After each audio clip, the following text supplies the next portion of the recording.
Bueno, muy buenos días. Por favor, tomen asiento. Good morning. Please, everyone, take your seats. We are going to start with this very important conference today for women and energy, two topics that are of major importance for the deep transformations that at the moment we are undergoing and that mankind needs and that our region needs as well. So we're happy to kick off the conference, and we are going to give the floor to the welcoming remarks of important authorities that are joining us today as part of the board. First of all, we have our Executive Secretary of LAC, Mr. Jose Manuel Salazar Cinerax. Please, the floor is yours.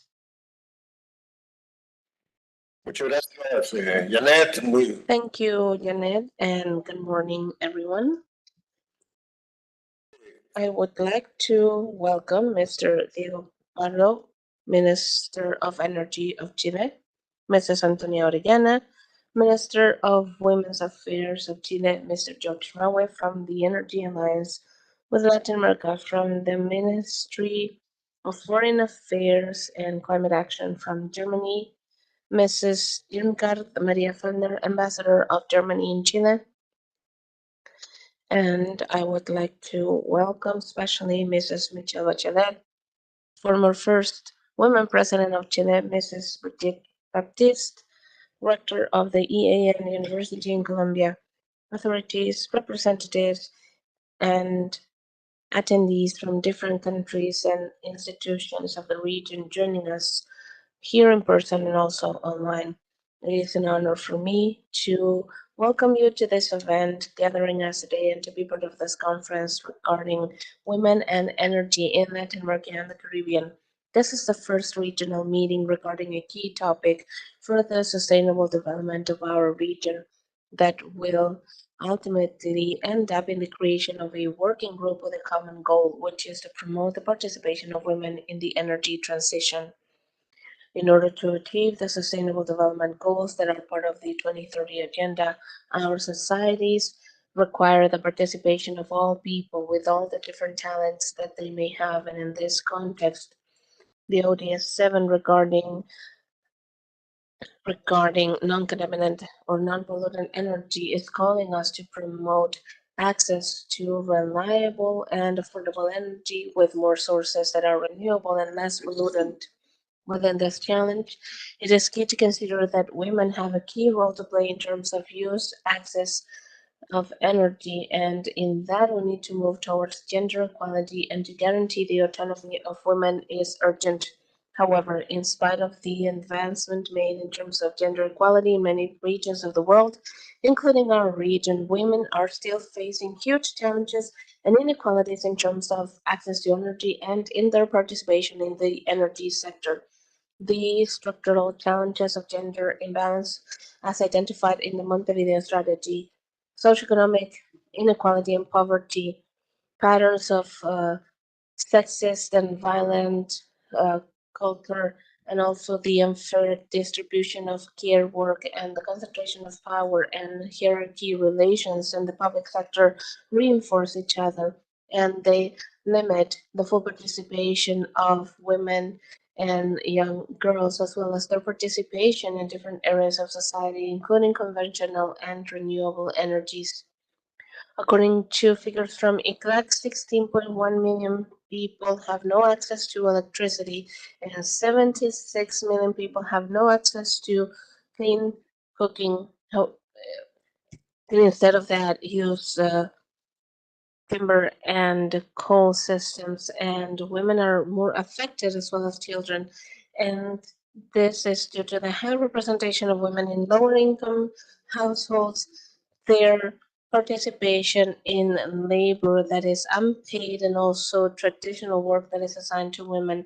Also, in the workforce, women have barriers to have access to work and training in the energy sector, highly related to their limited participation in areas like engineering, technology, research, and the development of renewable energies. For example, a recent study conducted on gender and sustainability, coordinated by CLAC, indicates that in the case of Brazil, only 11.7% of the positions in the renewable energy sector are used by women. In order to close the gender gap, it is necessary to promote the autonomy of women in decision making and to promote their participation in the disciplines of science, technology, engineering, mathematics, as well as the planning and design of energy policies, because their contribution is key to promote processes of development both nationally and regionally.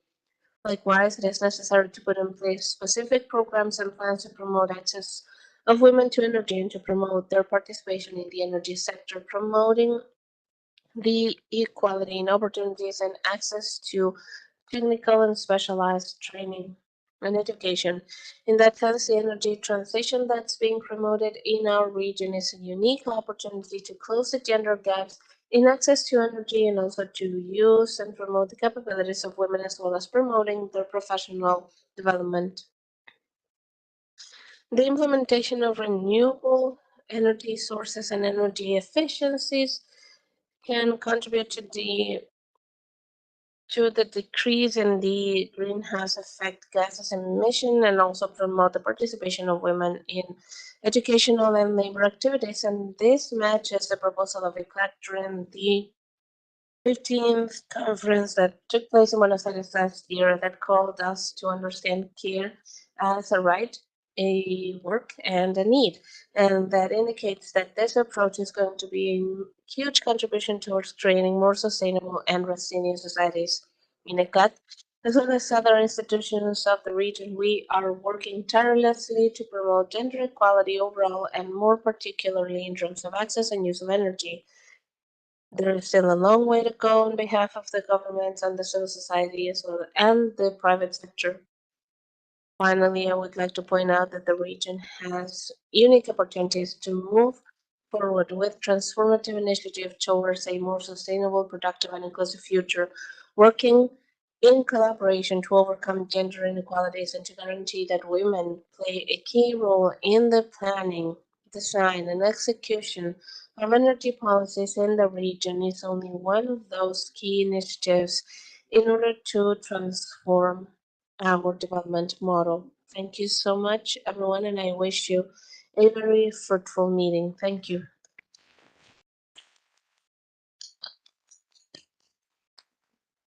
Muchas gracias, señor secretario.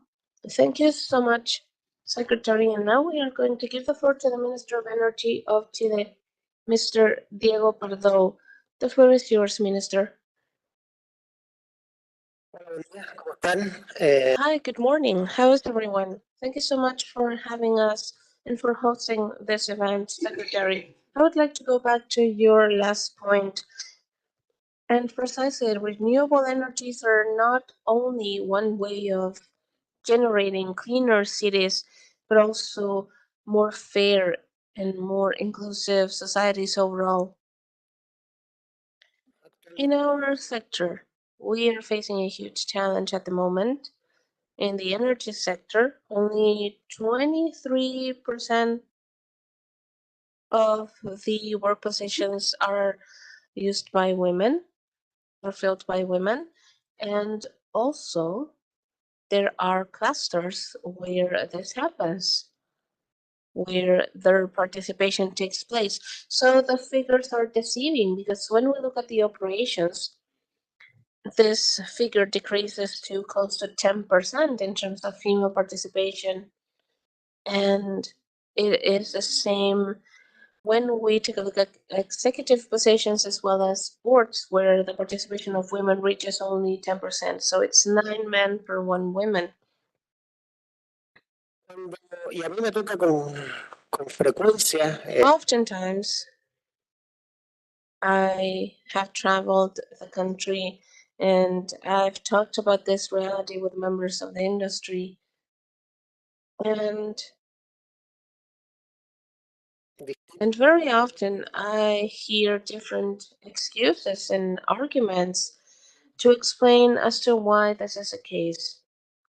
And this reality is something clearly systematic because otherwise there's no reason why there should be 9 men per women in a certain board or in a certain operation. So you hear arguments like women do not apply to certain positions, and this is something that Marta Cabezas reminded me of. And she was the first superintendent of electricity and fuels. And this is work that requires physical strength. This is something that we keep hearing from people, or that they won't hire any more women because the type of labor requires physical strength, or there aren't enough women in the STEM fields. That's another usual argument that we hear.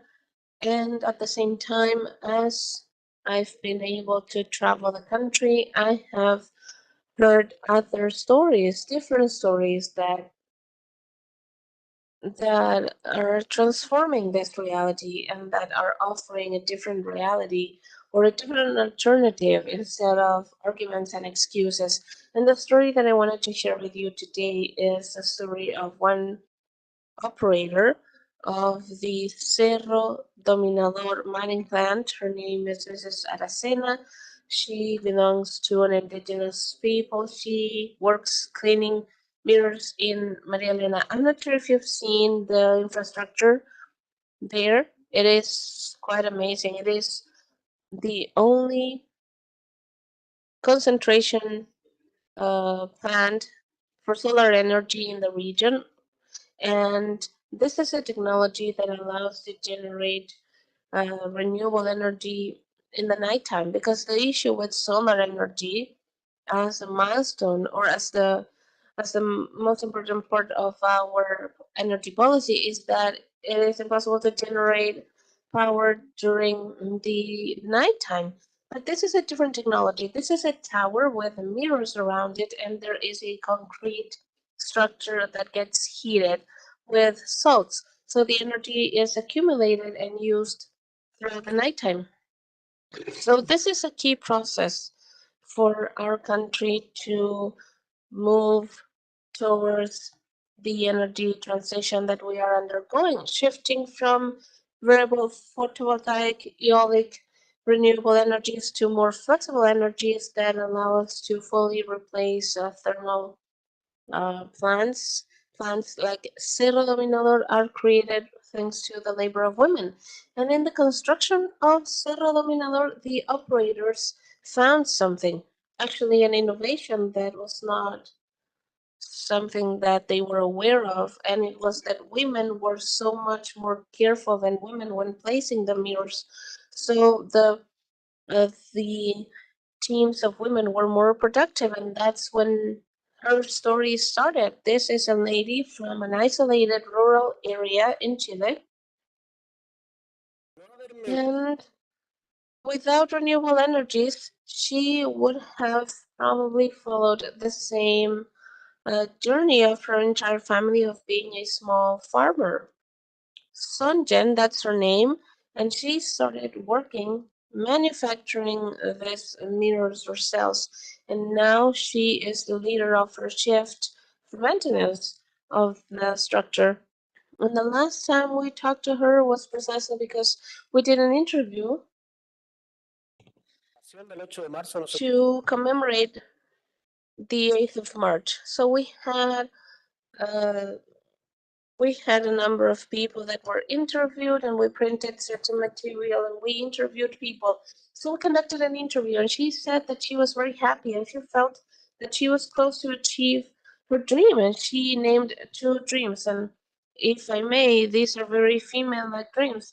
And first, she wanted her children to go to the university to attend higher education, and the economic situation of her family would allow her now to afford that, to look at that, because unlike family farming, industrial work that she was conducting, the work that she was carrying out, doing maintenance in a sophisticated technology plan was giving her a different income. So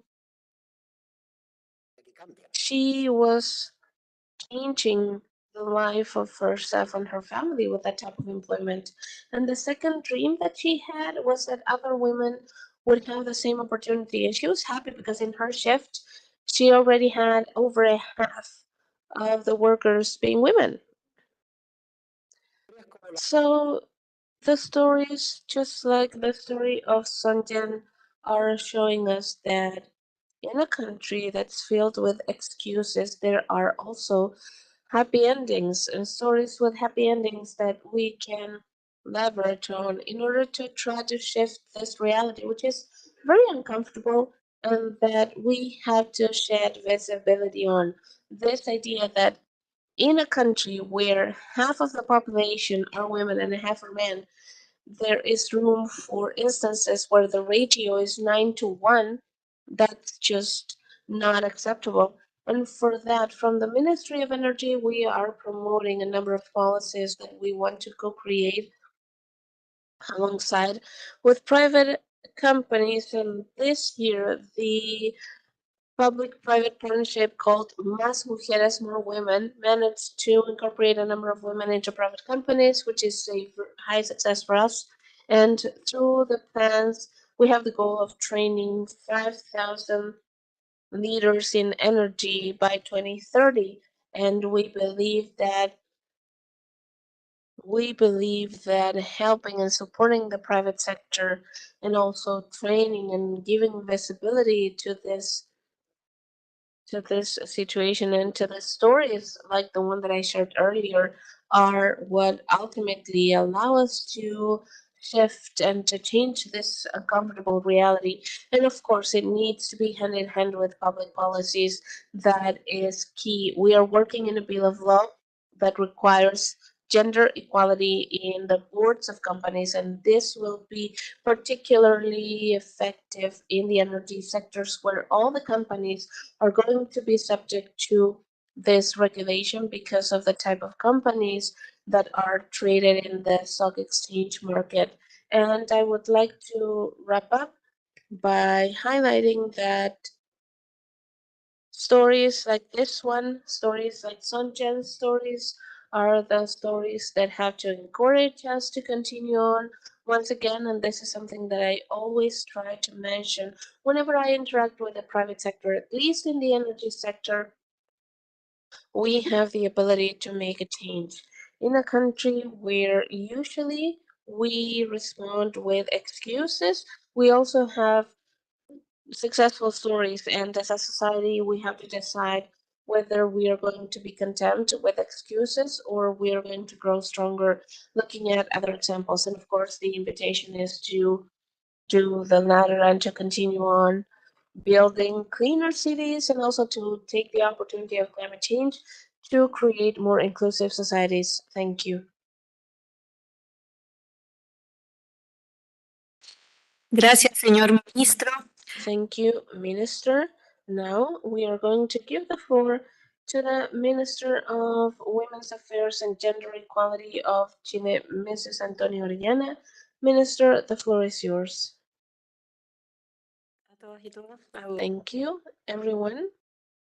And I would like to especially greet all the authorities present here and the members of their teams.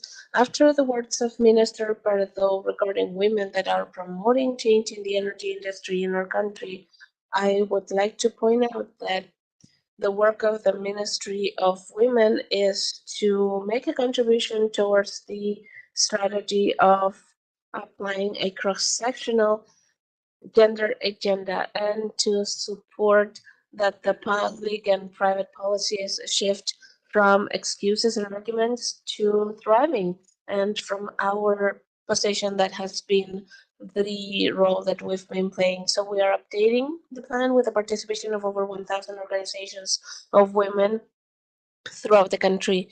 And even though this is not something that we have created as a government, as an administration, this is already the third plan.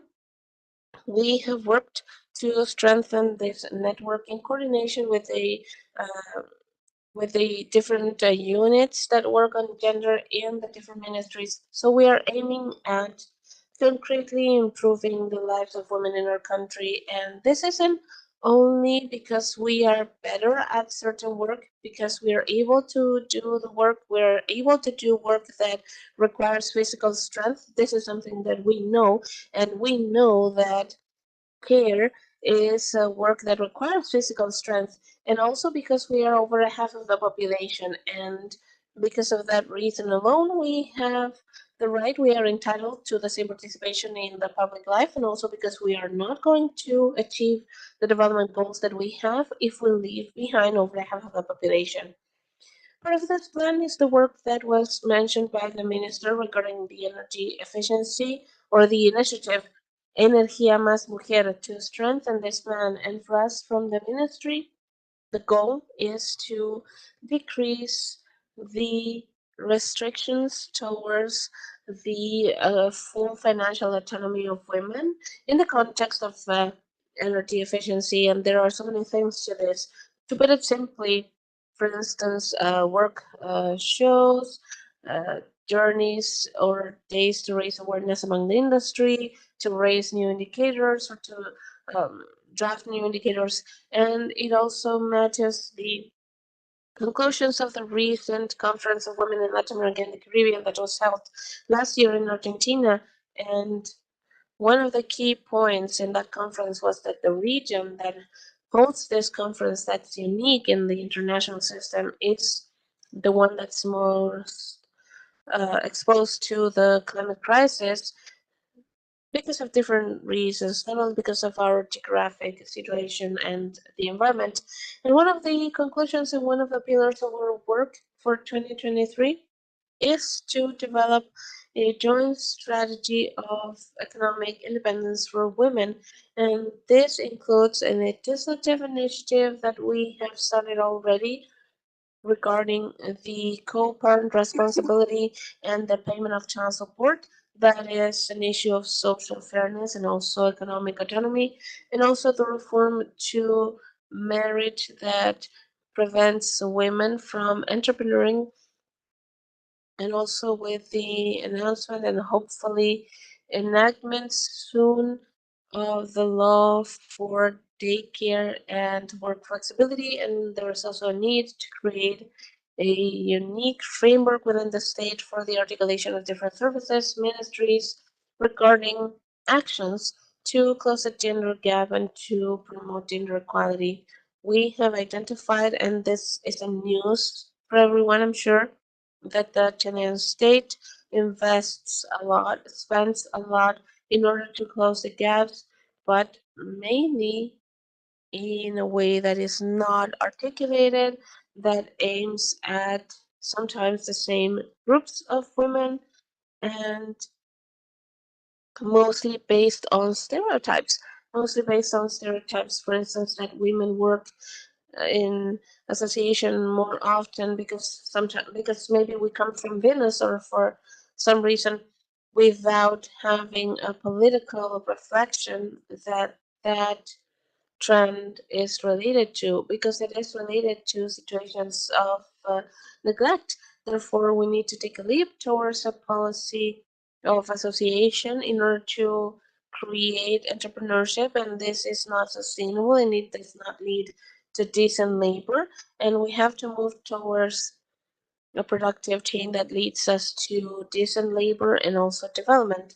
And in that sense, the energy industry is a huge opportunity. especially, and looking at this from the perspective of regional development, especially because of the places where this happens, in the regions where we have the opportunity to develop green hydrogen, are regions where traditionally women have not been able to be involved in formal labor, and that is another way of decentralizing the country. Esto tanto en la estrategia en torno al Say part of this is also the strategy, and as well as the national strategy of the lithium. They're being constructed based in mark processes that are participative, really ready there for the impacts that would produce the territories to install.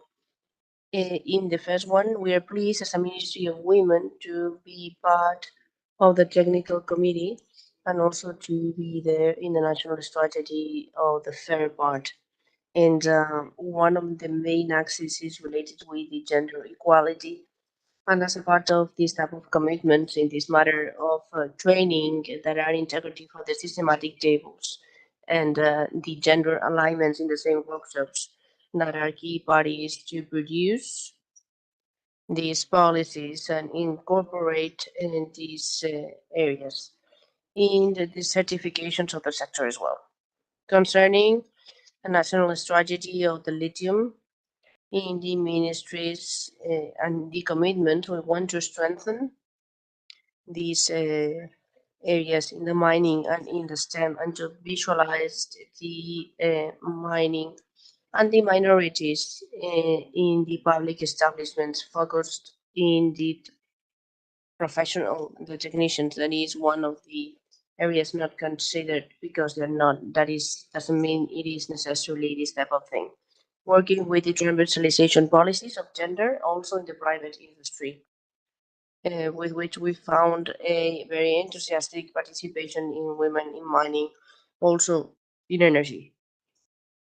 The energetic sector, I would like to say it is essential for us because for industries as the green oxygen, from the very beginning, they incorporate the women, and that doesn't mean that we are ready there running around with all the industries in corporate, but because it is almost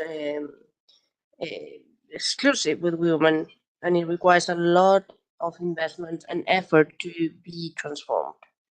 As we can see for almost 30 years of evidence of support to the women insertion, the fact of being able to be inside in the industry and to develop professionally, it is one of the most important elements and the key parts. This is why we're calling to work all together with all the executive part, but also for the private party that is relevant in this point.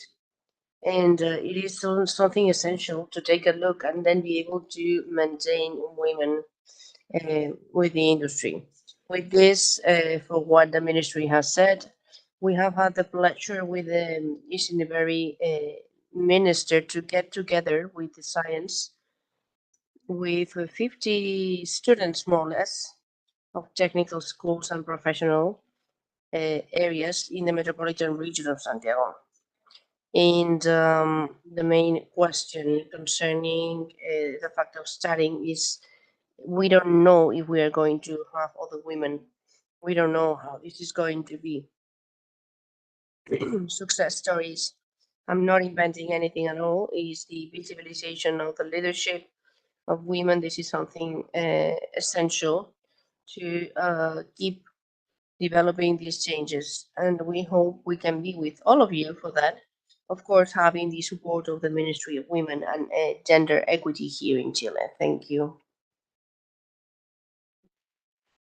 Muchas gracias, señor. Thank you so much, Mrs. Minister. Thanks to the government of Chile organizing of this event. And we're going to go to the next organizer that have boosted this important initiative altogether with the LAC, from the government of Germany. And now we're going to hand the floor to the ambassador of Germany in Chile, Mrs. Ingar Maria Fellner. Please, Mrs. Ambassador, you have the floor now. Estimado senador José, Thank you so much, Mrs. Jose Salazar, Secretary of the LAC, Michelle Bachelet, First Minister of Chile, Antonio Orellana, dear Sinopiar, Coordinator of the Renewable Energies of the Federal Ministry of Germany here in the Climate Protection Area, dear George Cristodoresco, director recently arrived from Germany. Ladies and gentlemen, online. Good morning, all. It is a pleasure for me to address you in this event organized altogether with the government of Chile, the CLAC, and the Energy Partnership Chile and Germany. In March this year, our Ministry of Foreign Affairs, Ana Elena, and our Minister of Development, Sena Switzer, introduced their guidelines of an external policy and feminist cooperation. This launch marks a milestone in the political history of Germany. Some question the relevance and the importance of a feminist policy. That what does it mean? It means that it's going to be oriented not only as a feminist criteria, but also some that are inclusive. This means that they have the purpose to reinforce the equality of right and the equal participation of everybody all over the world. The importance of including a feminist inclusive strategy should not be limited to the external policy of cooperation. It should guide us to all the private and public ministries. We still have sectors where women are not correctly represented. And you would ask why it is essential to have a feminist focus in the issues of energetic policy, development, and external policies. In the fight with the current crisis, as for example, the climate change and hunger all over the world, we cannot exclude half of the population that is women. We need everybody with all the talents all over the world. We need the knowledge and we need the skills of the complete society. This is the reason why we have specified three great R's in the German policy of development. What do we have behind these R's? And first of all, the rights. This means that they have the right to decide with who a woman may have a family, and this implies the right to education. And I believe that we are all ready and we all agree to know and be aware that education is the way to have a better world. And then the second are the resources. In many places, many countries, women are the ones that create the possibility of having food, having uh, harvests. In many other countries, women are not allowed to do so, and this needs to be changed. And in many other countries, women they have less salaries, lower salaries, and this is something symbolic because it marks the way of the situation where women need to work to make this equal and to have the same salary if we compare it to last year. This year in Europe was around the 10th of March. The third R is representation.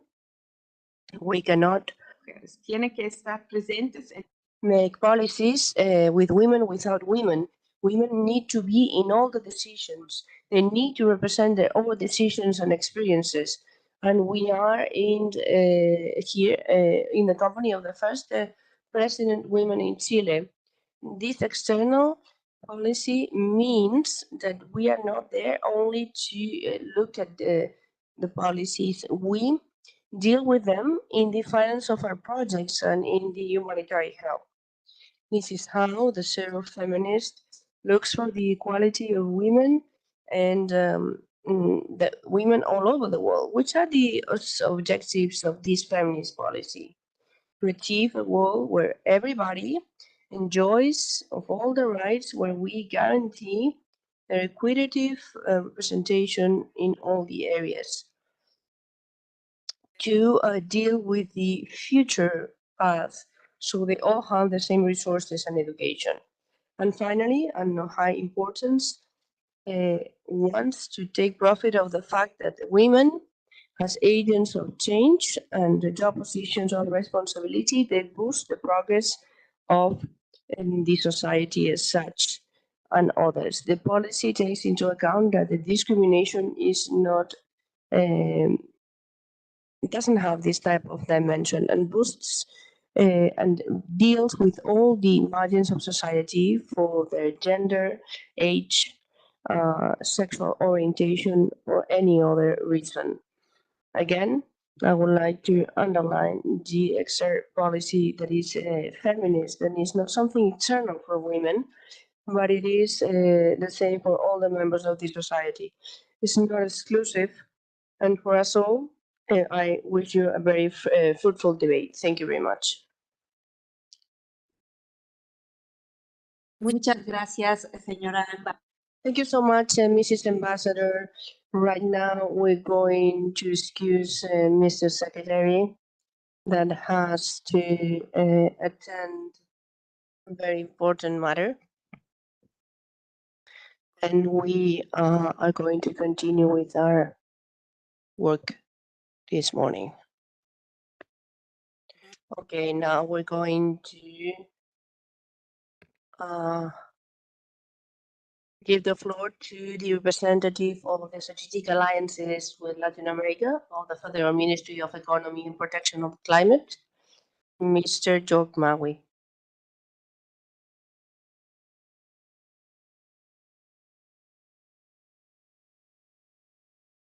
Buenos dias and good morning. Please allow me to continue in English. It's a pleasure and an honor for me to welcome you also on behalf of my ministry, the Ministry for Economic Affairs and Climate Action. We have a long-standing and very successful cooperation with Chile. And one example is our energy partnership. Actually, at the moment, we are dealing on different issues, and we have both men and women enthusiastically working on these fields, particularly exchange information on our energy transitions. We are half on the way, we could say. We are entering the second phase of energy transition. And we talk about topics like renewable energies, energy efficiency, and of course, green hydrogen. And we try to make best advantage of the benefits from both of our countries. And I can tell you proudly that in our teams, we already have the majority of women working. But to be honest, this is not normal in Germany. And I will read out a few remarks and a few figures. I will read them out in order to cite them correctly. So gender equality in Germany, as we heard, is high on the agenda of the German government. Gender equality is a key value of the G7's open, inclusive, and democratic society. And it is also anchored in the coalition agreement of our government. Germany keeps on advancing equality between women, men, and non-binary people globally. Therefore, let's have a closer look to the global energy sector, which continues to be male-dominated. Well, hence it is crucial to increase the impact of women in decision-making processes in the energy sector, but the lack of gender equality can be observed in industrialized and emerging countries. According to the IRENA studies, globally only 22% of the workforce in the oil and gas sector and only 32% of the workforce in the renewable sectors are women. But the majority of these women are working as operators and only very few in management and senior management positions. Although the share of women in the renewable sector is slightly higher, it does not mean that the energy transition favors empowerment of women. Let's have a closer look on the photovoltaic sector, which is with 4.3 million jobs worldwide in 2021, the largest employer within the renewable energy sector. The share of women working in full-time positions in the PV industry is only 40%. However, Even here, most women in solar PV hold administrative jobs, 60%, only 30% of them work in managerial jobs and only 70% in senior management positions. The same goes for the wind energy sector, where according to the IRENA's wind survey, barely 13% of managerial jobs and 8% of senior management positions are filled in by women. This shows, yes, there are more women in jobs in the renewable sector than in oil and gas, but with a clear imbalance between administrative and senior management positions. This is still a deficit. Globally, today, more than 12 million people are working in the renewable energy sector. This figure is supposed to rise to 42 million in 2050. Attracting and retaining the best female and male talents in this sector is key to ensure a successful and speedy energy transition. Furthermore, we at the Ministry for Economic Affairs and Climate Action are convinced that gender equality and especially women's empowerment are key determinants for advancing a just global energy transition. Efforts to promote gender equality and diversity in the energy sector have been supported by various international organizations such as IEA, IRENA, and also by the G7.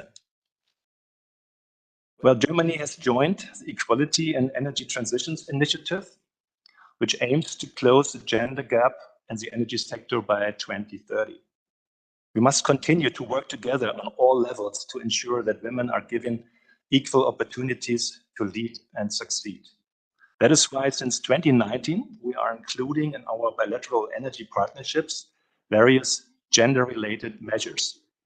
Together with the Global Women's Network for Energy Transition, we are supporting a global mentoring program, networking meetings, and specific skill developments. First of all, to increase the visibility of women in the energy sector, to show inspiring role models, and to help the development of their skills. This year, we implement a mentoring program for over 120 women in the mid-management from more than 20 countries. We are happy to support the BEE-initiated Women's Energize Women communication campaign in order to connect, mobilize, and inspire energy women all across the world. Since November 2021, we have reached more than 5.3 million people worldwide via Twitter, LinkedIn, Instagram, and YouTube. As highlighted of the campaign, we will organize the second Women Energize Women Conference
destacar algunos hitos relevantes del sector energético nacional bajo sus 2 mandatos y que han sido gravitantes en su proyección.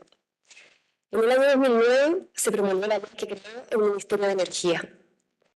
En el año 2010 se crea la ex Agencia Chilena de Eficiencia Energética, que cristalizó 11 años después en una ley de eficiencia energética.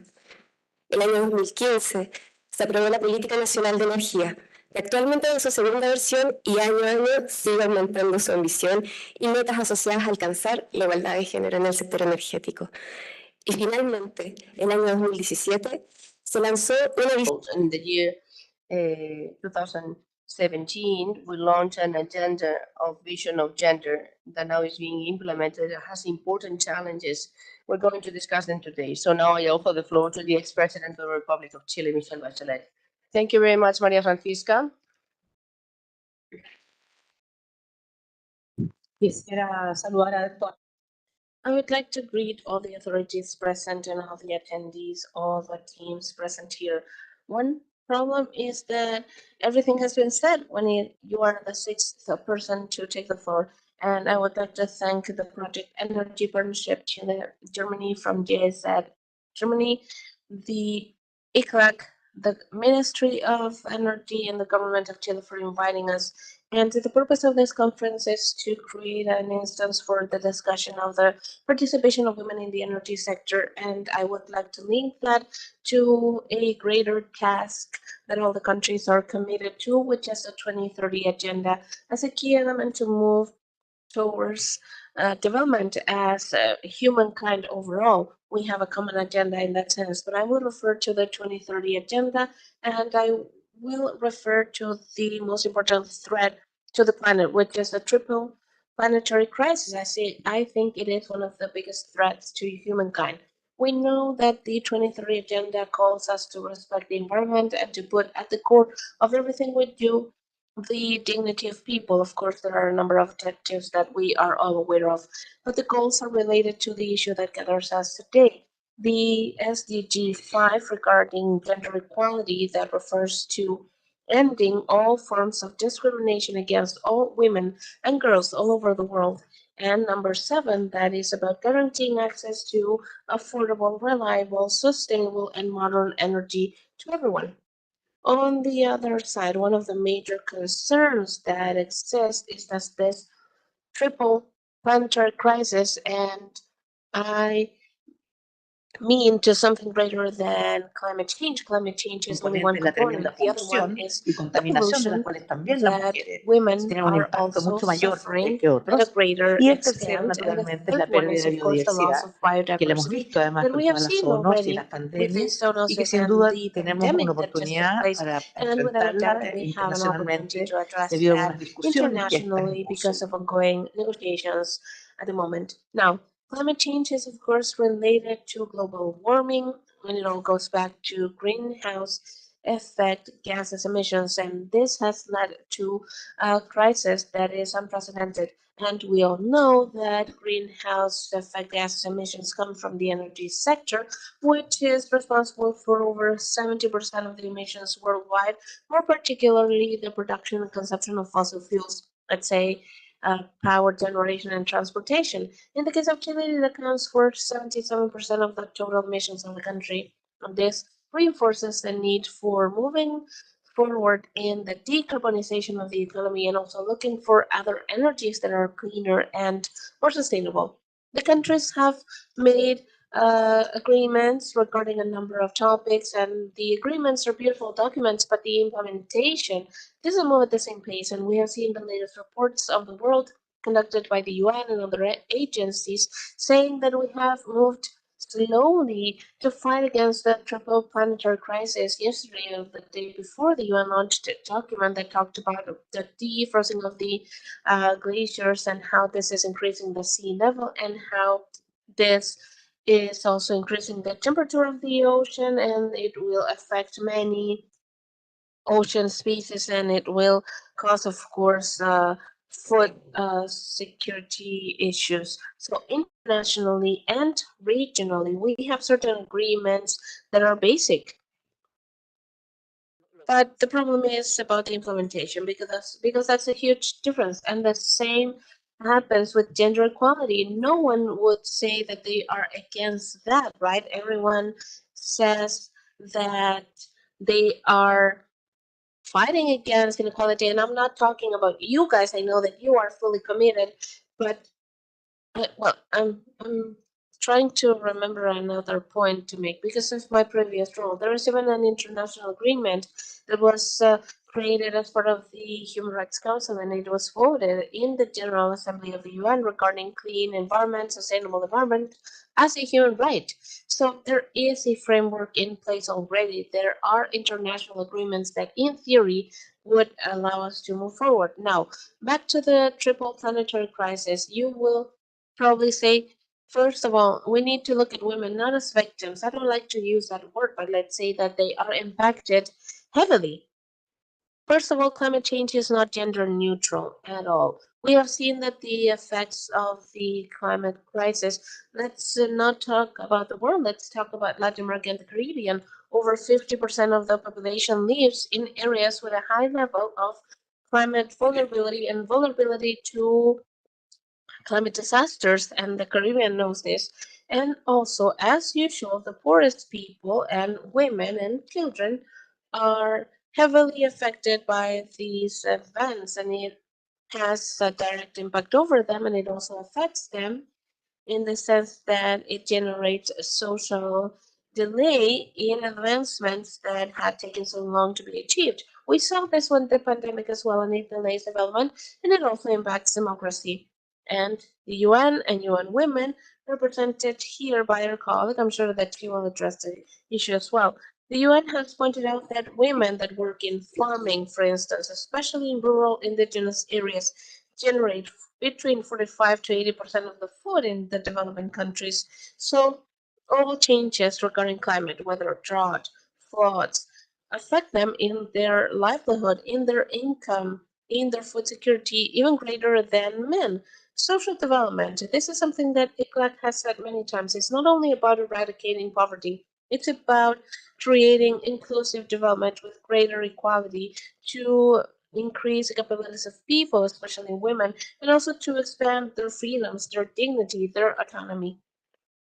So first of all, there is a direct effect over women greater than over men. Secondly, there is a direct impact between or of pollution, the second element of the triple crisis, and women, because women in many places, in the most vulnerable places, women usually stay at home and cook using fuels that are not necessarily clean, as it was mentioned already. So pollution and the respiratory diseases happens more often to women than to men. And thirdly, a key to solving these issues is that women are people that have certain patterns of consumption. So it's key that women also embraces or also addresses generating consumption patterns that are more suitable to the challenges that we are facing at the moment. On the other hand, I would like to point out key elements. First, what is the participation of women in the energy agenda?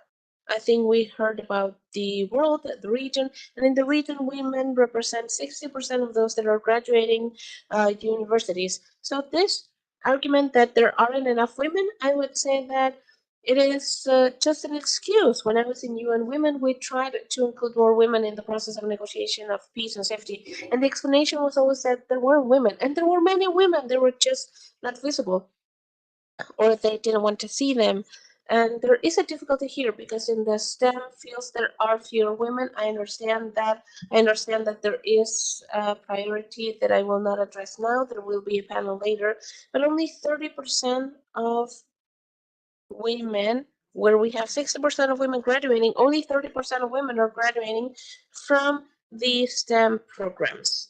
Now, if we look at the workers in the energy sector, I think the minister said this, only 20% of women are women. In the subsector of renewable energies, that increases to 32%, but there's always a caveat here, and it's that 45% of that 32 is in administrative positions and 35% is in non-STEM positions.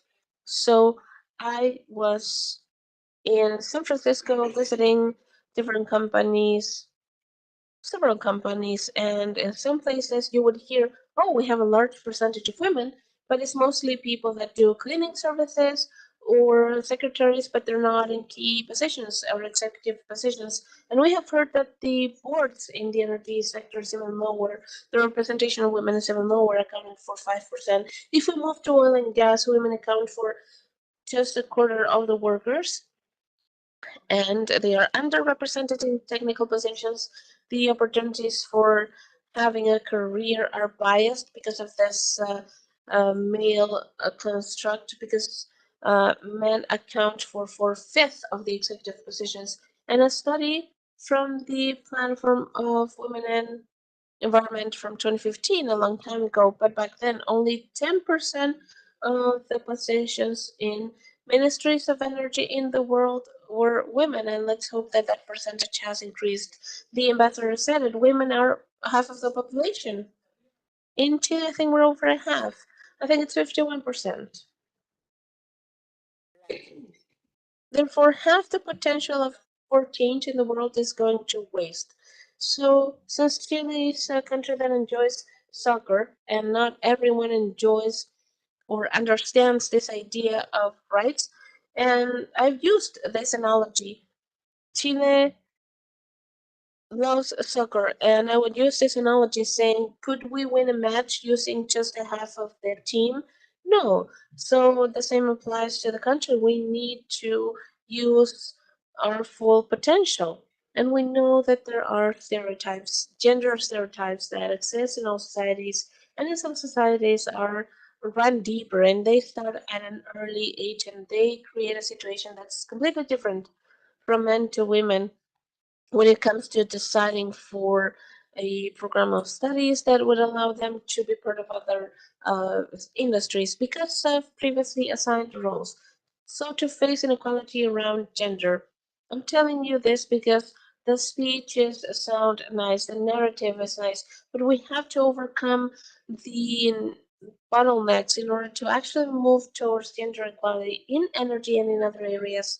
So, in that sense, it is key to create a public policy because it fulfills a key role. Now, in my experience in UN Women, I found that when we talked about principles, people would not listen. Some people would not listen, and they would say, I believe in women. I have a grandmother, I have a mom, I have a daughter. A president would say that. Or another person, after a long time trying to convince this person, they said, Michelle, I love women. So clearly, they had not understood what I was talking about. So I want to say that we always have to fight for the rights of women. We have the right to make our contribution to society, and we also have to show that it isn't only fair, it's also smart, it's also important, it's relevant, it is something that it is beneficial for all of us. And I would like to share with you some information because there are so many studies already that have shown that when women participate more in the economy, countries do better. They are more successful.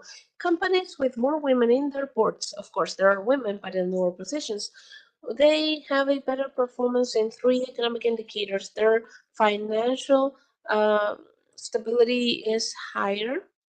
This isn't just for energy. I'm sure that in energy they've not studied this because there aren't enough women to prove this. The return on sales is higher.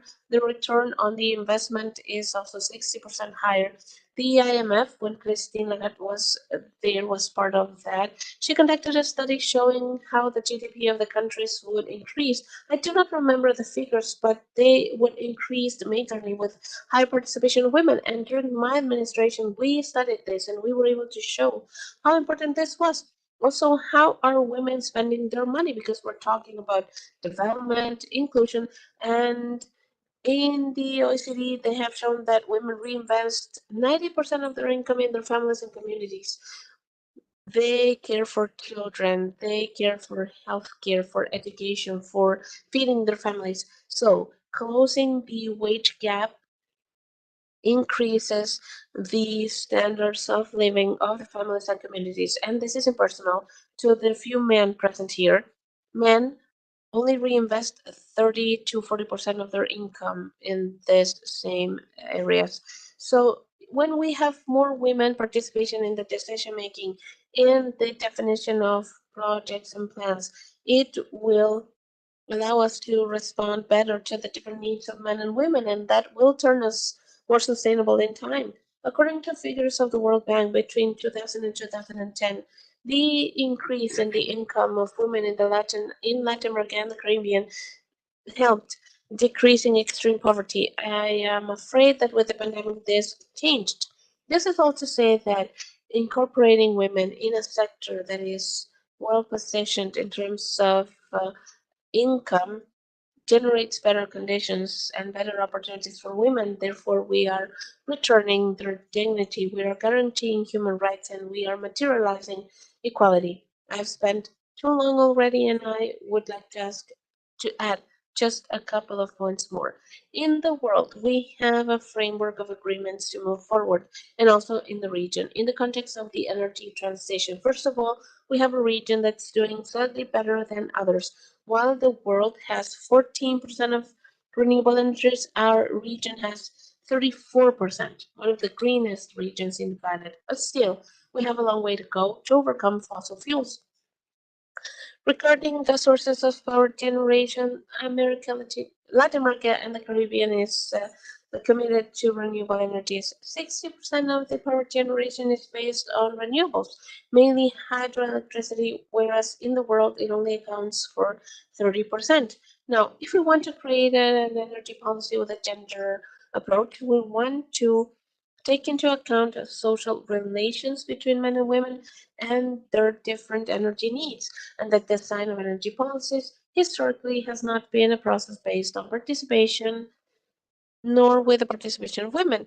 And the minister talked about the importance of the participation of women, the ambassador talked about the importance of participation and representation as well. Now, what are the challenges? To make information available, to know progress, to know how the gender strategy helps.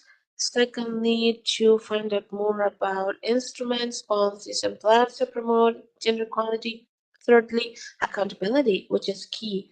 Who is doing what with which metrics, and up to what extent we need to be accountable for things. We do have the framework in place in order to move towards an energy transition in the region, and we have the OLADE agreement from the Latin American Organization of Energy, run by a Chilean person right now, Andres Rollero, who was a minister during my second administration, my second term. And there are countries that have national laws in place. Chile enacted its law last year. And also in the region, we have a different feature, which are the people of the environment, based on the agreement that was signed in Costa Rica, one of the best agreements in the world. We have a number of policies in place, and we have this conference and others, and another meeting in Latin America that set forth an agenda of regional development and the national network and the international network of energy and gender. So it's key to move forward, and ICLAC has said that we need to overcome gender bias from early education. We have to give more scholarships to women. We have to help teachers because it is less likely that they encourage women to move towards STEM disciplines. This is something that we have talked about from the moment I was in UN Women. Why are women not interested? There are so many theories. Actually, chancellor of the University of Harvard, and it was his last day. It wasn't well, it was his last day actually. He said that women had no brain or enough brain capacity or something like that. Maybe he used different words for the areas of mathematics and physics and so on and so forth. But there are examples that that's not real, that women have a lack of encouragement, that teachers do not give women the same importance when it comes to learning certain issues. I think that there are things we don't know that we have to study more in order to become more effective in our policies. And there are so many things to mention, but I have already taken too long. And I just want to wrap up by saying that there are good examples in the region. Yes, we have the roadmap of Panama that in 2022 set the goal of promoting the activities and participations of women. It's a good roadmap. I'm not sure if it has been successful so far. We have the Ministry of Mining in Colombia with a program as well. I'm not sure how that is going. And also the Ministry of Mining of the Dominican Republic that proposed a number of experiences, as well as everything that the minister mentioned from Chile. And I would like to wrap up by saying that it is key and it is very important that we have a reflection, but more than that, we have to look for successful experiences and to look for a way to continue moving forwards into gender equality and incorporating women and young people, new generations, because they are key when it comes to facing the future challenges for the countries of Latin America and the Caribbean. And it is also important to match the technical knowledge with the political activity, because without political agreements, we're not able to overcome the major challenges we're facing as a society. A overarching agreement is key, and the agreement needs to be concrete. Otherwise, we are not going to be moving forwards, and we are not in a position to move back or roll back in terms of the rights of women and children. And I always look for arguments to convince those that don't believe that women should be involved fully, right? I think it's key that women and young people are key to face climate change and the necessary energy transformation. And it guarantees greater democracy, it guarantees human rights, and it, of course, promotes the creation of a more diverse and inclusive society, which is key for a more fair and equal society. And in that, we all have a role to play. Thank you.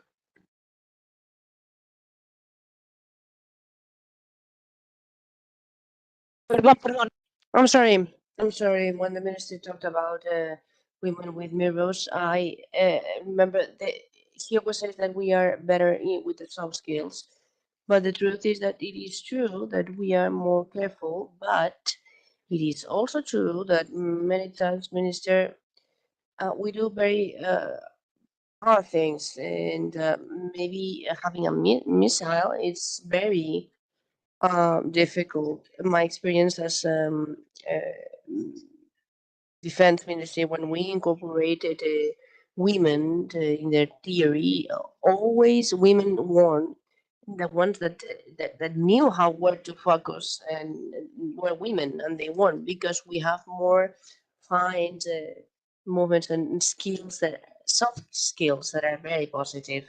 And many countries in the optical company. I'm not talking about the classes, but big satellite ones. Many workers were women because that fine motricity is important, and we are strong, we're able, and we also have many capacities that are important. I don't know if the energetic one, we need to combine all of our capacities.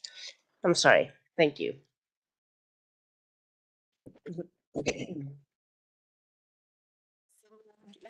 Thank you very much. We thank the word of Michelle Bachelet, ex-president of the Republic of Chile. And before we continue now, we know that Minister Orellana has other commitments to attend, so we really do thank his participation La de género en energía, le deseamos una excelente.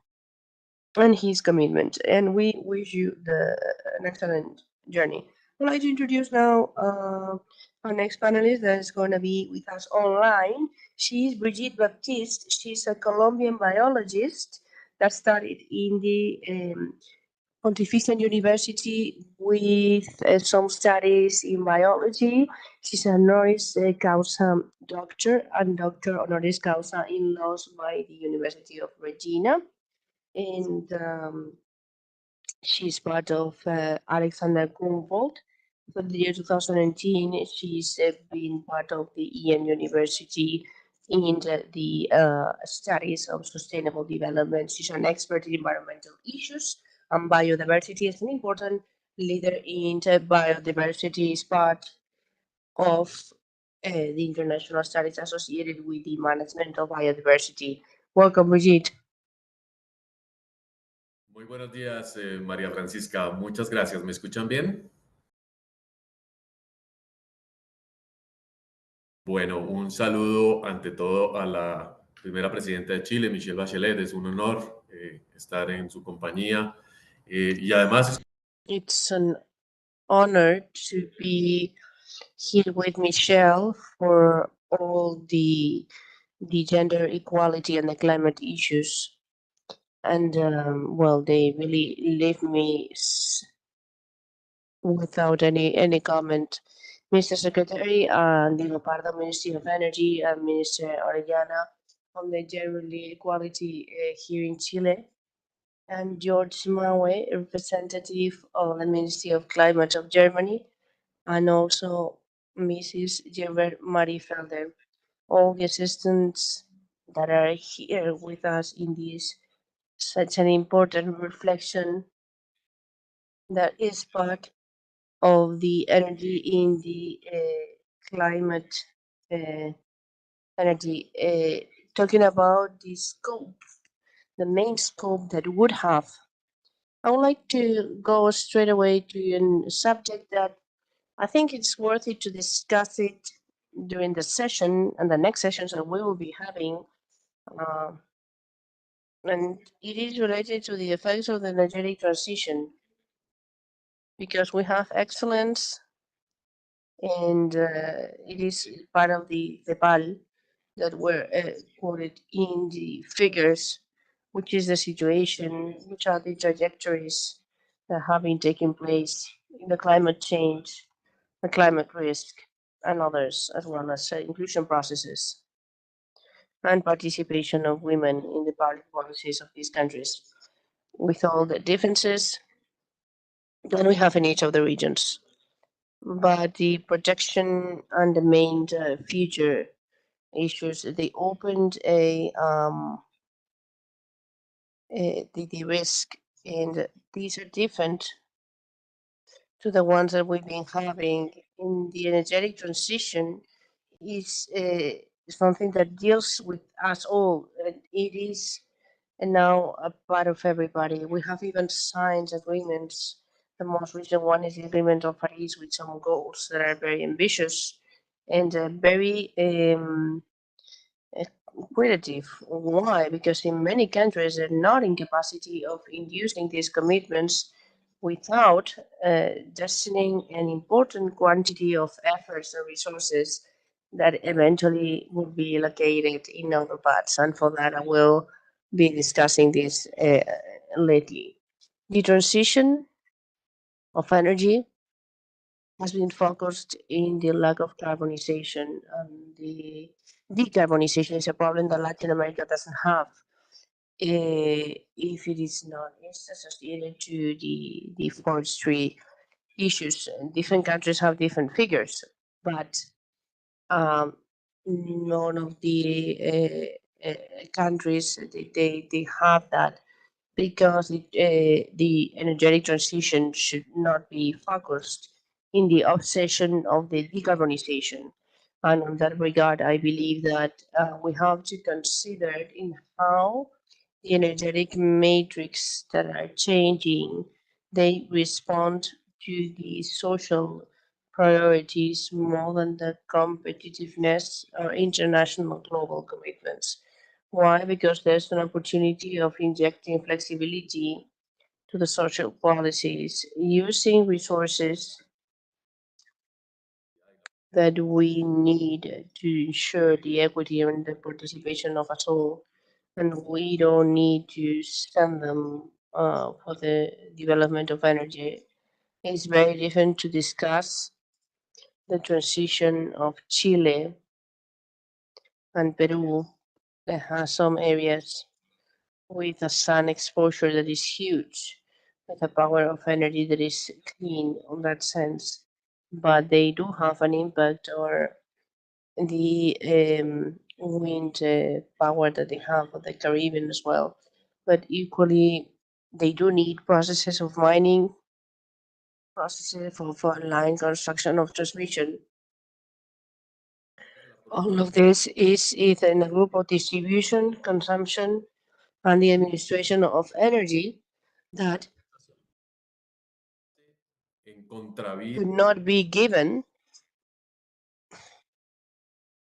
as an opposite of the results of gender equity. The urgency that they doesn't mean that we are going to raise what we've been constructing, risking to consume new energies with some things that I would like to share with you.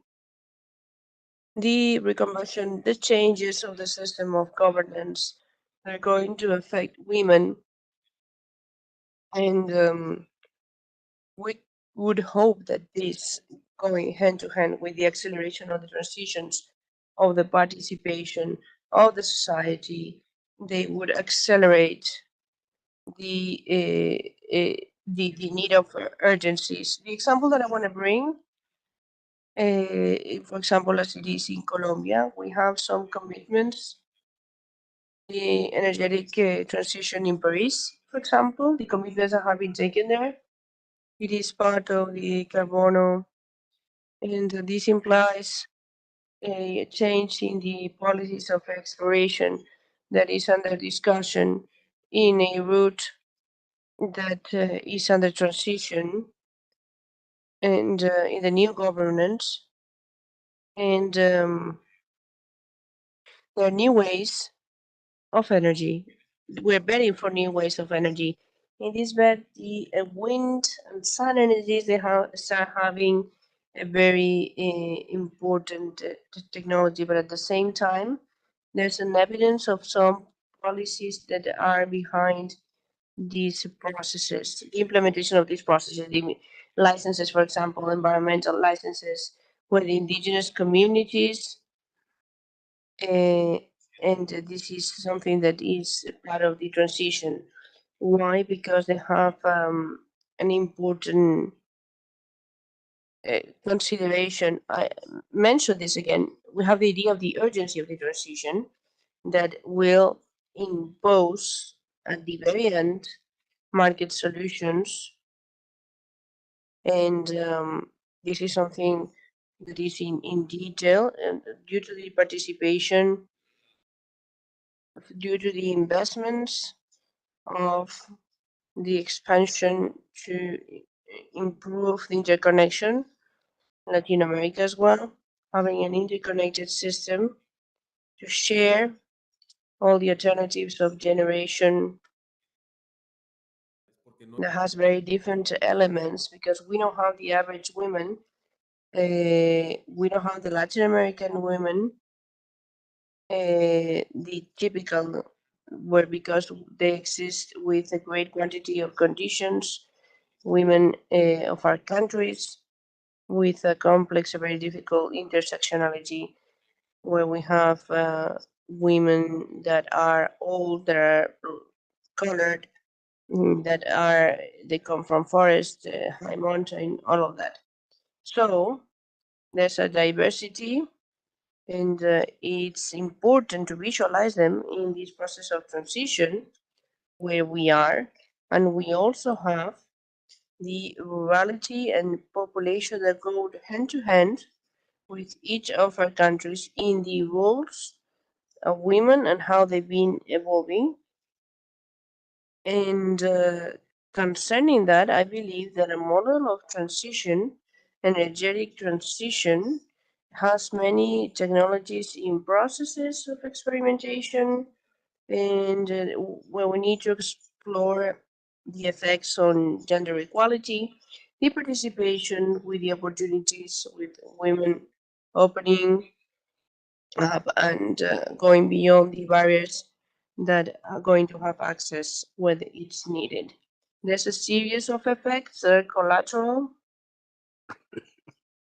depending on the transitions that are related to the fiscal loads and the governance, as it has been said before, with an increase that is generalized of the costs of the energy, and that has very important social effects because this redistributes the tensions, changes the role, and change as well the opportunities of industrialization affecting all the economy. This has been mentioned before, and this is part of the access to the basics, talking about the collateral effects that are well understood.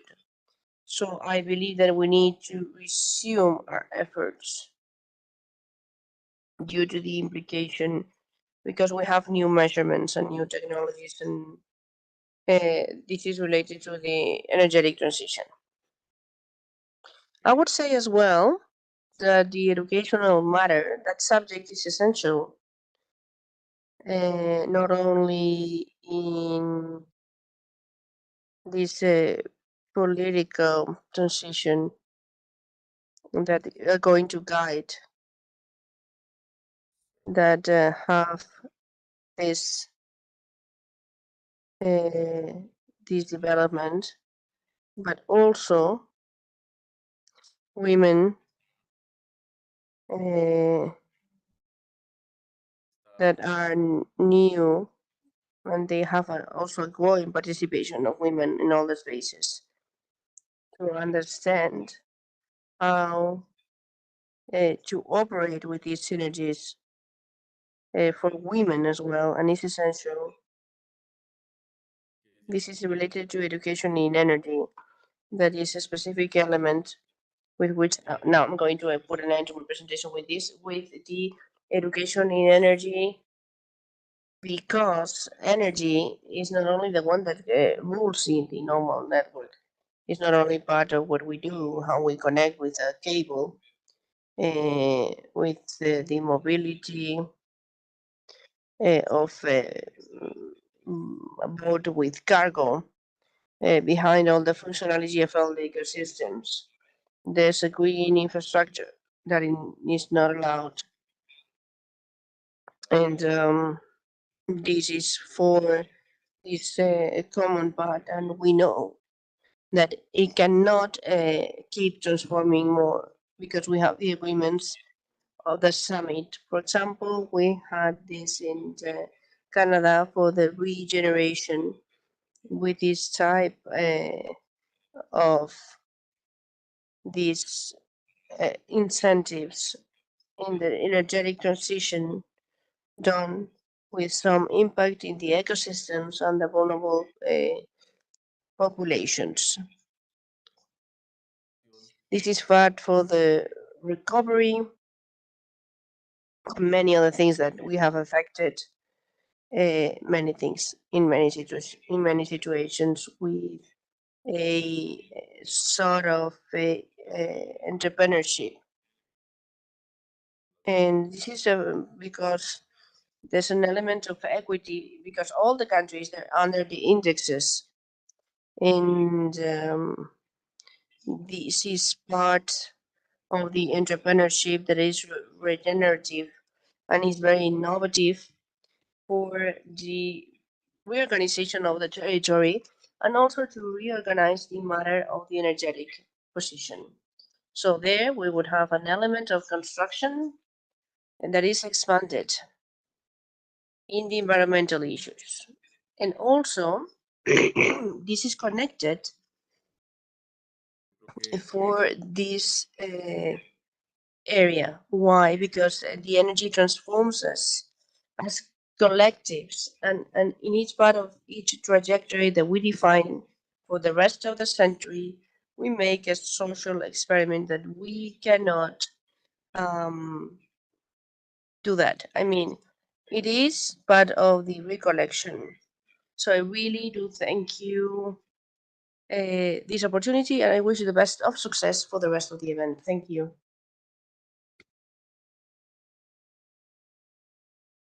Agradecemos la... We thank the presentation of Brigitte Baptiste. And before we continue, we know that the ex-president, Michelle Bachelet, has other commitments to comply. It was an honor to be with you today. Thank you very much. She has to leave now. Les pedimos por favor quedarse. Please, you remain seated, because now we're going to start with the next panel. Please remain in the room. Please do not leave. Thank you very much, colleague. We're going to start now. We put an end to the first motivational panel, and that moves us in the key aspects that motivate. And I would like to introduce the first panelist, Janet Sanchez, of Santiago, the year 2017, Doctor PhD in Public Policies and Social Transformation for the Autonomous Area of Barcelona and of Luban venue. She has a master in the planning by the University of Texas and with a master in Flaxo, Ecuador. And she's also an economist in the University of Ecuador. Janet, you have the floor now. Thank you so much. A bit difficult to speak after these stars that we had today. Now we have half of the room with us already. Many already left, but it's time to assume the next group of women that is going to be with us in this session. The challenge of telling you what moves us in tasks that are so transcendental and important as the transition, energetic transition that has been expressed, already stated with all the ministers. Also, the ex-president, Bachelet's ex-president, Brigitte, also told us that now we are facing the need of transforming that go well beyond what could be recognized as a sector. And the energy has that capacity of a transforming beyond the energetic sector. And this is the reason why it is so important that we women are there, being as we are, change agents and transformation agents. So it is important to have the opportunity to be part of a process that would unchain, among all the transformations, a change that is necessary and is part of the civilization. So I'm very honored to be here in this panel, in this discussion that is so important from our division of natural resources in CEPAL. We understand that the gender equality is essential for the sustainable development of a region beyond these changes, as I said, transforming socially and environmentally the times where it's necessary to consider the models, productive models, if we want to move on in the sustainable management, but also those that are already there for the S5s and the ODS 7. And if we have more synergies and we can have them in the different objectives, and we've seen a lot, many expressions. And as a region, we can move on in this difficult task of achieving the Agenda 2030 that every time is like leaving us, because we are halfway. We are almost only at the half of the steps that we have to go through to reach that important agreement, also regionally speaking, of the Agenda 2030. From the LAC, we are promoting that the countries of the region, they move on towards the energetic transition in a fair manner, inclusively, with new regulatory frameworks that should include and consider the gender perspective. We need to ensure the rights to the access, not only the access, but the property, because we know that many of the energetic sources with these possibilities, with the non-conventional energies, is part of the property of the land that is also going to be important. So we need to rule these ways where women are not very present, as well as boosting all the public alliances that are private with all the civil society. And all of that is aligned with the goals of the objective for sustainable development, number 5. As our secretary already mentioned, we still have many millions of people that in a region they don't even have access to electricity, something that doesn't happen in most of the regions of the world. We don't have systems of uh, uh,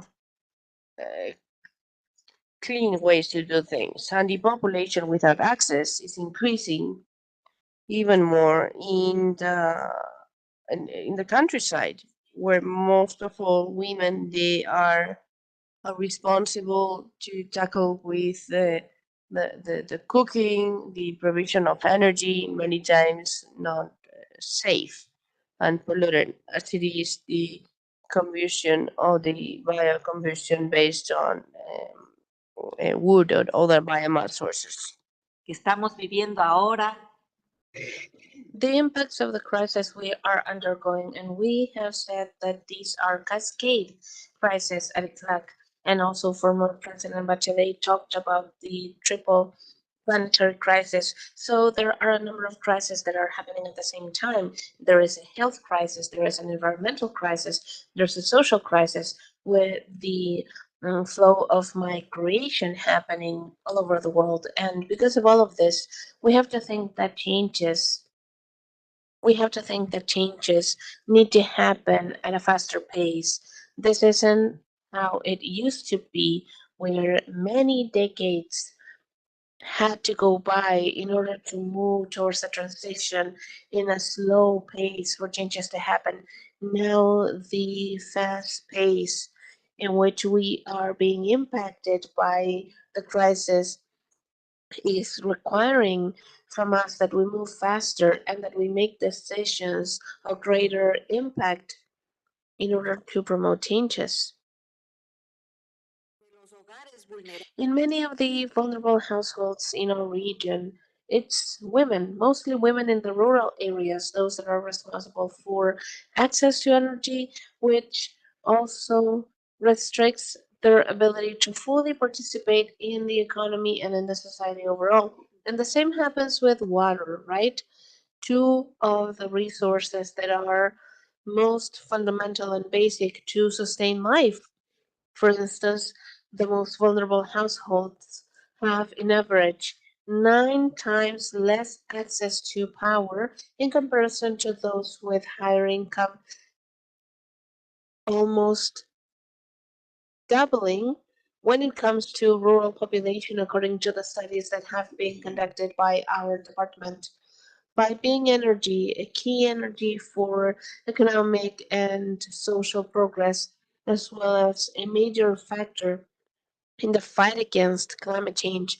As it has been mentioned, not only the fight against climate change, but also the fight against other very severe environmental problems in terms of biodiversity and others, the protection of the environment, as well as the preservation of natural resources.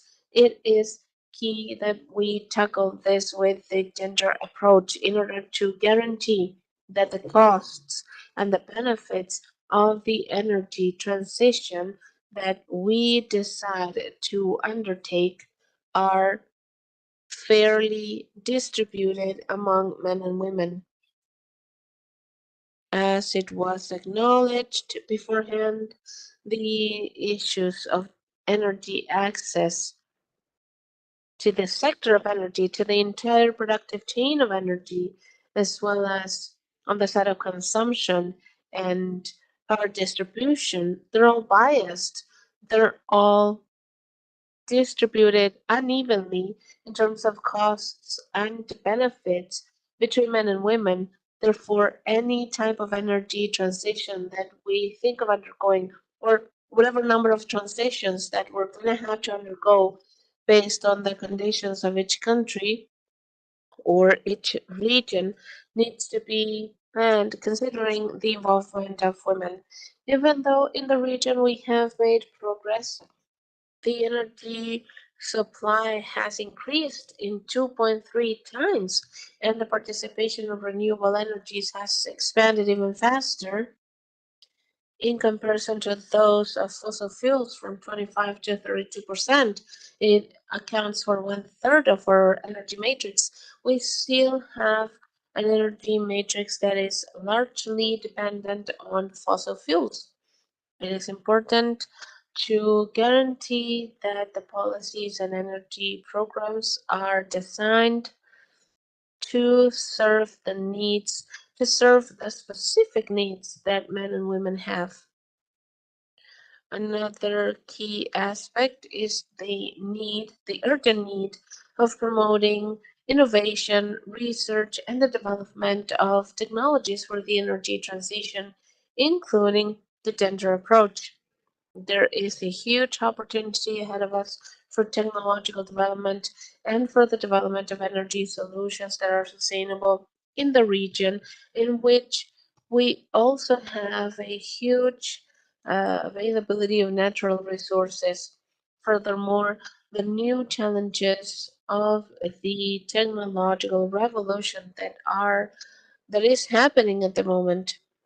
Many of those situations will happen in the energy sector. So if women are not represented, if women are not involved in this major transformation of the energy sector, we will not be involved in the technological transition either that is going on at the moment and that needs to include us. For instance, in the generation and use of renewable energies that could improve access to energy to rural and isolated communities, there are opportunities, there is potential there.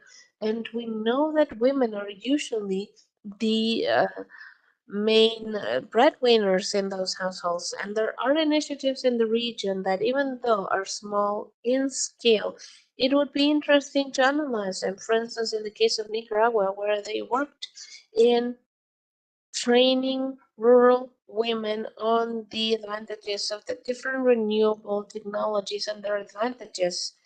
And former President Bachelet talked about the cases of Panama and also the cases with the mining sector and the mining ministry in Colombia as well as other countries.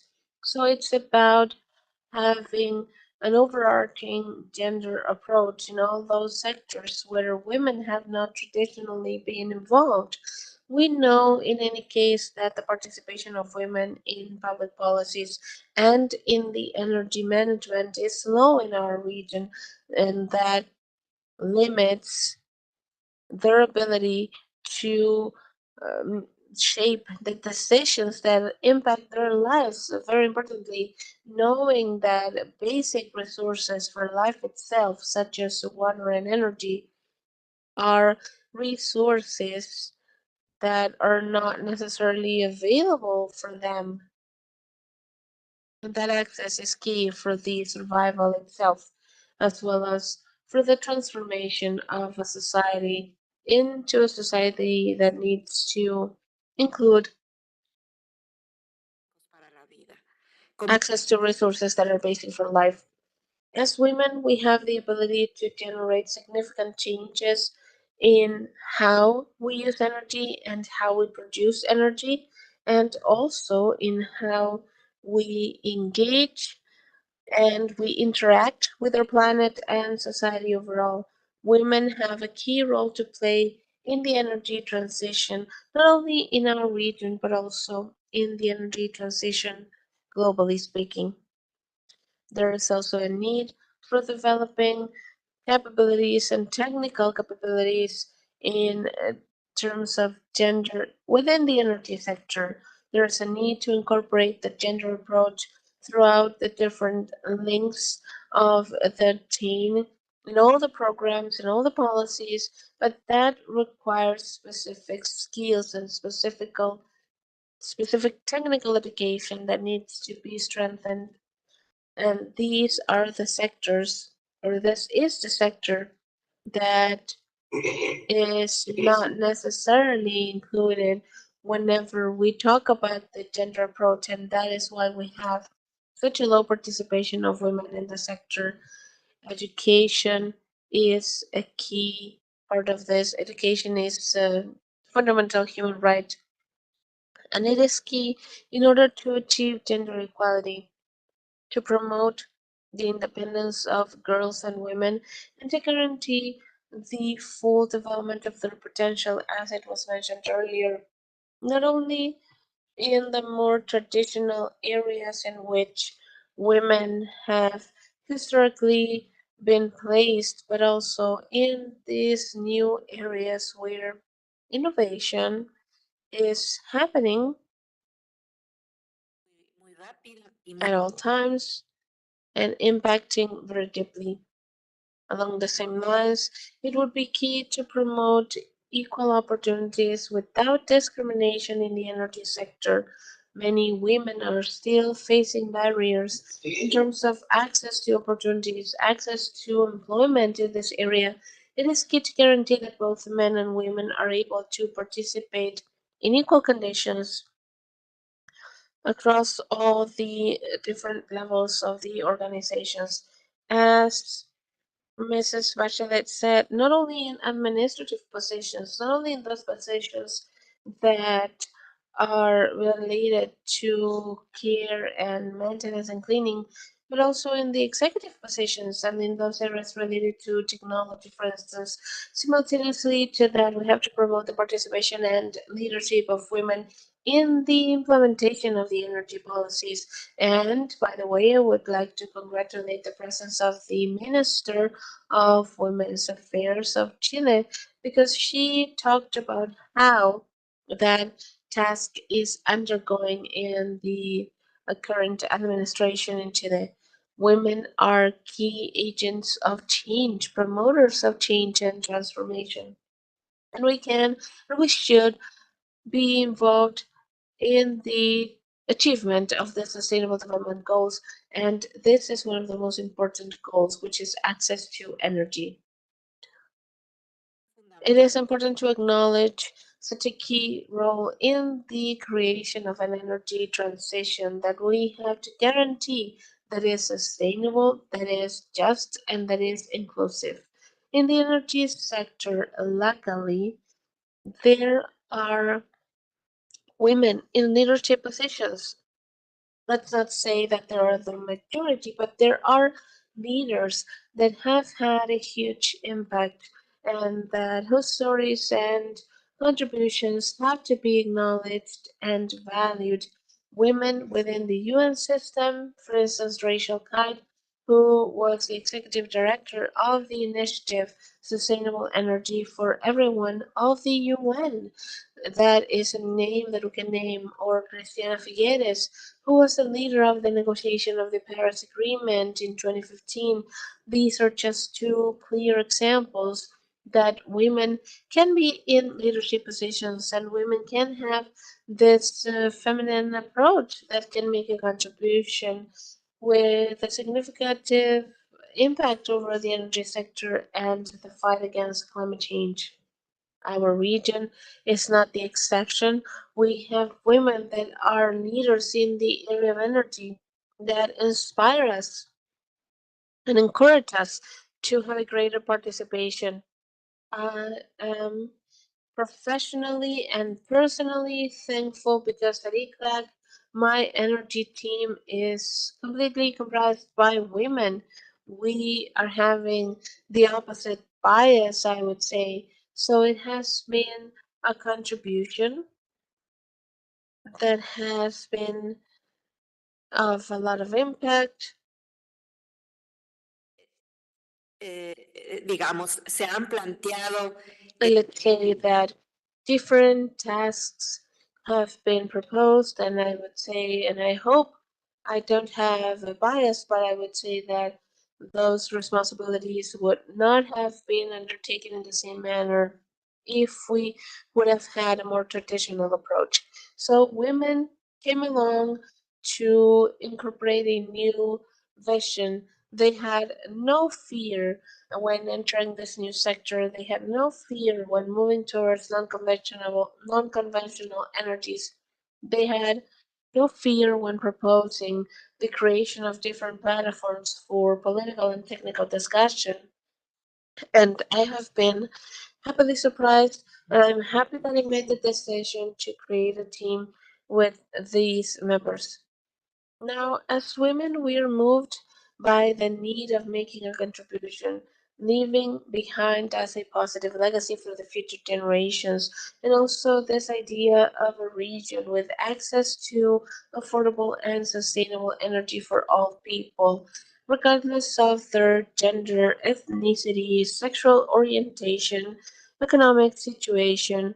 If we want to achieve a fair and just energy transition in the region, the incorporation of the energy approach cross-sectionally is key to guarantee that the voices of women and girls are taken into account cross-sectionally, especially in those levels where decisions are made, can definitely make a contribution in terms of bringing along new opportunities, new mindsets, new experiences, apart from improving the efficiency and the quality in the supply of the service, including women in the energy sector, is not only an issue of social justice, it is also an issue of efficiency, of innovation, of strategy.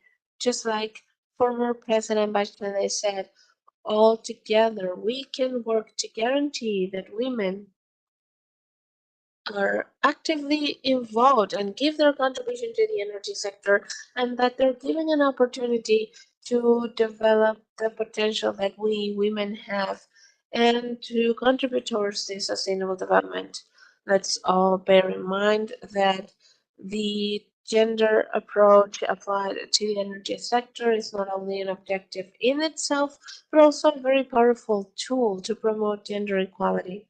We have to feel encouraged by the transformational power of energy as an engine for change, as it has been stated by ICLEC, of the social and economic development and the unique opportunity we have ahead of ourselves to create an energy future. It needs to be more inclusive. We cannot miss out on this opportunity. Altogether, we can make a difference from any scope of action that we are in, whether it's the academia, civil society, private companies, the energy sector itself. Let's make a contribution towards the gender approach in all the sector to promote a regional energy transition that makes sense for everyone. Women are agents for change and transformation. We're key, and we need instruments and opportunities. We cannot once again lose out or lose this opportunity in a situation where the times are difficult and the region has been disproportionately affected.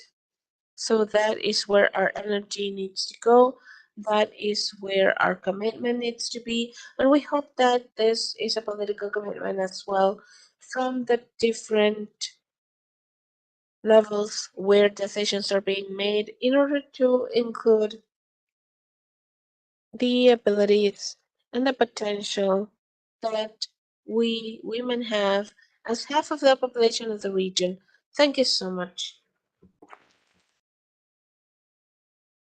Agradecemos la intervención de Janet Sánchez. Thank you so much, Janet Sanchez, Director of the Division of Natural Resources of ICLAC. At the moment, we are going to mention that those that entered and did not sign up when entering the room, do it when you leave, please. And also, let's remind everyone that we have people online following the conference. Now, let's continue on with Lucia Escudo, who is a sociologist, graduated from the School of Social Sciences of the Universidad de la República, and also with a master's degree from the University of Campiña, Brazil. She has worked with the Population Fund of the UN as coordinator of the Gender Information System of the National Institute of Women in the Ministry of Social Development. Professor, researcher from the School of Sociology of the School of Social Sciences, and also from the master's program for Gender and Public Policies of the School of Social Sciences. She has also worked in NGOs and in multidisciplinary spaces of articulation of public and private entities. Thank you, Lucia. And I am currently the ECLAC official for over 12 years. I've been working with ECLAC for over 12 years, working from the Gender Affairs Division. I would like to thank the organizers of this conference. Thank you for gathering us today to be part of this panel to motivate people. What greater motivation than listening the former president and former high commissioner of the UN clearly that leaves everyone with a lot of enthusiasm and encouragement. And clearly, today's session is going to be very important. From the division, we wanted to share with you some encouragement, ideas, and combining those formal aspects of the work of the UN with thinking about what moves us, what encourages us.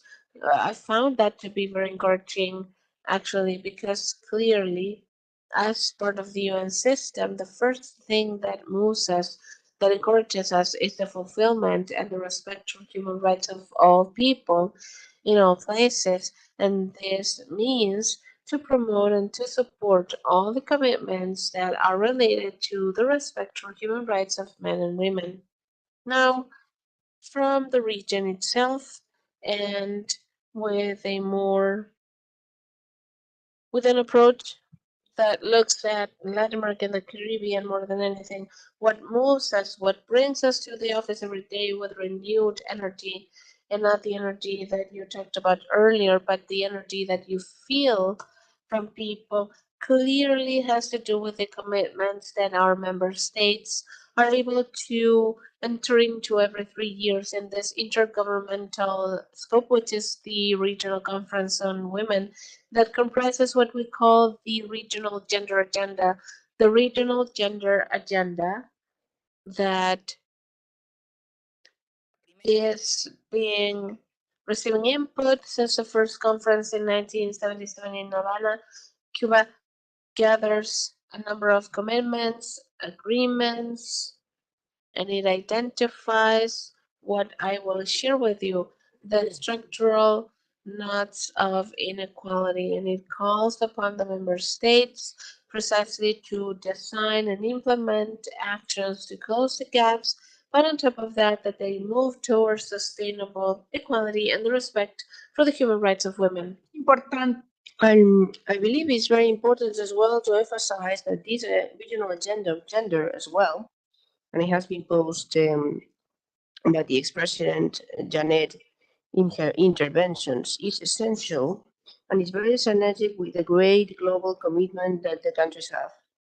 And we all have, as the public officers of all the United Nations, that is the Agenda 2030 for the Sustainable Development. This agenda goes hand in hand with this global agenda, and without any doubt identifies, as I said, 4 structural areas in Latin America and the Caribbean from 2016. There are the conferences where, without any doubt, we see the adoption. We started working with what we call the structural knots of the lack of equality. It was the conference of the year 2016 in Montevideo. And clearly now this is how we have identified these 4 knots that put barriers and do not allow the sustainable development with the guarantee of rights for women. And these are, I had a presentation only with the visual scheme of the these parts and the autonomy. I don't know if we have this information now. I will find it, and in the web page most probably appears the diagram. Anyways, these 4 parts that we have identified all together with the member states is related to the executive secretary with the socioeconomic and the persistence of poverty in the framework of an excludent framework within the unfair care organization with the concentration of pain and hierarchical knowledge and with discriminatory and violent areas that make precisely all the aspects that affect the physical autonomy of women. I listened to everybody that came before me, and in each of their presentations, without any doubt, I saw and I remember examples, and I believe that each of you will have these examples of each of these structural nodes for their development, professional development in the region. But Janet planteaba que I thought about the figures as well. 16 million people do not have access to the electrical energy in the region.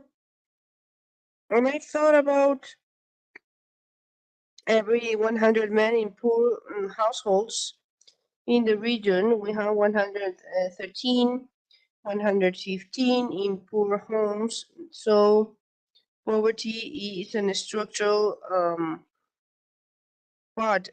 And if we talk about that more than 10% do not have access to electricity, we're not only talking about a problem of the 10% of households in the first fifth part, but we talk about a representation of women in those households that do not have access to electricity. And when I think of that, I think about the second structural node when we talk about the division of work and the unfair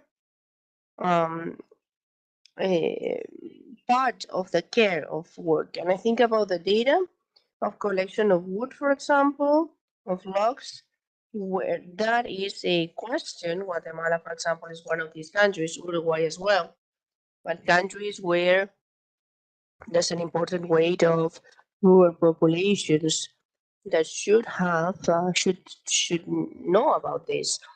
How long do women dedicate time to prepare their households because they generate sometimes the fuels, and obviously enough, women the ones that work with water in this first fifth part in that area where many women do not have access to these woods. There's an overrepresentation of women. If you click here, you have the complete diagram here. So, okay. Marina, El tercer nudo habla in the third note, we talk about the concentration of power, and Janet is putting this slide with there's so many faces of women that are very capable and have achieved to be in places of research on decision and work in the matter of energy. It is clear that women in Latin America do not have access to these positions. And I'm going to tell you something very important now. I'm going to talk about what motivates us. So I want to tell you something personal. The weekend, my dad sent to the family chat a recognition to the Ministry of Economics and Finance of Uruguay, had a recognition in the Economic Forum, and they tweeted that I don't need anything. Women can make it. And of course, we raised the family polemics and said, okay, I don't need installments. The Ministry of Economy of Uruguay to a decision of a public area. Typically, for each ministry director, each area, there's a pile of women that do and that not getting there. They cannot make it. Most probably with the same capacities of all the women and many of the men that are there without having to face these specific barriers that women face. So welcome the recognition to all the women that reach and have and are able to make it in these positions without leaving aside the training of everything that we do. And it is sufficient with knowing, I'm going to tell you about the figures in the region. We have in the parliaments 33%, 36 women, but what it is, the government, the local ones, the local governments where women they're very present in the community life.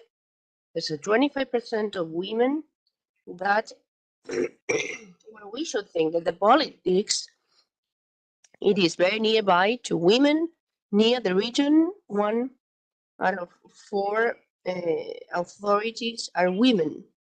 And the last note that is related with violence, where clearly now the femicide is a phenomenon in the region and is full of paradigm for the gender violence.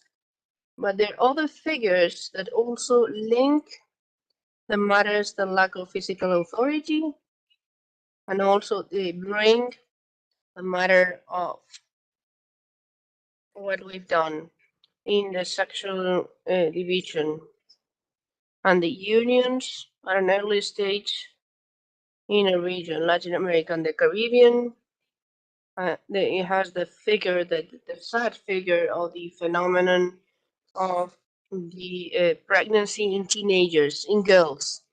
And one of the rates of girls that are larger at the global level. And this, without any doubt, implies that from a very early stage, the sexual division of work starts to raise these barriers of access precisely to all the areas of the social life, the decisions, the capacity, decision taking of these girls than women, because their figures for time of work of girls between 15 and 19 triples some countries compared to the colleagues or brothers, men most of all. So with that, the objective of what I'm saying was to share with you. Just one click. Here are the 4 notes and also the conceptual map that moves us and also has been agreed in the framework of the conferences. And lastly, to close, I would like to leave you this graphic that you see that is related to the transformative proposal coming from the last conference of women, that is the Society of Care, where I believe that it's as very valid, more valid than ever, the discussion of the access, the production to energy, or the Society of Care. We are talking about the first, the care of people, of the right to receive care, also for self-care, and also for the care of the planet. And there's no discussion of care of the planet. This discussion only with what happens with the production and the access to energy in the region. Clearly enough, I believe that this is scheme, it's life, and it's something that we're posing for some months now. And we have discussed this with the governments in the framework of the sustainability in the life of the region, where we identify these 4 actors that are part of the welfare. We have the status, and we have the community. And also, this heads to the importance of the eco interdependency, the link with the nature, what surrounds us. In these margins, green in the diagram, with the interdependency of people and the need of the core responsibility for the exercise of the right of everybody. So I leave you these ideas that motivated us a lot. Let's hope that this motivates you as well. Thank you very much. Muchas gracias. Thank you so much, Lucia. Just to put an end to this 3rd panel that moves us around, I would like to introduce Maria Galia Grosero. She's an economist with a specialty in international relationships, public policies, governability, and finance. For many, has served her country, Ecuador, as the Ministry of Social Development, and she's a technical secretary of the External Relationships and Human Mobility. Also, she's an advisor in the National Assembly, and she's been working for more than 20 years as a public officer. And she's a consultant of public organisms in areas of development and implementation of public policies oriented to the international cooperation, empowerment of women, focusing in a free world, promoting the defense of the rights of women, LGTB and QA From September 2022, he's the head of the UN Women in Chile. Thank you so much, Fran, for the presentation, and because it comes from you. You also motivate us as these young women that are studying and creating their own future. They motivate us a lot, as you do. I would like to start my presentation by thanking this time that you have given me, and for thanking those that have allowed us to be here, Energy Partnership Chile, Germany, to the LAC as well, and the Ministry of Energy and Federal Ministry of Climate Action of Germany. I would like also to try, to address some subjects that have not been addressed, and in what we consider in the UN Women, it's important to think about the gender diversity and promotion. In a traditional sector, there is masculinized, we have our challenges, and we have a way to go with a great strategic power, not only for the country, but for the Latin America region and the Caribbean. All this also allows us to look at the opportunities that may represent the talent and the leadership of women in this space, as well as a distribution that is more equitative. What about the people? We have had advances in this subject, but I would like to accentuate one that is related to the participation of women, the one that is represented in the industry, and also in this what is hidden of the success. There's an important rate of the renewable energy, and we have challenges ahead. And the idea is to take a look at what we have left in the administrative matter. This is still something that motivates us, moves us. And also when we look in the region of Latin America and the Caribbean, that a fifth part of the job positions and a 1/10 part of the executive parts, they're used by women, they're occupied by women. This needs to call us for action. And I also believe that there, for this data, I think it's key to understand the multi-dimension when we consider women in the access, control, and the property of the energetic resources. And also, when we think not only in the distribution of the benefits, but also in what Mrs. the President Bachelet deals and discusses with the differentiated impacts. Why and when do we need to be there? In the structural notes of the gender equality, I would like to complement what Lucia has said, because it allows us to move on to consider the model that we need. What do the states want? What do the parties want? Considering the sustainable development, but if this is not in the center, women cannot understand, maybe they can, how to enjoy things in the political, social equality. We as women, we've been moving on and working on one of the strategic objectives related with the session of the work market in this lack of discrimination. And we've been working with the state and also with the private sector. And we believe, and I would like to measure the words of the ones that offered some information before, because they normally they do have that difference. They can be in the design and in the implementation of programs for public policies, and energetic policies, but also they make the difference when we consider other parties, additionally speaking, in the private sector and other alliances, but also we consider the power that is in some areas as the energetic cases and in the technological development that could bring to the productive and chain and the innovation.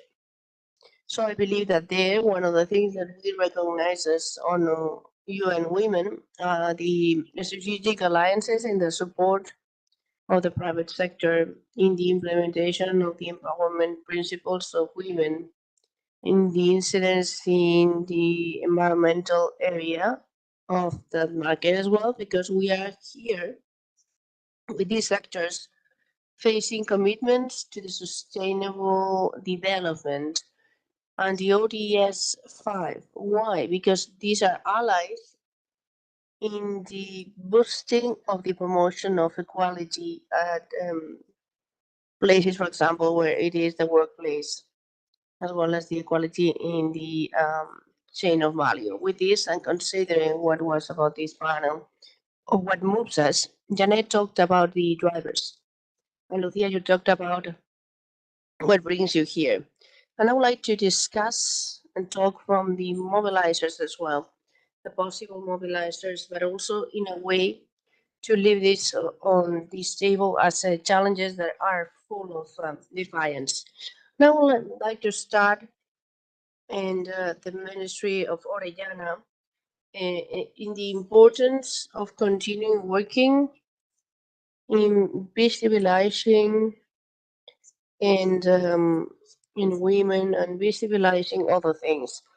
Many times it's difficult to put that slide, recognizing and visibilizing things because they're getting things, and many times we visualize things, and this exercise, this is important, and how these leaderships and references make changes internally, thinking about the state, the policy, the public policy, and the private sector of the companies.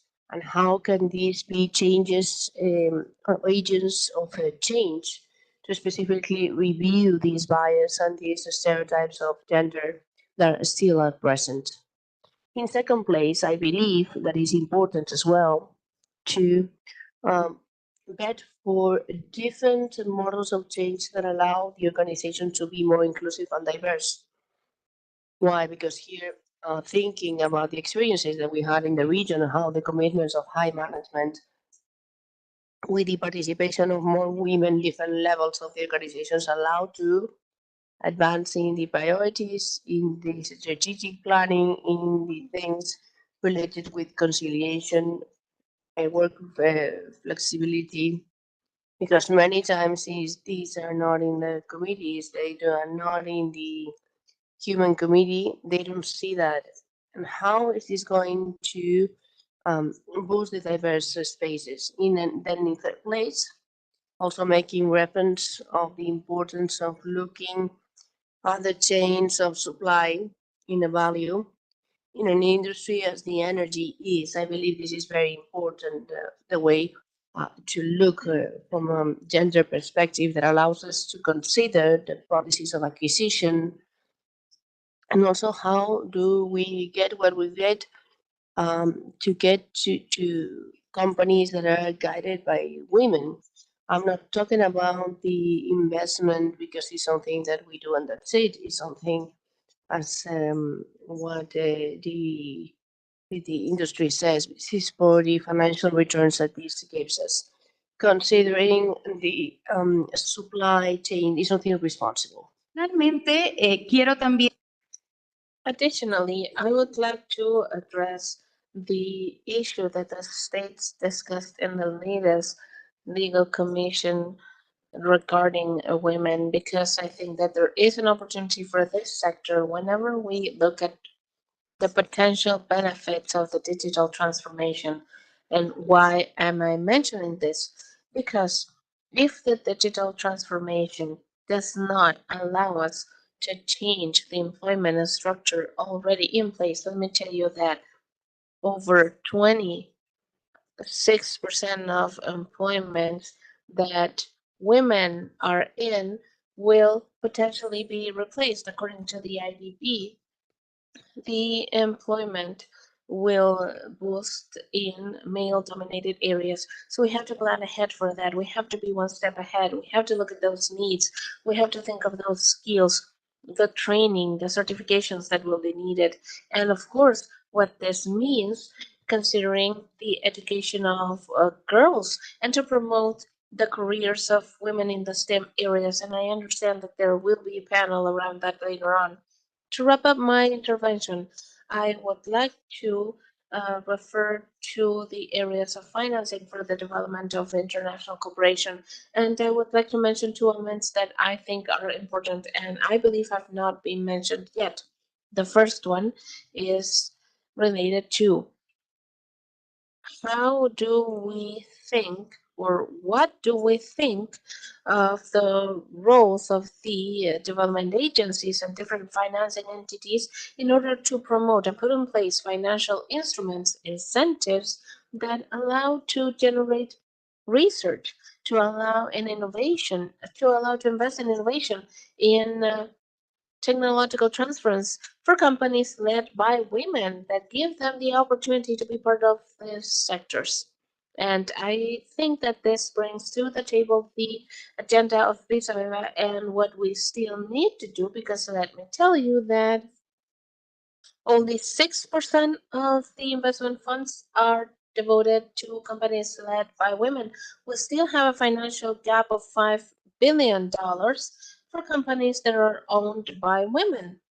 Even though there are more assets, more venture capital, and more private equity investing in women, even so, we need to move forward in terms of financing structures that allow us to have that financing available for women. On the other hand, we have to think about how to shift towards de sus propios mecanismos. international cooperation and the mechanisms that it has. And GIZ has an historical presence in the region in order to mobilize those experiences that were mentioned earlier from some countries and that will be discussed later, to generate good practices, to promote private-public partnerships, to engage in intersector dialogues. One of the activities we had not too long ago, together with the GIZ and UN Women, was an intersector dialogue between energy and mining to give visibility to the different strategies in place. So, in that sense, from the role of the cooperation agencies and international entities, we need to become also agents of change. Furthermore, when we think about sub-regional and national agendas, and I would like to go back to the words of the ambassador when she talked about the feminist foreign affairs policy, when she talked about the importance of having a greater representation of women in those instances where the negotiations take place in order to finance the policies. And many times women are not included in those instances. And in that sense, I would like to invite you to rethink about how, in these instances, the platforms can be strengthened. Regional platforms like the European Union, Latin America, for instance, and other Latin American instances of interaction where certainly sometimes, yes, there are women, but sometimes we are not visible. And it goes back to, and I'm going to wrap up with this, it goes back to the importance of moving forwards, thinking about the importance of having consistent policies, both in the national and international perspectives, in the national governance as well as in the international governance, and the importance of the stakeholders to be involved and to realize potential benefits that we have been working on so that an industry, for instance, like the energy industry, to be able to be fruitful and that women are finally able to enjoy the benefits of that in equal conditions in terms of presence and that we become agents for change because we know that we have not yet been able to overcome gender stereotypes and barriers that we have in this space. Thank you. Muchas gracias a Gabriela Rosero. Thank you so much, Gabriela Rosero, head of the Office of UN Women in Chile. And with this, we wrap up the third panel, What Moves Us? So we thank all the panel members for their interventions. And now we would like to invite all the attendees to stay because we have a fourth panel, which is Education Prepares Us for Life. And with that, I would like to give the floor to our colleague that will be moderating, Silja Dresser. Good morning. It is a pleasure to be the facilitator of this panel on education, what prepares us for life. But does it prepare everyone the same way? With equal opportunities? What is the gender bias in education and how to eliminate that? This is a panel that proposes sort of a tour along the bias that women and children, women and girls suffer or are subject to. And first of all, we are going to give the floor to Gloria Bornero regarding the STEAM, as in the English acronym, with the gender equality approach. She's a psychologist, researcher, and gender activist from Argentina. From 2001, she's been leading the area of gender and social policies from Flax, Argentina, the master's degree on that topic, and she is the coordinator for UNESCO for Latin America. And from 2010, she is coordinating the network for gender equality, and in 1979, she created the Center for Studies of Women, CEN, and the post-degree study of Women's Studies in the School of Psychology of the University of Buenos Aires. And also she has conducted a number of pieces of research and also training in the areas of women's science and technology. Gloria, please, the floor is yours. Thank you so much. And honestly, I'm happy and thankful for the invitation that I've been given to be part of this conference and to share with you a number of issues, a system, I would say, a problematic system that we have to respond to. We are already doing that, but we still have a long way to go to find more efficient responses, more effective responses to overcome the persisting inequalities that are many. Whenever we hear about the challenges that we still have pending in terms of the challenges that we still have pending in terms of gender equality. From the very beginning of feminism, I would say, historically speaking, we have always gone back to education as one of the alternatives, as one of the ways in which we have the ability to overcome inequalities.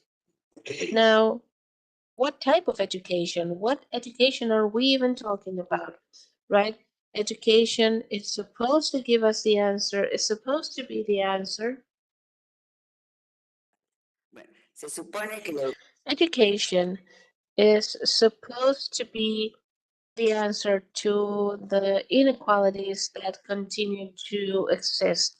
But I would like to challenge that argument, and together with UNESCO, that I'm part of at the moment, I would like to propose you to rethink education that we need in the current social, economic, political situation that we are living in today's world, more particularly in our Latin American region.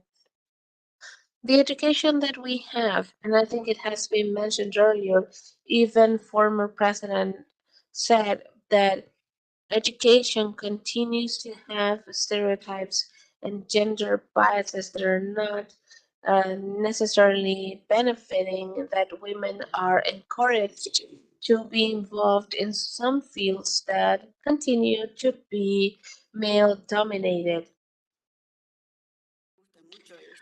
That is why I really like this proposal from UNESCO, which is a need for rethinking and reimagining our future and establishing a new social contract for education. But what type of education do we need? We need education that promotes interdisciplinary action, interculturality, the development of critical thinking, the ecological responsibility based on an approach of equal rights with equality and justice. Do we have that education yet? I would say that we do not have that education yet.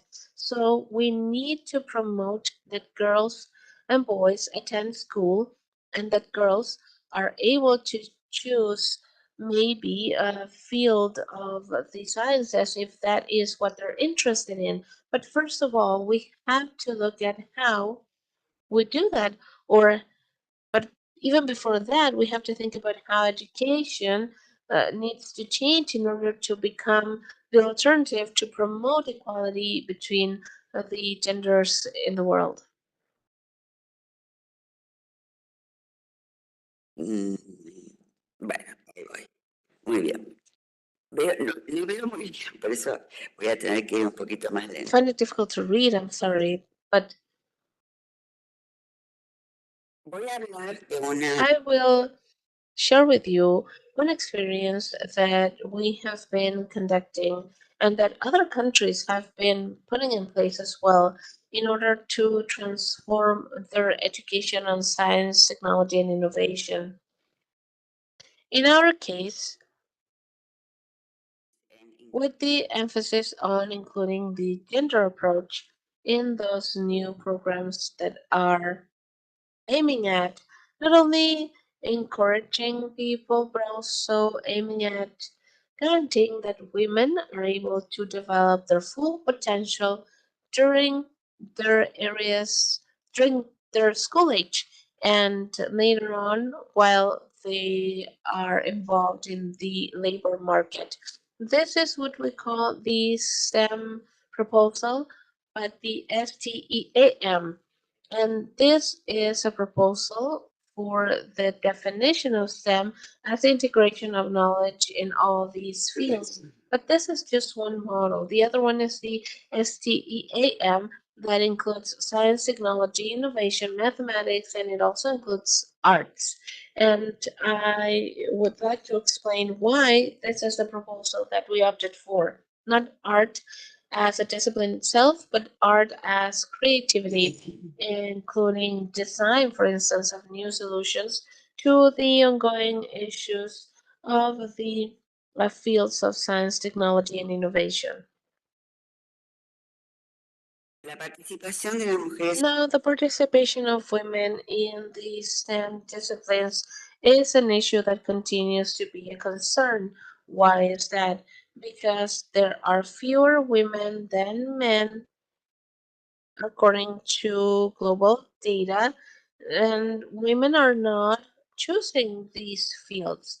Already in 1965, an American researcher, Alice Rossi, asked a question that has given place to many pieces of research. And the question was, why so little women? Why such a few women, especially in certain disciplines? Not necessarily biology, where women are the majority or almost the majority, but why so little women in engineering? Why fewer women in IT? Why fewer women in physics? Why so many women in biology, for instance? So, this is a question that has given place to a number of research initiatives, and there are certain answers to that, and they are listed on the slide here. And the same answers continue to come up. While I was preparing this presentation together with my team, I was looking at this, and this is a presentation that I have given before, but I updated the information, and I was looking at the answers that the research gives us to the question as to why fewer women. First, gender stereotypes in the families, in the social environment, in the media, in the gameplay in their educational context, also social representations of the disciplines as being very difficult, highly demanding for highly intelligent people, and also social representations of the life project of those that are involved in these disciplines. For instance, that they take too much time, that it would be very difficult or impossible for women to do this.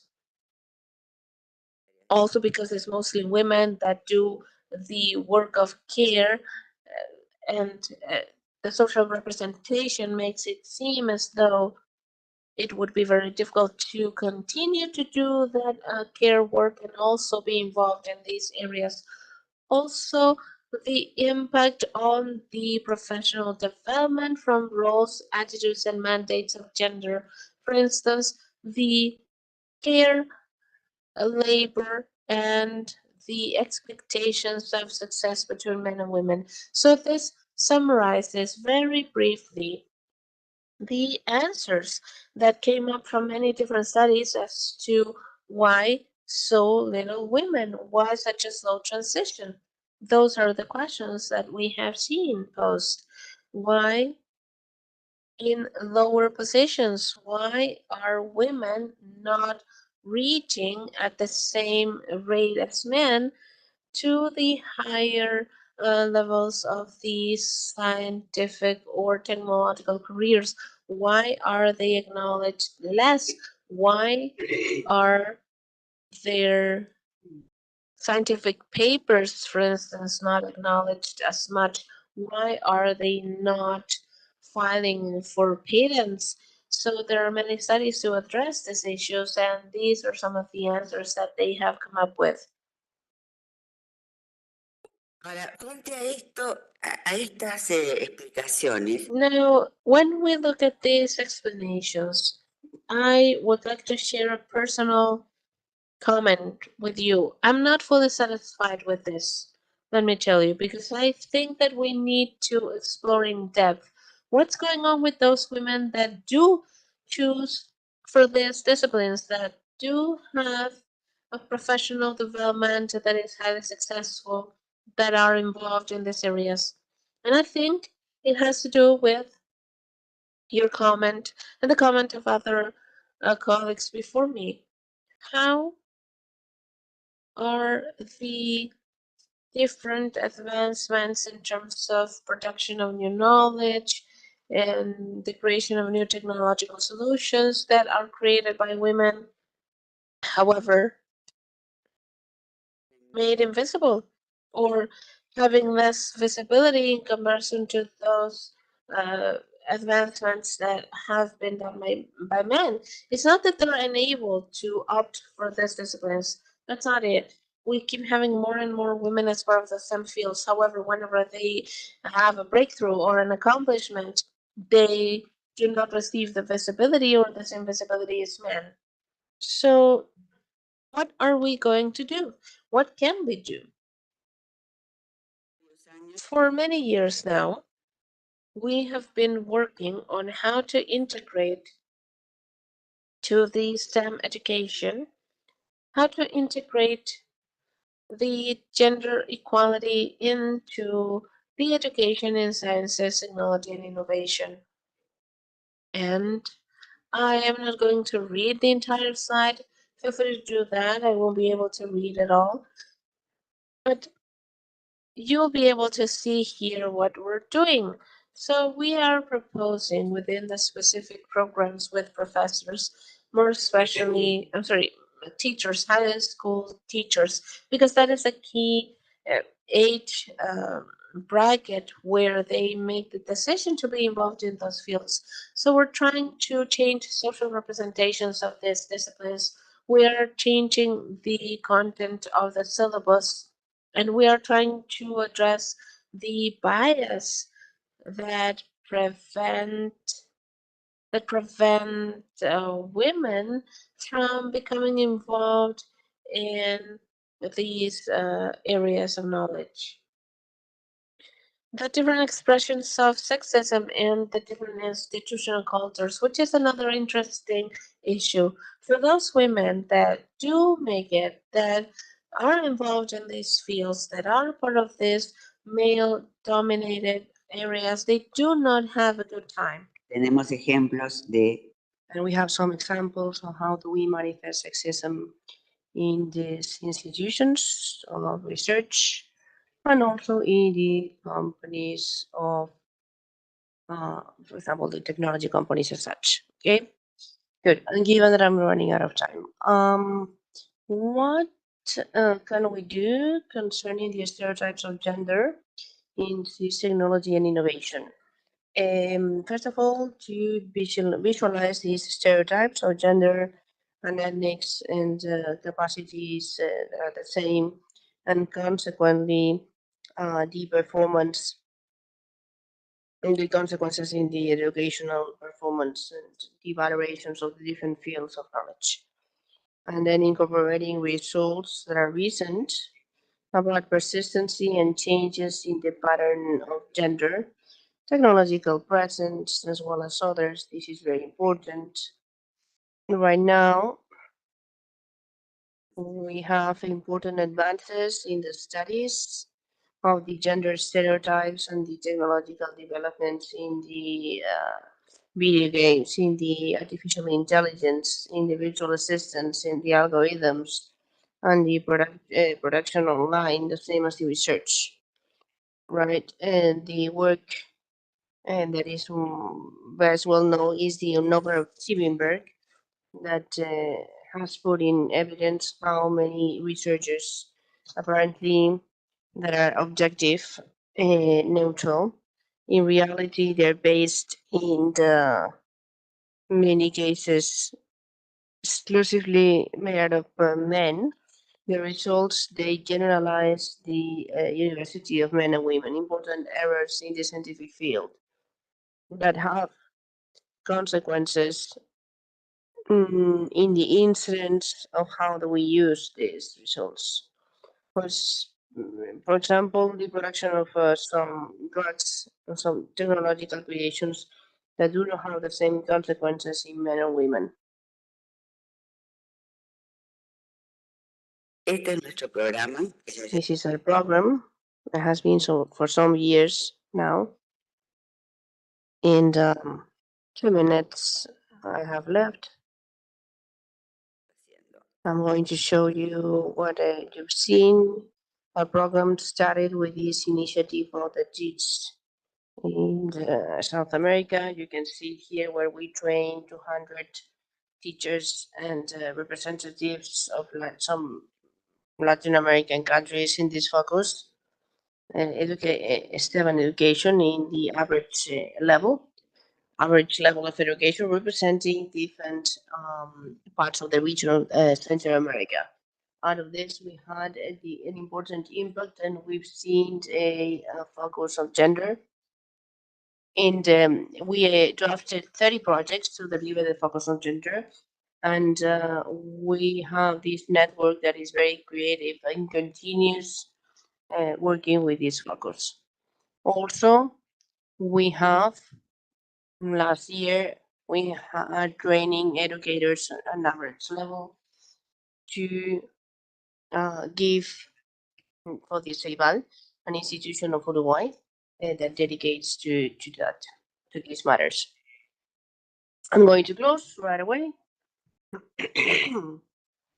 This is not sufficient. Anyways, it is not.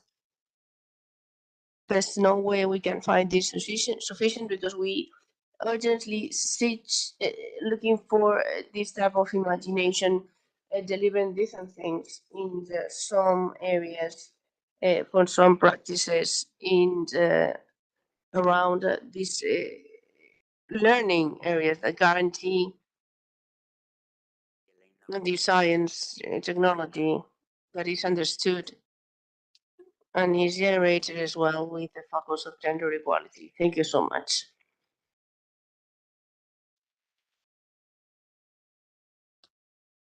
Muchas gracias, Gloria. Thank you very much, Gloria. I'm sorry. We're going to continue with not a lot of time. And you have given me an idea and an answer for the discussion. Let's hope we have some time. And we can start working. Carla Sedamo on Mexico. And we're going to continue with the title of interest, impact of women in the superior education, STEM education. But before I hand the floor, I would like to introduce you, Carlos Beca. He's multidisciplinary and is responsible of the Laboratory of Innovation and the Institute of Renewable Energies of UNAM of Mexico, doctor in engineering of the implemented sciences and leader in the fields of social sciences and innovation and sustainability with the gender's perspective. And whatever it is, resilience in the ethics of Cuba and Colombia. Go ahead, Carla, and thank you so much for the opportunity of sharing with these extraordinary women this space. And especially, I would like to mention the crystal generation, as we were not understanding the things that we need to do. So thanks to this youth that allows us every day to start and to, because they deal with the impact, contextualizing, as my colleague said, I'm not going to get involved with this, just remembering the short rate of women that we have studied this system. Here you can see that on this part that is darker. It means that we are at a 40% because in general we are countries that do not have many women that are really there, getting there. And the interest in this careers, we have to have the freedom. And women, we don't have the freedom. If we're not free, we don't have agency. And the thing is to start asking about the interest. What about the income? Why? Well, first of all, the studies. Where do we enter in these careers, in this type of studies? We need to work on the interest, but when there's interest, we have the LAC study, first of all, and we deal with important barriers. So we can have more women into these spaces. We need to have specific campaigns that are oriented women per women. We need to have an effort to look for the women trying to have that interest. The criteria of recruitment, they need to change. In a country, 15% of the merit, they're less than 15 years. If we have those barriers that are social, culturally speaking, in our culture, it is very important that we have other areas of recruitment. So we have some spaces to train women that really attract us, where we can feel how these gaps have hidden us during over time. And of course, we're not alone. And there's an elite and there's a privilege to be able to get in. Women all day, they receive harassment, sexual, they have sexual problems from the very beginning. They wake up in the morning until they walk to public transportation, for example, for university. They are harassed every day. If women think that this deals with equality and we have this problem from the very moment we enter into where we need, it is not the case. And most of women, we suffer from pain with our menstruation, and until we don't understand that this management is communitary and we have a common responsibility, and we deal with that, the assistance to classes and the understanding of these issues, we won't be able to do anything with the way we're doing things. We need to talk about menstruation, and of course, and I'm going to see what to do in the area of the recreation. We cannot do this in the same way. We're going to explore our youth, and we are having a sort of urgency. And this is something real. It needs to be permissive, And it's not the same way for the engineering in men and women, where women, we cannot take the beer, for example, or losing control in the same way. We are part of our communities. We need to recognize that, and we need to assess that. We need to do something about that. Has been said that the STEM degrees in the university, the STEM degrees in the terms of study in the United States, we see the figures, and then we have those studies that are dealing with energy. They need to have more engineers. Which barriers? I was going to quote the LAC study. I'm not going to get you bored with this. ¿Cómo está esa barrera?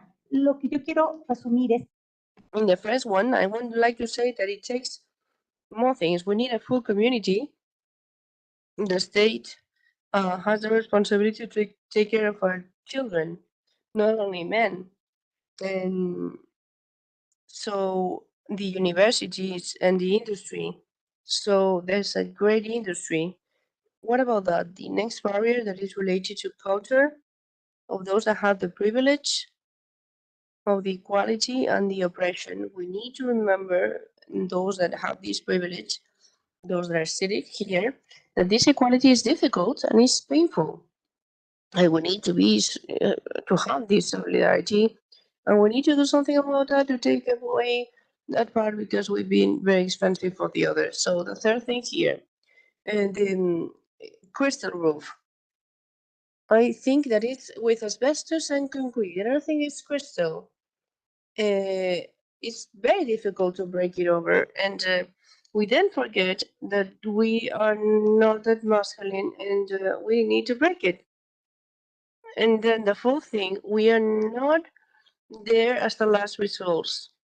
There are many, many problems that need to be solved, and when we understand that we women, we're not doing that, and there's a visualization of men, we're going to transform the spaces so more women have the freedom to choose what we want to do. Why is so important? It is due to the impact that we women have, and with all due respect to the group, we're not an important element. We are the important element. The management of women is a matter in the agenda that is very urgent to understand. We need feminist, energetic women that deal with that. And we have an economy, and we have to take care of many things with all the society that needs to be to transform in the collection and the accumulation of goods. So we understand that we're dealing with the surveillance of the species. That is feminist economy, and dealing with the spaces. This is what we need to teach in the classroom. We need to teach men and women that have this type of logic, and especially in the spaces where we have things ready. And just to put an end, I would like to insist in the importance that we need to have more women in the spaces, not only for women, but for the trans women and for men that are trans as well, because these are people and that are the real, and the fact of including more women in STEM degrees, they have that commitment of the inclusion that is gonna give benefit to all the communities. And it is due to the energetic transition that needs to be fair, needs to be sustainable, and needs to be included, or if not, it should not exist.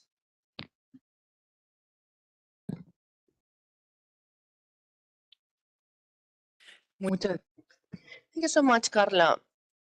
Also, for opening our eyes to only these academic things that are of influence, of course. You have made me think a lot for including the discussion. And first of all, I would like to listen to another colleague, Carolina Dutra of Brazil. Carolina also is one of my colleagues of Brazil, and is an electric engineer, graduated in the Federal University of Santa Catarina with a master in innovation management of the the École des Mines de Saint-Étienne. Then let's start with the French and then turn into English. With measurement and quality of energy and consumers in the coordination of some projects of development in the social area.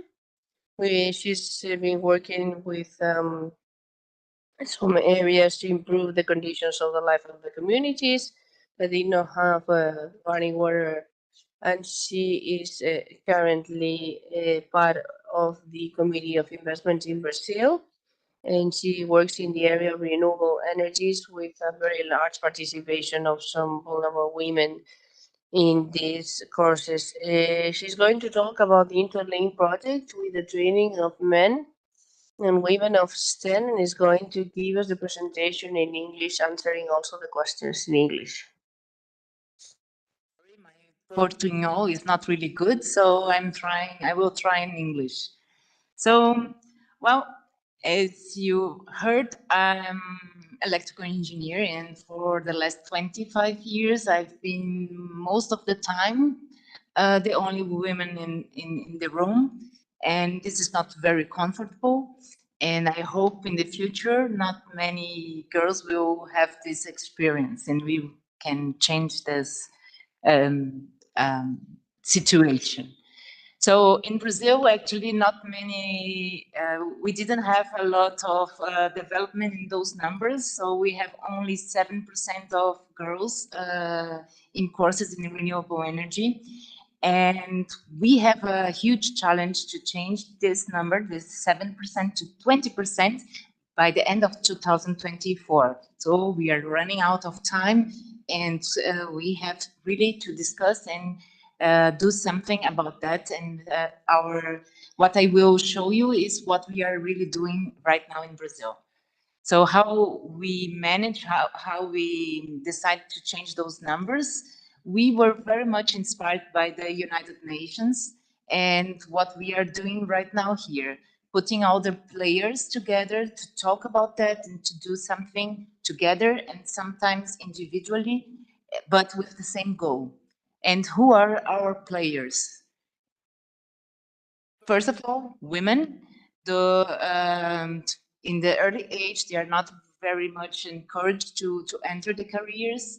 When they enter the careers, we have a high rate of dropouts, and we have to change that. And when they graduate, they also find it very much difficult to find a good job or a good position. So this is our first group of players. We have the companies, and surprisingly in Brazil, we have a lot of companies really working on to reach the equality to the end of 2030. So they are really looking for women in the market. They want to hire them, and you can see those advertisements. They are really calling women to join the sector.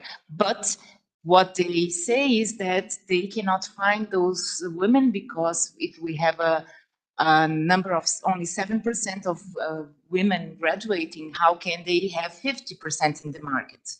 So this is another player. And the third player are the schools. We have really good schools, really good courses in Brazil, but you can see their marketing, their communication, it's really very masculine and it's not appealing. We have to teach school how to communicate more equally. So let's think about putting them all together, and that's the name of our project, Interligadas. Interligadas means in English, interconnected. So we connect players and put them together in the same platform, and we have discussions and we share good practices. So companies, schools, women entering the market or women already in the market can find solutions. So this is more or less the very resume of the Interligadas, and it's supported by the Ministry of Education. We, together with also the Women in Solar Energy Network, we launched the Interligadas, and those who participate, they receive a badge, and they have to share what they are doing so others can learn from each other and replicate the good actions. To subscribe, to enter Interligada, it's very easy. There is an online form where companies, schools, and professionals can join. We have very important tool that was the Ministry of Education launched and approved 17,000 scholarships in renewable energy market, in the renewable energy courses. And for the first time, we have quotas for women.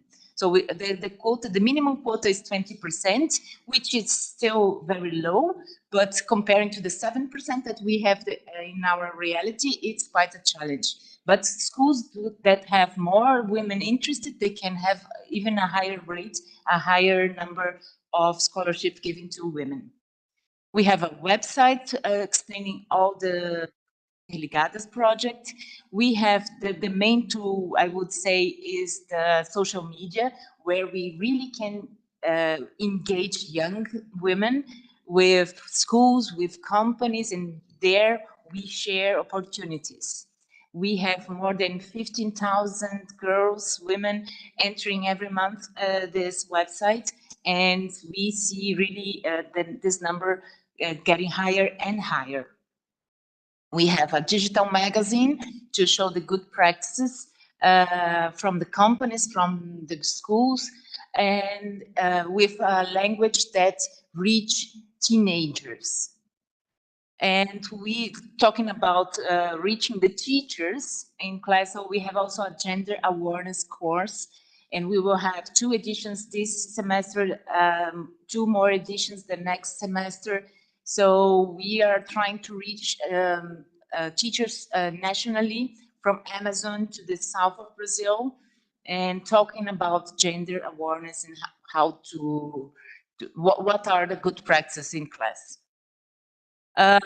We also connect senior professional women to the young girls and young women that are entering those courses in the mentorship program. So it's not for senior women, it's for the very young age where they will still decide their careers.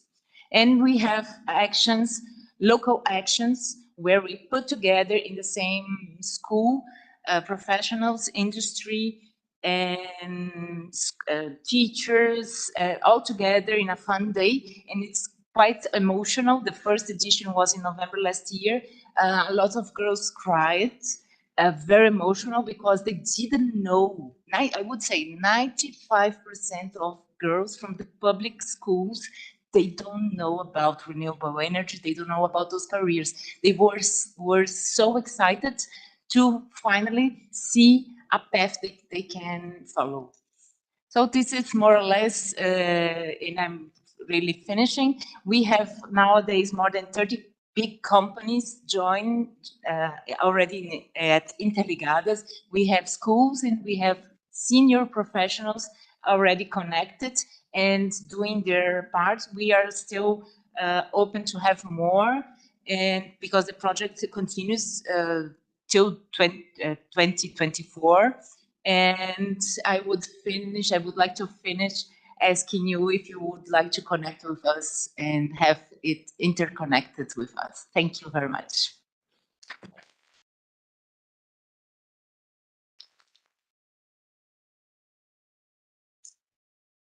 Muchas gracias, Caroline. Esto ya... Thank you so much, Carolina, and thank you so much for the invitation to engage with you and to be part of this network activity that is going on. This is actually a very good opening for a short Q&A session. Unfortunately, we are running out of time.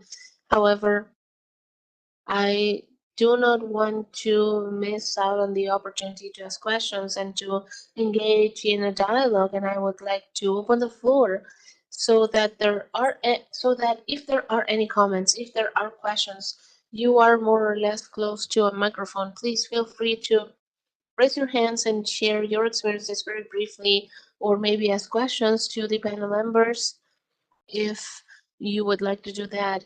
And I would like to attempt to have an instance for participation before we leave for the lunch break. So please, everyone, do you have any questions? Any questions or thoughts from the presentations now, and especially in the education panel? Maybe there are experiences that you would like to share. I know that we have a number of women that are engineers that are here present in the room. And I think that we could definitely learn from the experiences of others. The floor is open. Hola, buenos días, creo todavía. Hi, good morning or good afternoon. I'm not sure. Thank you so much for the presentations. They've been very interesting. I am Diana Rodriguez from the Division of Gender Affairs from the ICLAC.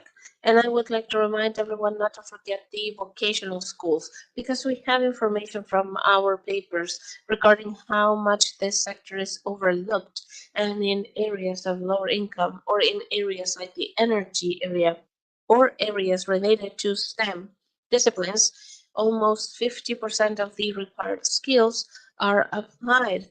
So it is very important not to forget this, also because of an issue of inclusion. Women that need to have access to the labor market more quickly usually opt for vocational schools. So let's not forget this sector. And it is part of the STEM field as well. So I just wanted to put that on the table. Muchísimas gracias. Thank you. Thank you for that. No, sí, tengo unas dos contribuciones más. Thank you. I'm going to give the floor to two more people and then we are wrapping up. Muchas gracias por las presentaciones. Thank you. Thank you for the presentations. My name is Maria Jose Rosales from Uruguay, from the Energy and Mining Ministry. I loved the experience Interligadas. I found it very interesting. And I have a question for you related to the engagement with private companies. We know that the energy sector is highly male dominated. So I started thinking about my daughter, because last week they visited an ITC company, and she was very excited when she came home, because there were many young women that were encouraging women that were exciting to see. So what is the challenge for you? Because when it comes to engaging with students, by having less women, we know that the role model is missing. We know that there aren't examples to follow. So how do you work on that as part of your program? Is this something that you have worked on? Thank you so much, Maria Jose. I'm going to take another intervention. I'd like to give the floor to one more person. Yes, go on, please.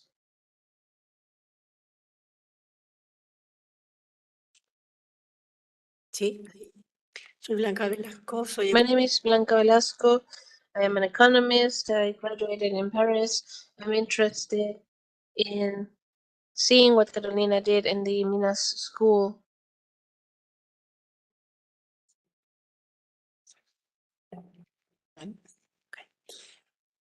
No sé si se escuchó. I'm not sure if you were able to hear, however, I work in the area of innovation. I have for many years. That is my professional background. And I am part of the board of the Advanced Center of Electrical and Electronic Engineer from the Santa Maria University, which is a technological university here in Chile. I have been a professor in the area of engineering and innovation. And one of the things that I find important, and it goes back to the presentation we heard a while ago, is about how we assess projects. What are the indicators that we're using? Because in order to measure and define public policies regarding this issue, we need that public policies also have that gender context in place. And the educational level, of course, is not only acquired because you made a decision, but also because of how people work, because of how people live, because of people reproduce and produce themselves. So Congratulations, first of all, for organizing the conference, but I believe that we still need to have a greater conversation regarding the issue and definitely a call to action. And I believe that the indicators and the instances to put in place reforms hand in hand with the digital transformation is something that needs to be included. I am right now working on a project for technology for family health care centers for Chile with the WHO, with the Pan American Health Organization, and the way they assess projects is fully biased, especially in the ministries that have to pay for things. And the conditions in which the technologies are adopted are completely biased because the issue of the technological adoption is sometimes not considered. Thank you so much, and I'm sorry once again for having to cut the conversation short. A brief reaction, please, from Carolina and Gloria, and otherwise, if you'd like to give final remarks, otherwise, we need to wrap up immediately. So you have 1 minute each. Speech actually. So Inteligadas, you talked about role models, because we don't have that many women, but we still have them.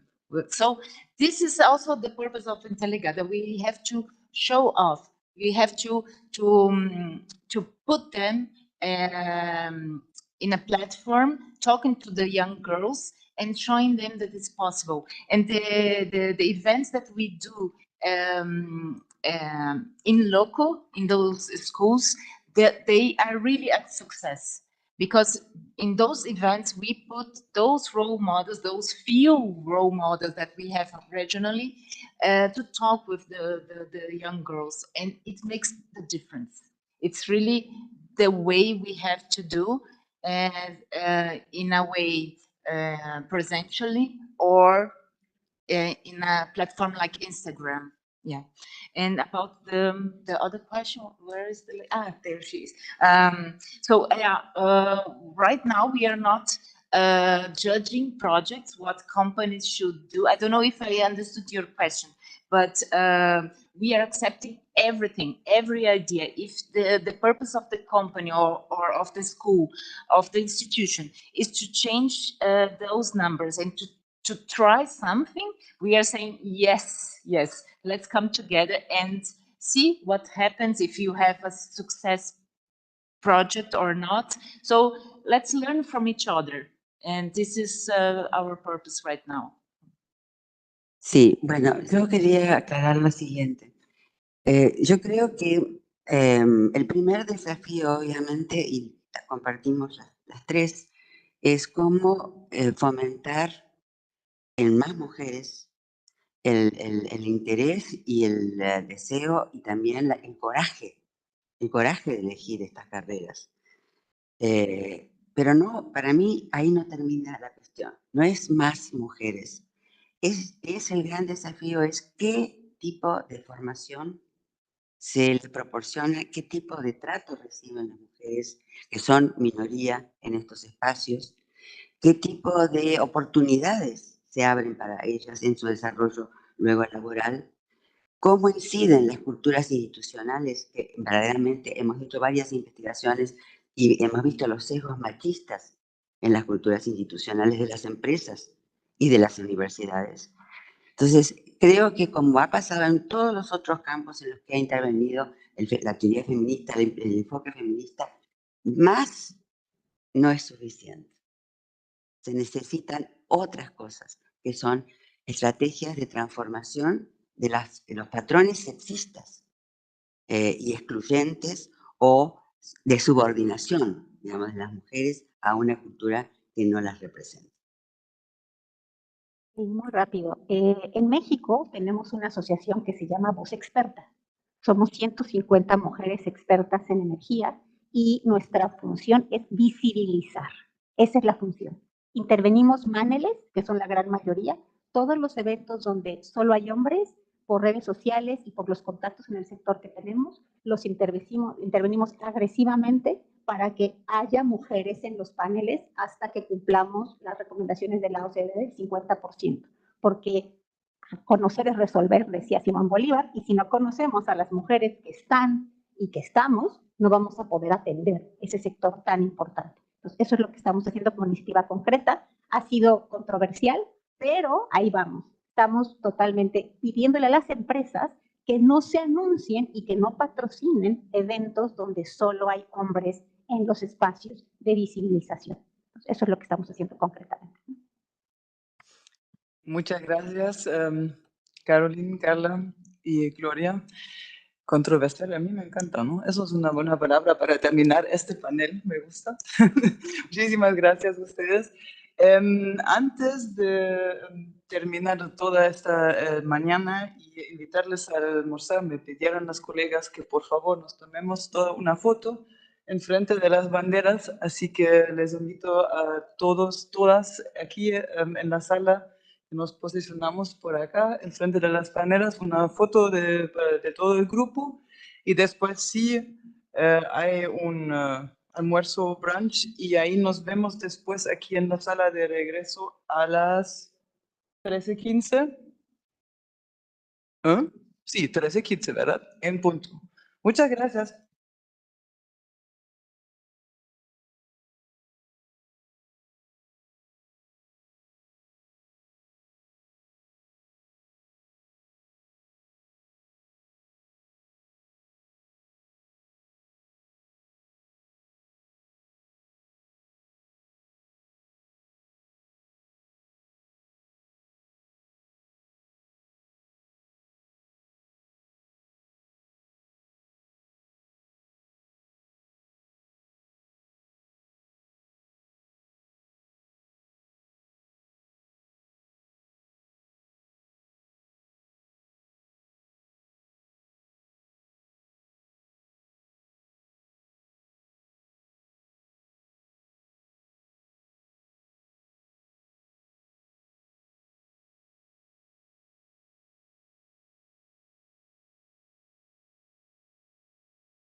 Hola Rafael, ¿me escucha?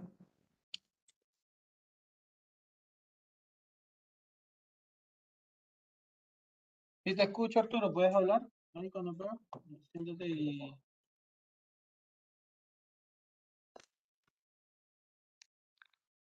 Atento, Rafael. Eso, ahora lee un texto, porfa.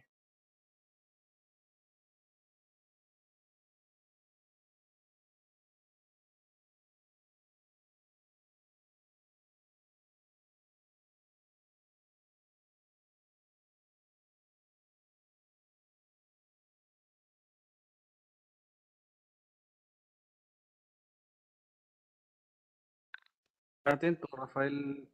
Estoy en la sala Pevich.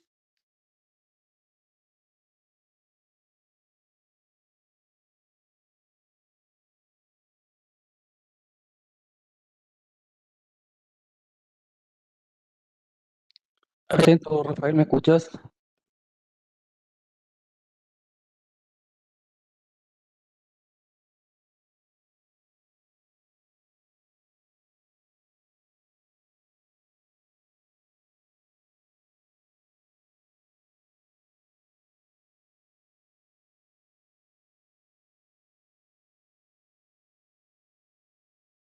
¿Cómo está, señor? Ah, me está llegando un delay, me está devolviendo el audio del computador de transmisión, ojo.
¿Comienza?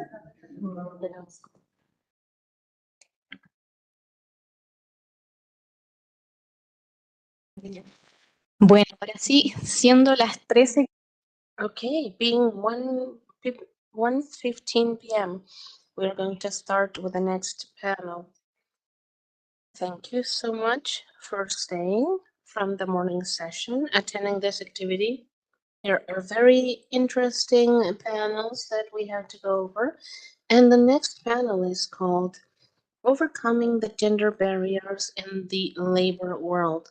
In the labor world, there are barriers, gaps, there is bias for women, and this is a very broad topic, so we will try to be accurate. More particularly, and to give you some context, we have social cultural barriers that usually depend on the country, and there are political barriers as well. There are institutional barriers, and more particularly if we go to the world of entrepreneurship, energy, and other sectors, there will always be specific gender gaps in those areas. For instance, in the R&D sector, we see that there is imbalance not only in terms of the technical knowledge of women that are part of the sector, but there is also an imbalance in terms of access to information, access to financing, etc., etc. So we have 4 presentations, and we would like to start with a summary of a study on gender gaps in R&D and entrepreneurship in the energy sector of Chile that was conducted by GIZ, and Barbara Neira will present, and she is a mechanical civil engineer from the University Federico Santa Maria, from the Technical University. She is the energy advisor, technical advisor for the energy partnership. You have 10 minutes. Thank you, Adelaida. Thank you, everyone, for attending today. Thank you for being part of this conference that has been a huge effort between the teams of GIZ, the Ministry of Energy, and ICLAC. I wanted to tell you about what was the context of the study, which is framed within the Energy Partnership Chile-Germany that aims at promoting the high-level political dialogue between the Ministry of Energy of Chile and the Ministry of Economy and Environmental Protection of Germany, where once a year the ministers get together to agree on certain topics, and the issue of gender is very important for the G7. Therefore, that is why we're here today, and that is why the study was conducted in the first place. And it is mainly because for both countries, the energy transition, first of all, needs innovation at its core. And also for this innovation to be just needs to include the gender approach. So the study was conducted with the purpose of identifying the barriers in the world of innovation and development and entrepreneurship in the energy industry. It is highly specific, and it was the first approach we had to this specific scope of action in the sector. Overall speaking, the study was conducted by the Center of Gender Studies and the consulting company Deuman. Methodologically speaking, it was comprised by 3 stages. First, a review of the bibliography. Secondly, this was complemented with primary information based on interviews and surveys to women in Chile working in the area of R&D, and also women that are entrepreneurs in the energy area, and also the workshops. And then with the results. The results were validated in a workshop. Now all the information is available, and we are conducting or drafting an action plan to overcome the barriers that were identified thanks to the survey. Generally speaking, the interviews were conducted by different research centers with a variety of women that work in this field, also other key stakeholders that do not necessarily work only in energy, but are important in the ecosystem of innovation and entrepreneurship, and also trade associations. And the surveys were conducted only to women that are or that qualified as part of the area of R&D and innovation. With all this information, there were different findings. There are mostly qualitative, and during my presentation, I will share with you a couple of quantitative findings, but it was mostly a qualitative research. Without further ado, the results were over 15 barriers that were identified in the area of R&D and innovation that were gender barriers. And we feel that those more highly related to R&D and innovation are this. I will not address this in detail because we had a panel talking about how cultural bias and gender bias can have an influence over choosing a certain field for professional development. But with this, we got to the study of the Ministry of Education, where the enrollment for the first year, we see the first year of higher education, we see the studies under a gap of minus 66%. So complementing this with secondary information, we were able to see that the findings that we obtained from the interviews were checking, and these aren't just stories we hear. This is backed by data. Also, the organization of time spent during work life and family life, and this isn't a gap that women leave only in these sectors, but this is something they experience in all industries. Complementing this with secondary information, we got to the National Survey of Use of Time conducted by the National Statistics Office that was conducted in 2015, and according to the survey, women conduct unpaid labor for 3 hours more than men a week. Therefore, once again, these are barriers that are represented in the sector and overall in the lives of women. Now, moving along to a different panel, or rather another scope of barriers, we got to organizational barriers. The first one that we have heard of a lot during the conference is limited access to executive positions. And in this, the Ministry of Energy of Chile is something that they've studied for a couple of years now. As you can see here in the picture, more or less 25% of people in the executive world and in boards of companies are women. And we hear that whenever we zoom in and we see where women are, they are mostly in administrative charges or positions, I'm sorry. And we were able to identify different mechanisms that are studied within gender studies, for instance, the glass ceiling that refers to different barriers that are external barriers that prevent women from accessing higher roles. And also the concrete ceiling that sort of women restrict themselves to access certain positions due to internal issues, and also the sticky floor, which is the difficulty to separate the private life, which is unpaid work, unpaid labor, with the work environment.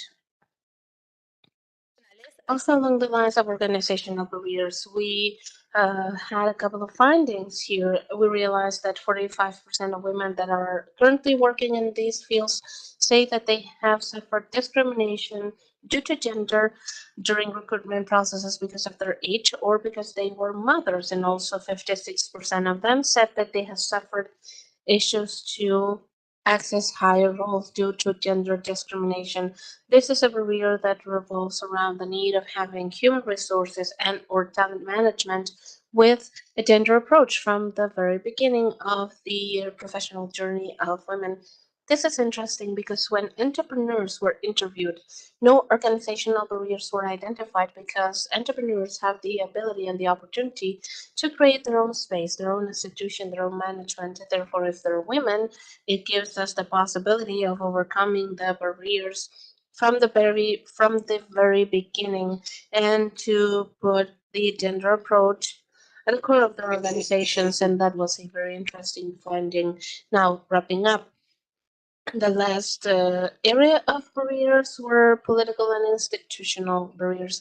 Whenever we talk about R&D and entrepreneurship, it was the most important one both for researchers as well as entrepreneurs, which is access to financing.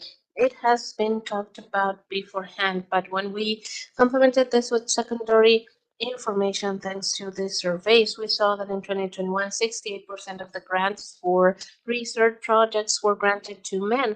If we move to the world of entrepreneurship, we see that the Forbes magazine, based on Crunchbase, which is the database that they used in 2022, they saw that in the world over 20 billion were raised in venture capital. However, only 2% of those funds were devoted to Latin American startups led by women, so this gap is huge. Clearly, a result of all the barriers that we have identified previously.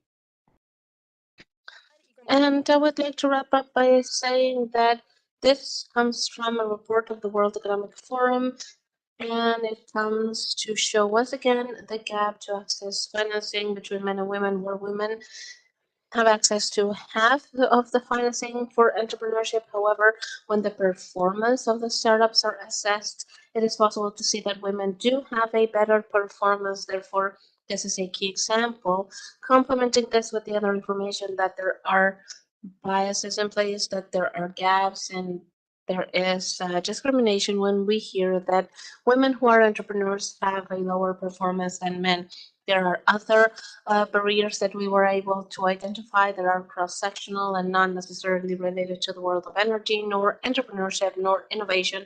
We see them in different areas. For instance, a lack of gender policies, lack of action plans within the institutions, problems with transparency in the wages, lack of policies regarding work abuse, and also lack of political measures to promote co-responsibility, which is something that will be addressed in the following panel. With that, thank you for your attention.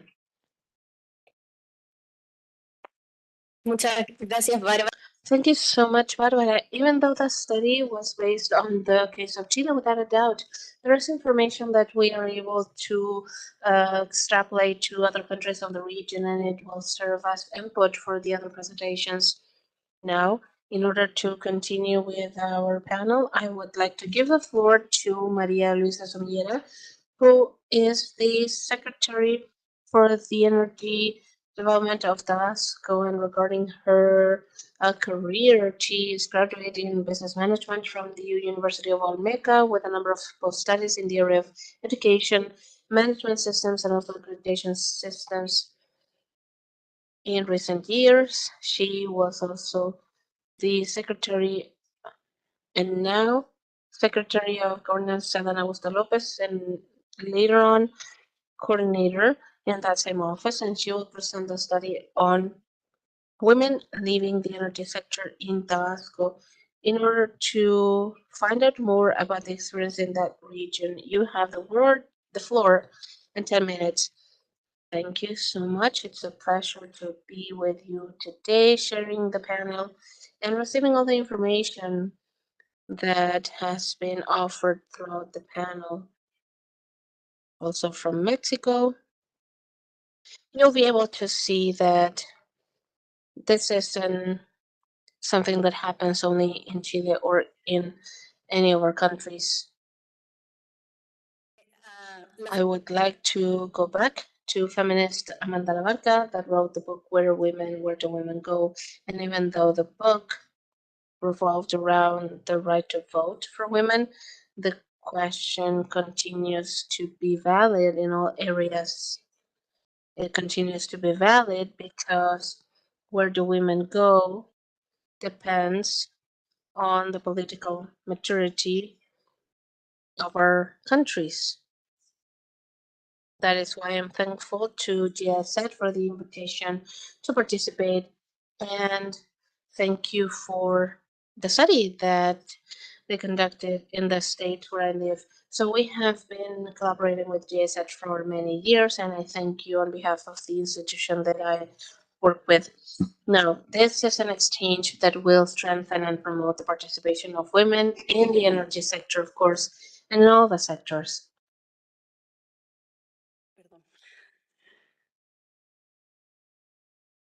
Un poco para contextualizar. Now, it's a little bit of context for you and for you to know where the study was conducted. These are figures that describe the state that I come from. The state of Tabasco is in Mexico, in the southeast of Mexico, with approximately 2 million inhabitants, of which 51% are women.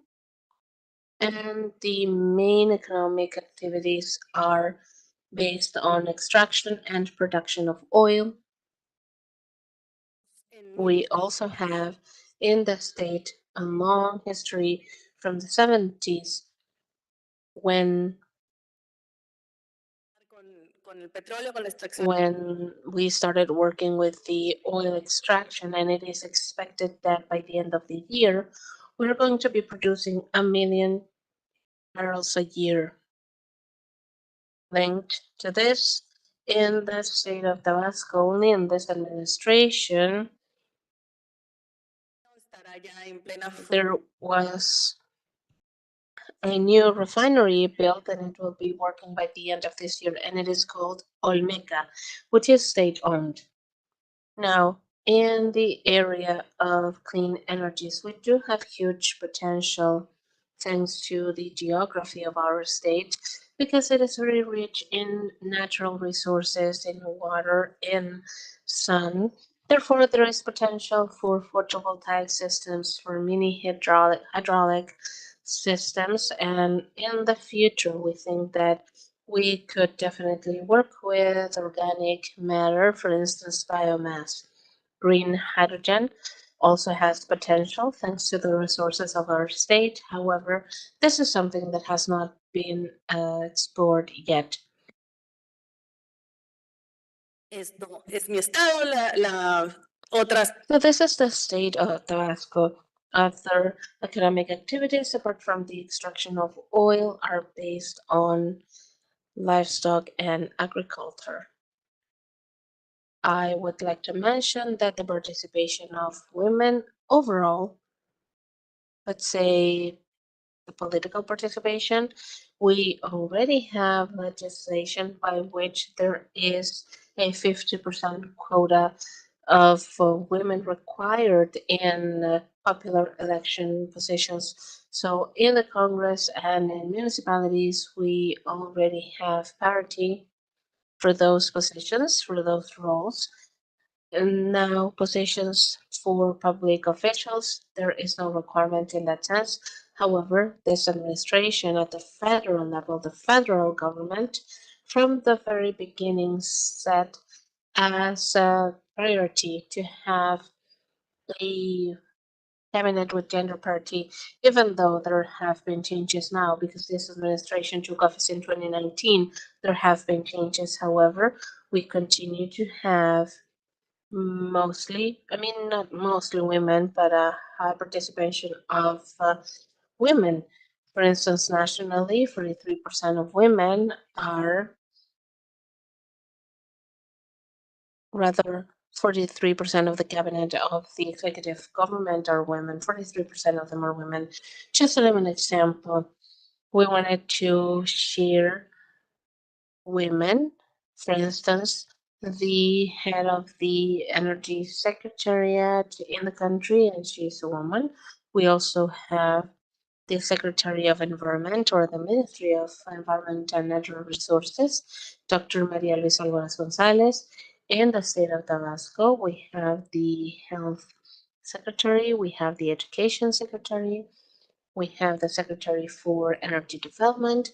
So we feel that at the very least, in those areas, we are well represented, and those are key pillars for the development of society, right? Healthcare, education, and so on and so forth.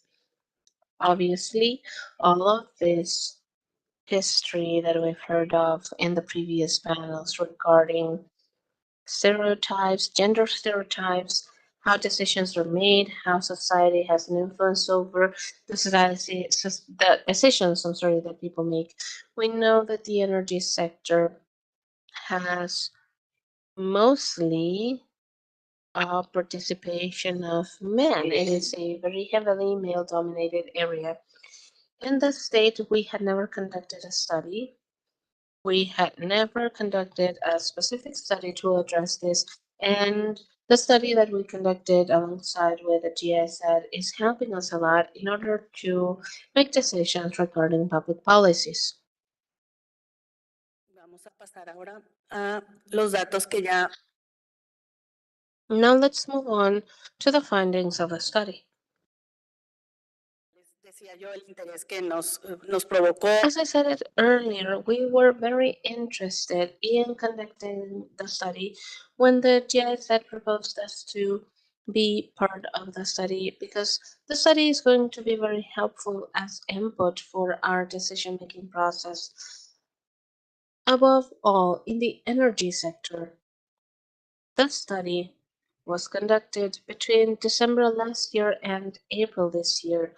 The findings are fresh out of the oven, and it was targeting professionals, over 1,000 people. It was conducted online, and of course, it was conducted with people interested and or involved in the energy sector. Among the most important findings, we saw that the participation of women in the energy sector, in the conventional sector, for us that would be hydrocarbons, we see that there is 88% of women and only 12% of women are in the area of renewable energies. And the explanation for this is mostly that those work areas are, of course, in the hydrocarbons. So it would be impossible to deny this. The state is heavily devoted to that exploitation. That is where the most of the investments are. That is where most of the job positions are found. Vamos a la siguiente lámina. Let's go now to the next slide. And we see here clearly they work in the sector, the works that they have. They're many times, almost all the times, administrative, technical, and not very operative. And concerning the academical operation, the 80% of women just said that they worked a career related to the energetic sector, and their position is related to the sector. In our state, the universities offer the geoscience because they are giving sufficient things for the job opportunities, but also they offer careers in the environmental area and safety, so there are opportunities on that. Other important data that we find in the study and that we do agree on is the superior head of these people. In 86% are men, and the heads of these men, they're men. Well, the maximum authority of this body, they're men, the 85%, and also some answers concerning the lack of discrimination and for what it is, the discrimination of decision taking, and it is part of the training and others. Entonces, con estos datos, el gobierno del estado. With these data, the government of the state is very useful, and we see some areas of opportunities where we see our objectives and goals at a short term from the government of the state, and the training of human capital, agreeing on many things with a lot of light for everything that has been the training and others, and I really do thank you for that. The work culture, because we agree that this should not be given by parity the spaces, but because there's a capacity related to the skills of women, and we believe that we win a lot of area. So that culture to incorporate women should be more and more democratic to consider this capacity.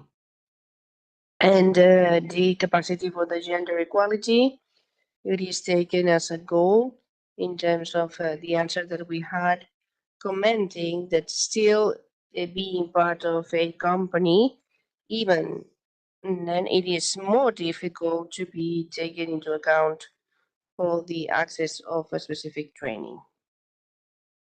And of course, the evaluation and the follow-up of this type of study that, as it has been said, we have to have a follow-up on a yearly basis to be able to recover the information and to recognize the advances that we have for the goal obtention for the policies that are going to be generated.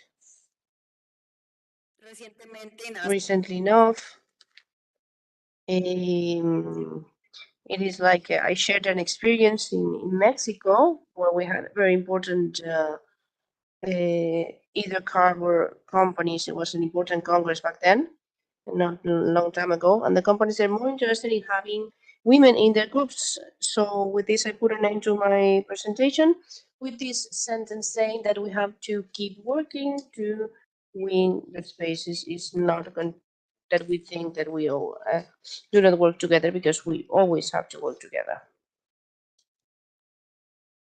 Muchas gracias, María Luisa. Thank you very much, María Luisa.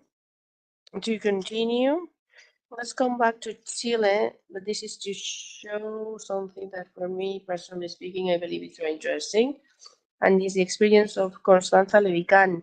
She's a civil engineer, electrical, and magister in science of the Pontificia Catholic University in December 2017.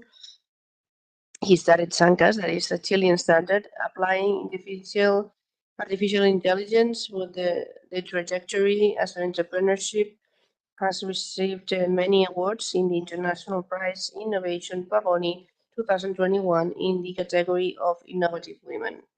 And also, she's a teacher and as well as director of the new area of climate change, Climate Chile. And Constanza is going to discuss with us the gender barriers in the development of innovation and research. Constanza? Thank you so much for the invitation. I would like to greet all of you, the authorities present, and also that are looking at us online. And I would like to tell you that my experience, my presentation is going to be testimonial. This is what they requested to do in the entrepreneurship way. As it has been said, I'm a electrical civil engineer, and as it has been said in the previous panel, only the 20% of women they study these STEM careers. But this turns out to be minimum in the engineering work. I studied, I had almost colleagues. Many times I was almost the only one, and this also happened with the teachers. I had a couple of two teachers in women in the 6 years of studies. This gives evidence of the first line of the barrier that we're listening to, considering the models to follow. I also studied engineering, the Magister in Science of the Engineering, and my part of the Magister was financed by Enel Distribution, where I am going to make a full system of micro network, a proposal that is for vulnerable areas in the resilience of energetic focus, and I'm very thankful for that opportunity. And I went every day to the corporate building, as every big corporation. The minimum of participation participants in the corporation were women, and in the meantime, I decided to start something of my own, and we introduced a prototype analyzing satellite images to perform a follow-up for the early warning of fires. And after some time, we started implementing that to understand the impact of many things in the photovoltaic plants. And then I started my entrepreneur's career, and I started what today is the Sancas Technological Company. The idea to turn this project, that first of all was universitary in a company because it has many challenges. These are the challenges of the business itself, and these are the ones that we have in common. meaning that if the opportunity of business, it does exist, but in the training of technological ways, that is the one that I never had even these deliveries or some courses and some studies for the entrepreneurs. Everything I had to learn it myself. So it wasn't sufficient with having the technology, something that we the entrepreneurs may believe that with that is sufficient, but it wasn't. But we had to work in knowing, getting to know the market, creating relationships that are long term with the customer, trust, model of prices, and all the segments of sales and everything that means creating a company. A company also in the sector of energy. So I have to open my own space. Always, the negotiations men were always my counterpart. I remember going to a workshop of sales where they taught us that you, to be able to sell, have to be very similar to your counterpart. They even said getting dressed, sitting down, and why is that? I asked myself if I am, for example, I was 25, 26 years old back then. How? Because if my counterpart is a man, he's 20 years older, and we are very different. So I had to create a very own way and a way to open up spaces in the business of the energy. And in the year of 2020, I started closing the first contracts and I started working with multinational companies. But how did I do that? I did it also because I was a founder of Sankas. For the fact of having created my own company is the access that I had with all the business stability, with all the presentations and everything.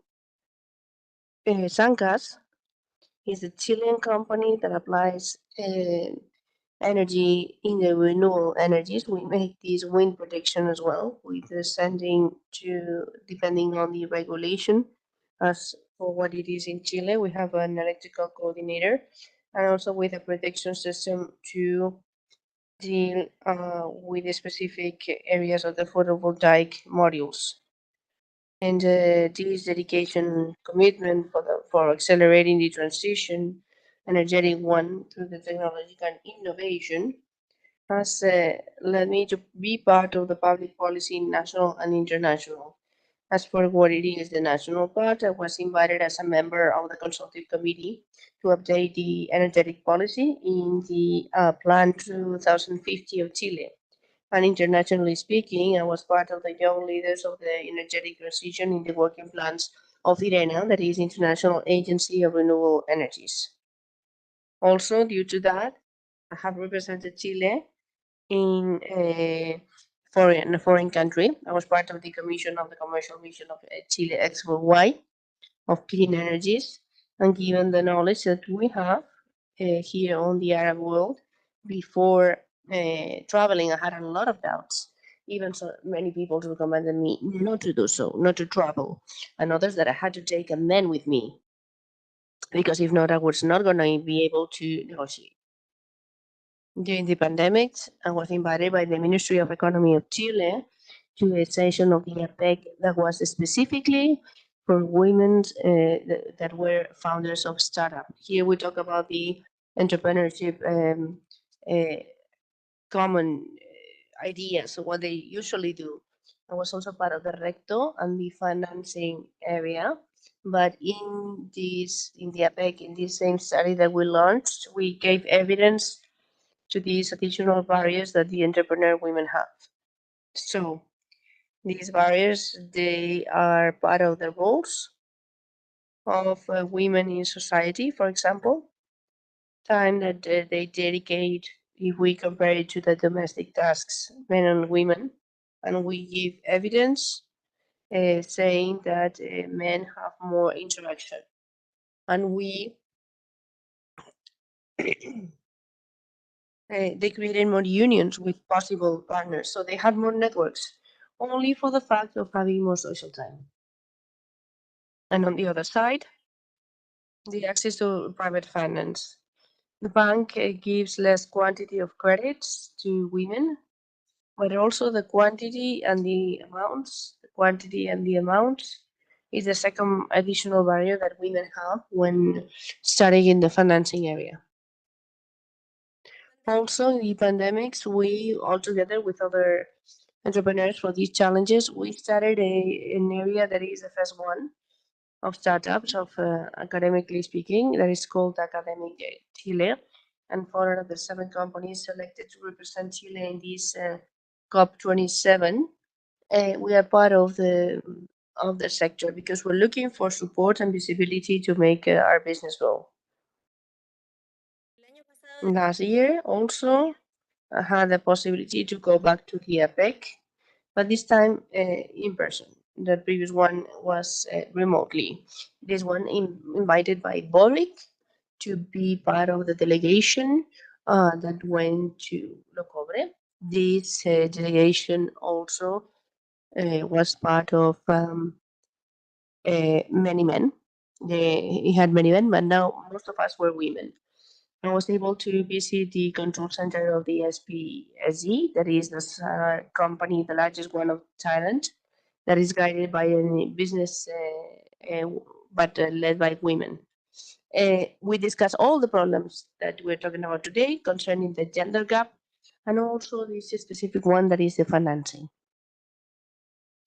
And also, among other commercial visions, we are able to define our strategy that we started in Chile. But lastly, as it has been said, I'm a teacher at university because I want more young people to get motivated and they can start therefore their companies of innovation. Nevertheless, the gender gap considers that this was starting from the very beginning, having the obligation to use jumper or skirt to go to school. This limits the opportunity to jump freely. So from the very beginning, and they are telling us that we have to dare less. Also, when we see the pictures, most of the superheroes are men. Leaving aside the fact that there's a lot of feminine power. So from the childhood, we have to start being brave to move on. Also, with this interest of science and technology. And lastly, we want to move on and advance in science and technology. With the transitional area, we have to have everybody working. That means incorporating all women. If not, we won't be able to accelerate the energetic transition. Thank you very much. Muchísimas gracias. Thank you so much, Constanza, for sharing your experience. Now, when we end the presentations, I'm going to ask you something. Now, let us continue, and we're going to listen to our last panelist of this part, that is Maria Jose González, leader of the Green Hydrogen of Uruguay, and also consultant of this sector from Uruguay. She has more than 20 years of experience of circular economy, renewable energy, climate change, and she's an advisor of the environmental unit of NIEM of Uruguay. Also, I would like to understand that he has been selected to be part of the climate leader of the Tax School of the Global Affairs of that university, and that is from last year. And she's going to talk about the experience in Uruguay, thanks, and headed to the experience of the transition. Thanks very much for this opportunity to share with you these perspectives. The panel is created from the more general figures up to the more specific places. I'm talking about the gender energy. We talked about, a lot of energy. We're talking more about energy now, with a look to the history of Uruguay that has done a energetic transition that could be called successful, with a lot of challenges, and then with a gender look. How have we treated that? We had a mixture of versions. I'm sorry, but this one is in English anyways. There's no problem. I'm going to read it. Uruguay is a 3 million country with 3 million inhabitants, with a GDP that is $1,000 per inhabitant. But what is more interesting is to show you the emissions that we have. Per capita in the country, we compare it with the rest of the world. It's a country that has a low emission in CO2, and we have had a decrease as well for this energetic transition that I'm going to tell you about right now. Uruguay has an emission of the livestock that is given by a sector, but the energetic sector is the second responsible of the emissions. With the graph that have been there, we had many years ago a very high performance, and these values have now decreased after the transition, delivering the transportation of the industry. We have achieved to decarbonize our matrix, I would say, for three factors. One of them is a energetic policy agreed. All the political parties had this type of policy that was agreed on. Also, they did this with some surveys and some things that were used from the PPA. These were projected companies, and also a line of promotion of investment. This has allowed that more than 90% of the electric Uruguayan network is to be developed, composed by this hydro. That is what we had, historically speaking, biomass, sun, and wind. Or what I love to show you in these two pictures, that 10 years ago, we had 4 electric plants, two thermal centrals, and this is now completely distributed with biomass in all the territory.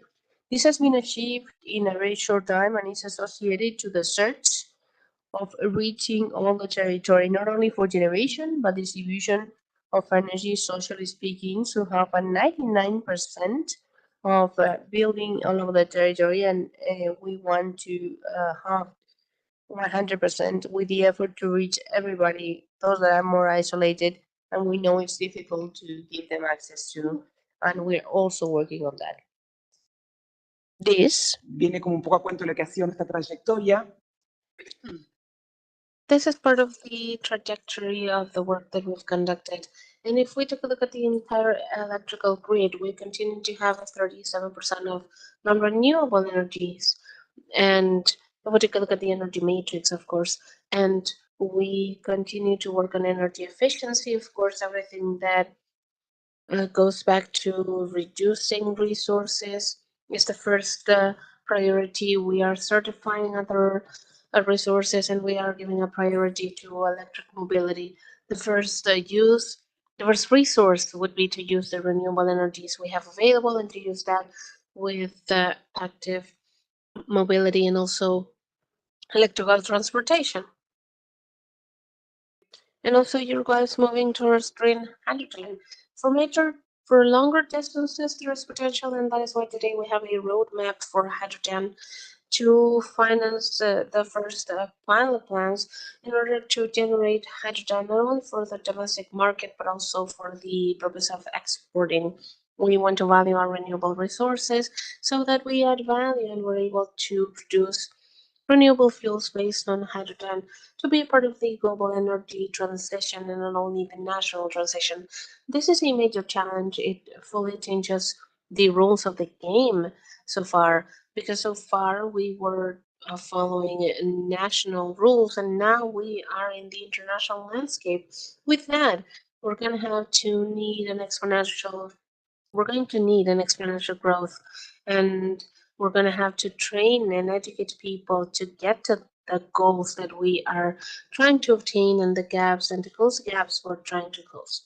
Now, all of this that looks very nice and that looks interesting into the future, if we look at the gender approach with data from 2008, with the continuous household survey, if we look at the oil and gas sector, we see that it is still heavily male dominated, with only 26% of women in the industry.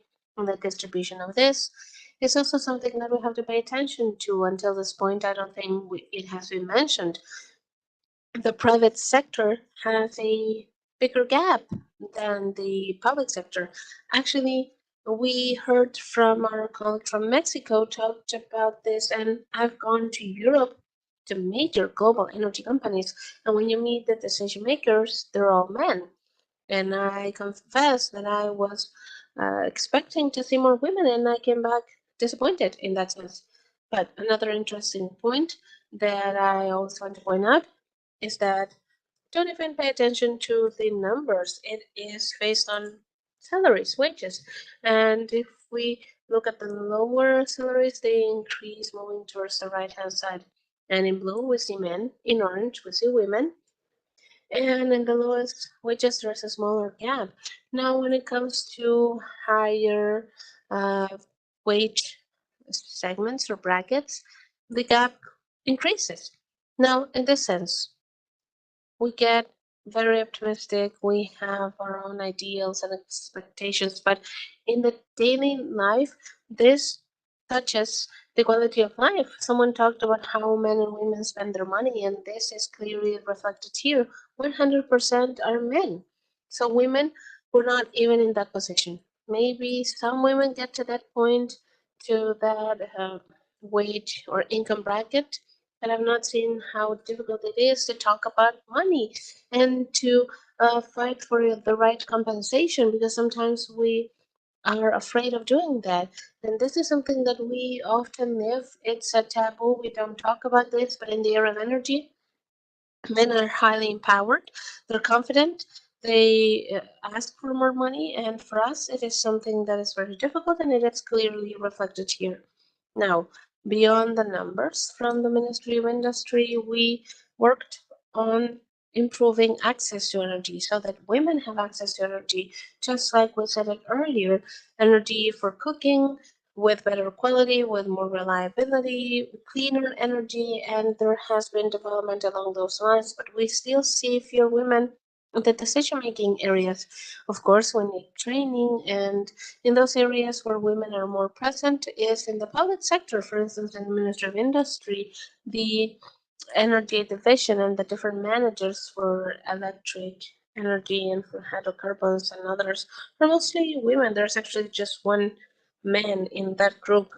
And one thing that's special about that energy transition in Uruguay and people that were involved highlight this is the technical level of the human team.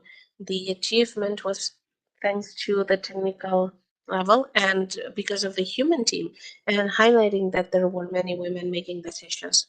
Lastly, to wrap up, I think all the ideas have been posed already, but someone said it, I think, earlier.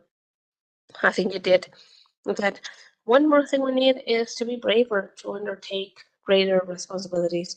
And of course, it goes beyond the energy sector. This is something we see everywhere. This is something that we've discussed with the financial sector, for instance, that is more female oriented, but when they are offered other positions, they usually say no because they are afraid and because, of course, there are more difficulties. But we need more role models for women to take the extra step, because that could be another barrier. Thank you.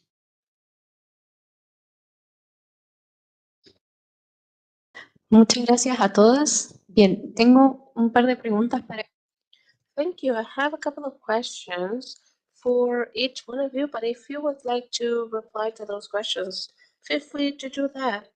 That way, the discussion is a little bit more dynamic. I would like to start with a question for Maria Luisa. One of the things that called my attention actually was the presentation of this picture where we see the hierarchy, and in the baseline we see women, and in the higher levels we see in executive positions that men are up there. You also said that in Mexico there are participation quotas at the political level. For the legislative power, the government has made progress in order to have gender equality, and I think that the private sector is lagging behind in this case, the energy sector, of course. Also, if you don't know, here in Chile, we are making progress as well in order to move towards gender equality in the boards of companies.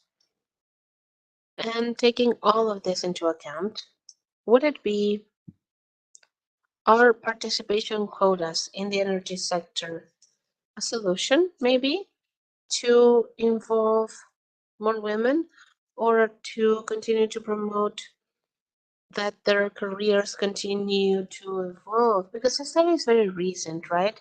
You said that it was finalized only in April. Well, yes, I think it does help. I think it does help having first of all gender quotas. I think it has been helpful. However, it needs to go hand in hand with the right training, with the right skills, with the right education, even with how brave we need to be present in those spaces. And to answer your question very quickly, yes, it does help, but it shouldn't be the only thing because women have to earn those places, not just because there's a quota to fill in, because many times it happens that, let's say, at the political level, let's put the wife of this person that didn't make it, or let's put there the sister of the other man that didn't make it, and that is a bias that has nothing to do with the skills of women. They're not taking that into account. They're taking into account the relationship of being related, right? So, in terms of women that leave the sector, according to the study, it is because many times women stop working, they leave the workforce because they get married and they don't have enough of an economic compensation to compensate for their work.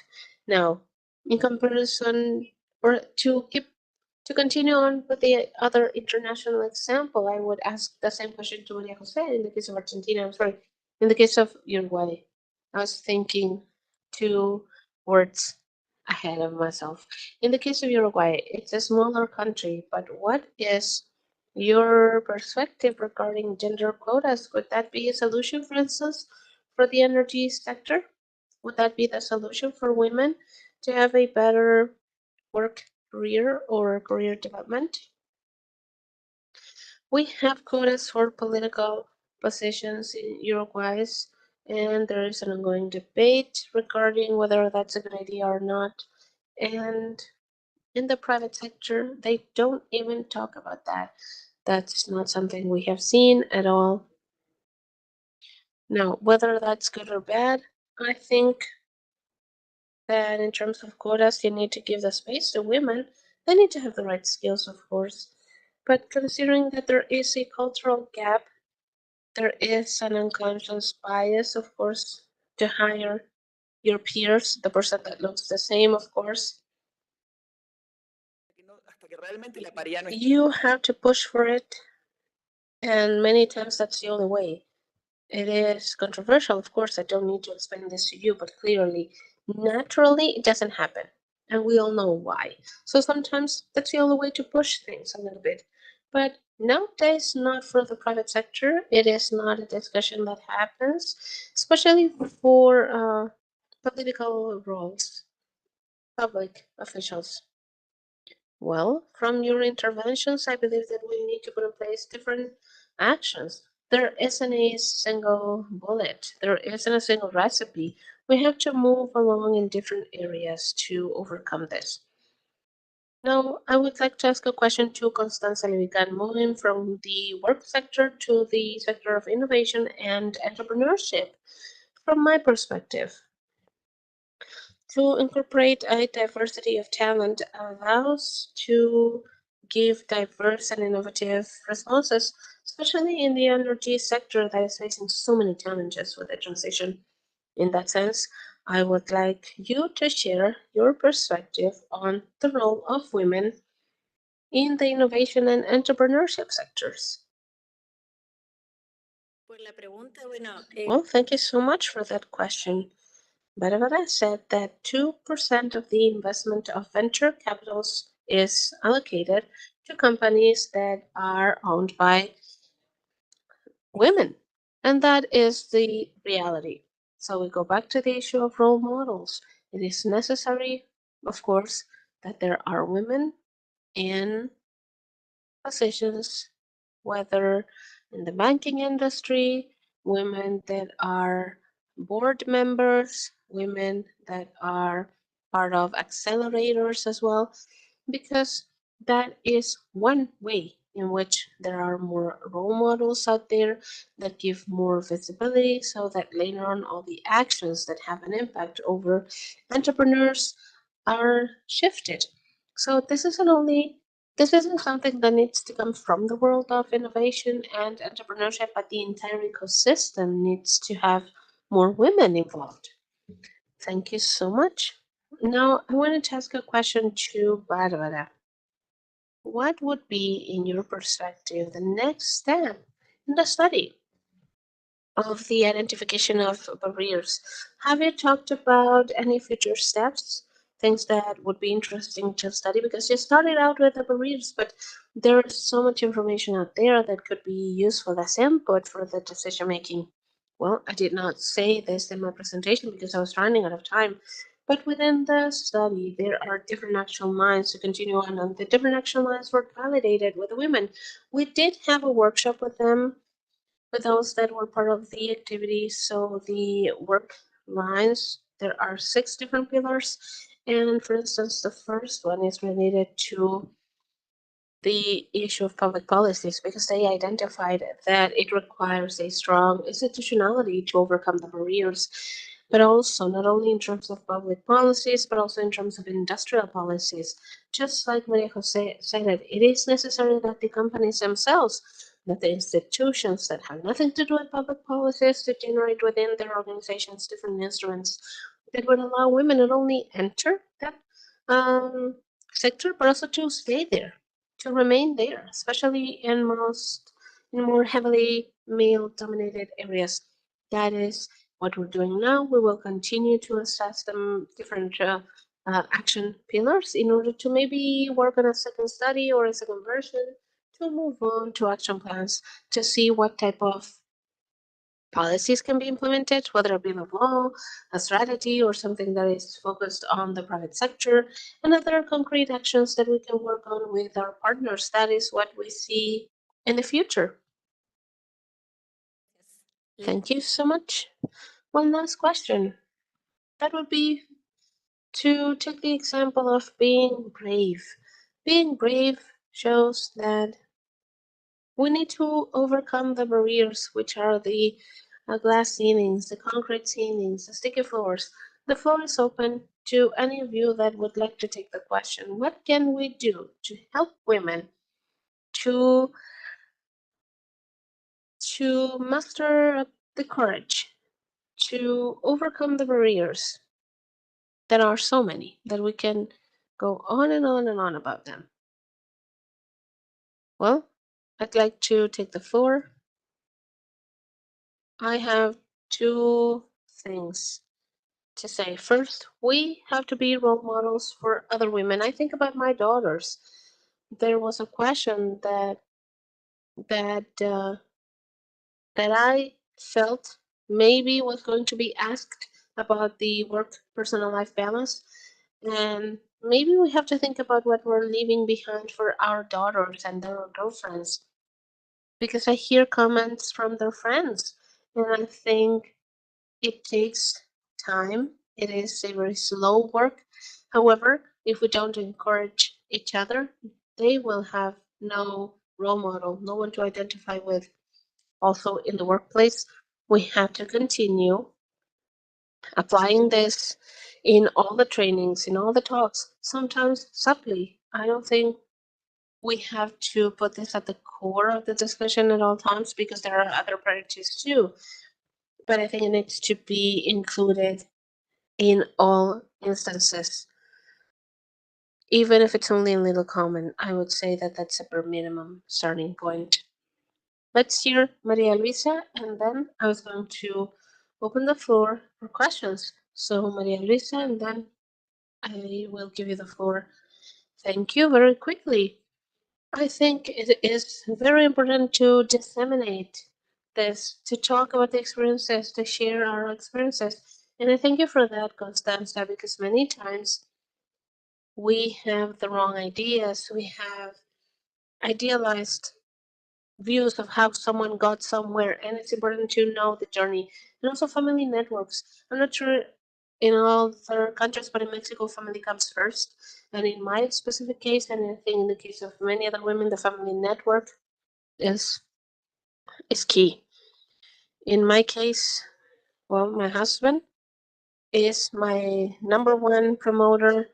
He encourages me to move on, to continue on, to participate, to take other responsibilities that may be due to the stereotypes I would have felt reluctant otherwise because it will take too much of my time. Will I be able to do this or not? So having someone that says, yes, you can do it, and someone that encourages you, that's very important. Very quickly, we are going to give you the floor because I'm interested in hearing your opinion, and then we will take the last question, and that's it. I wanted to add a very quick comment. I think that the self-esteem and self-confidence is key, and to think about self-esteem not only as something personal, but as something collective. What Maria Luisa just said is one key example of how families and how your most close circle can help you is key, but that needs to be applied to what happens at the workplace as well. Self-esteem, but looking at it from a more collective perspective. Yes, I agree with Maria Jose because she said that we have to empower ourselves to be role models, to be able to empower others. So, regarding that, personal work and then collective work with other women working on the self-esteem of girls. I agree with that. And then in the professional environment, helping our colleagues to apply to positions. Many times women don't even apply to the different job positions. So if we're there continuously saying, you would apply to this, you have a suitable profile for this. And lastly, in my case, I am part of all the talks. I go to the universities, I go to the conferences, I go to all the schools whenever they invite me. I'm happy to attend and I thank them for the invitation always. That's great. Thank you so much. And now we're going to take the question over there. Well, actually, my question was just answered from what our colleague said, but just a very quick reflection. I think that we have spent the day looking at a process, right? A process that we have followed and that women follow, which is of exclusion, inclusion, adaptation, transformation, which are the alternatives that we have ahead of ourselves when we are involved in a world that is heavily male dominated by certain men, because it's not men overall. So there is one concept that I would like to share with you that has been very useful for my work, and it accounts for many of the things we've heard today, which is the concept of minority group. It is not a minority in terms of numbers, but it is a minority in terms of the culture. So the group of women, when they enter areas that have been usually dominated by men and by values of the patriarchy, women become the group of minority, the minority group. So women need to be accepted, and that acceptance or that search for acceptance lead women to compromise on things to be accepted. We've seen this in research. We've seen it with students of programs of engineering or IT or others, and this is something that we've seen, and it's worth noting that inclusion, not only inclusion, but also the process of empowering oneself and also the creation of networks, which is what our colleague said. Thank you. Thank you so much. We were approved to take one last question, please. Very brief. Yes. Hi, good afternoon, everyone. I am technical advisor of JSAT, electrical engineer. I am in my position because of the gender quota, and I am thankful for that. We have to start somewhere. However, there is one sentence that hurt because Maria Jose said that let's not talk so much about gender because there are more important things. It hurt. It hurt a lot. Because you have to be brave enough to say it here, right? Yes, definitely. I acknowledge that. But when we talk about feminism, it is important because it is the baseline. Because just like we've seen it with all the presentations here, feminism is a social issue.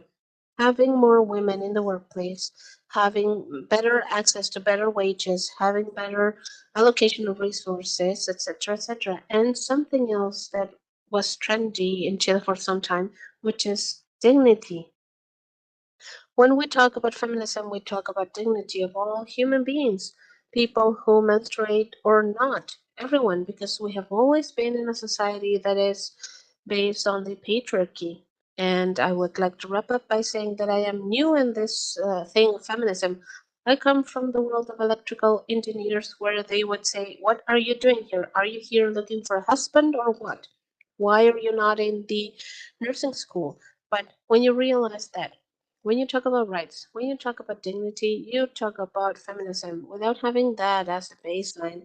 What's the point? Or of even talking about other things. So hopefully we realize that feminism isn't just two crazy girls that are having their menstruation all over.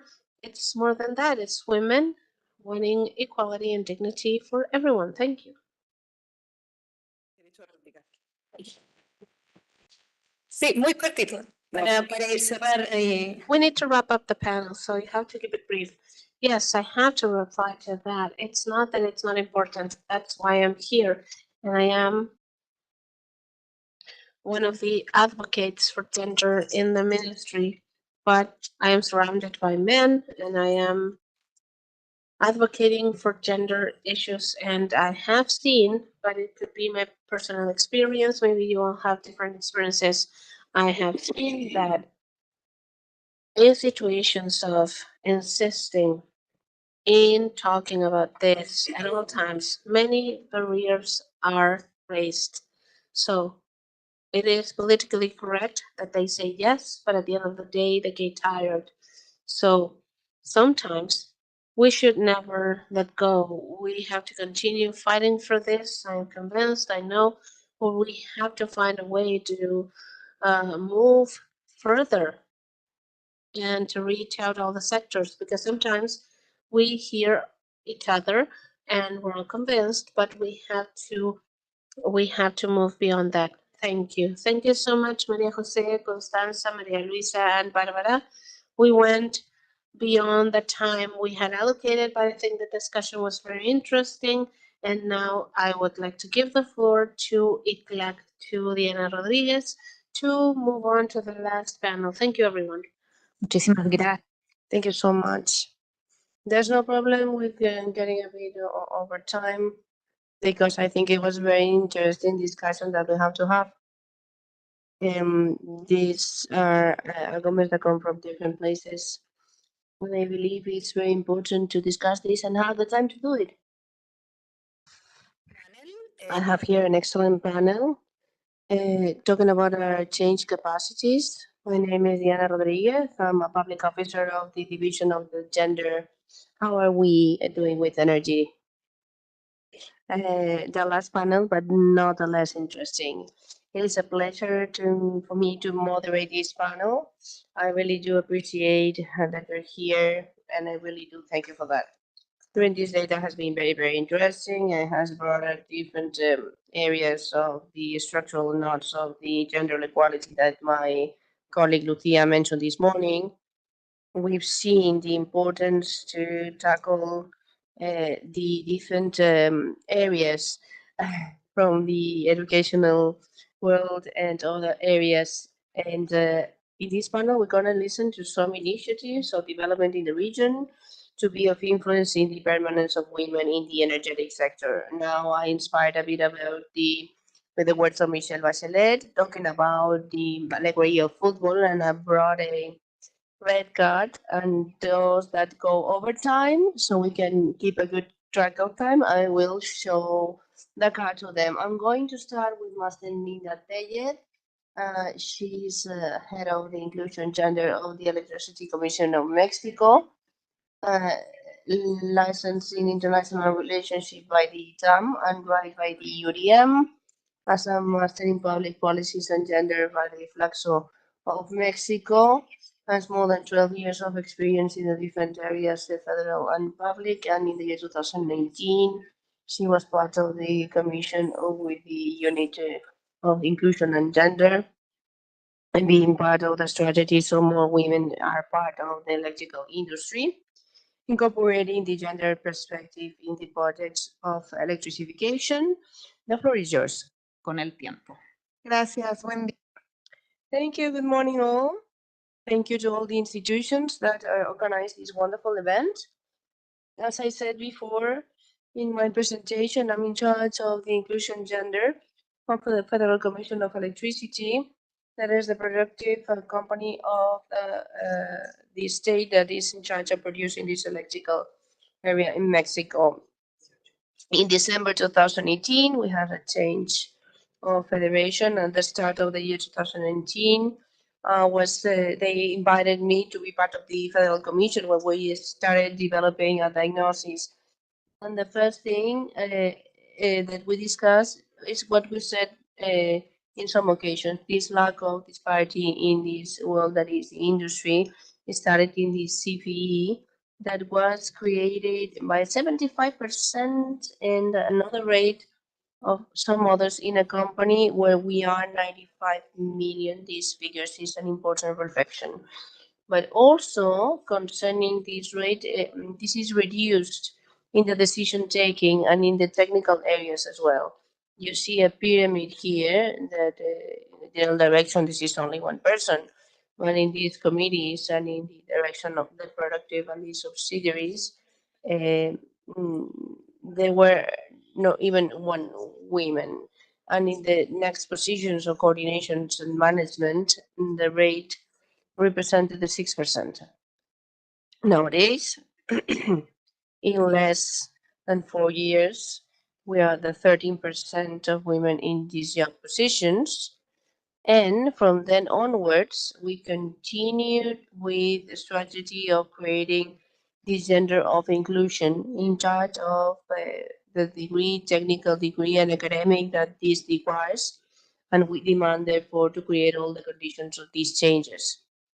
And also we made this with a double vision to take a look at the women and how it is going to be with the technical area, and also thinking about the impact that it has, the electrical area has, and how this is of impact for men and women. So we created the unit that I have the honor to be with in April 2019, and a very important subject to underline is that from the start of the unit, the main access has been to work in networks in a wider sense, creating a CFE that has a representation in all the corporate areas, the subsidiaries, and others. And also, we add ourselves in the national work for the equality of men and women of Mexico.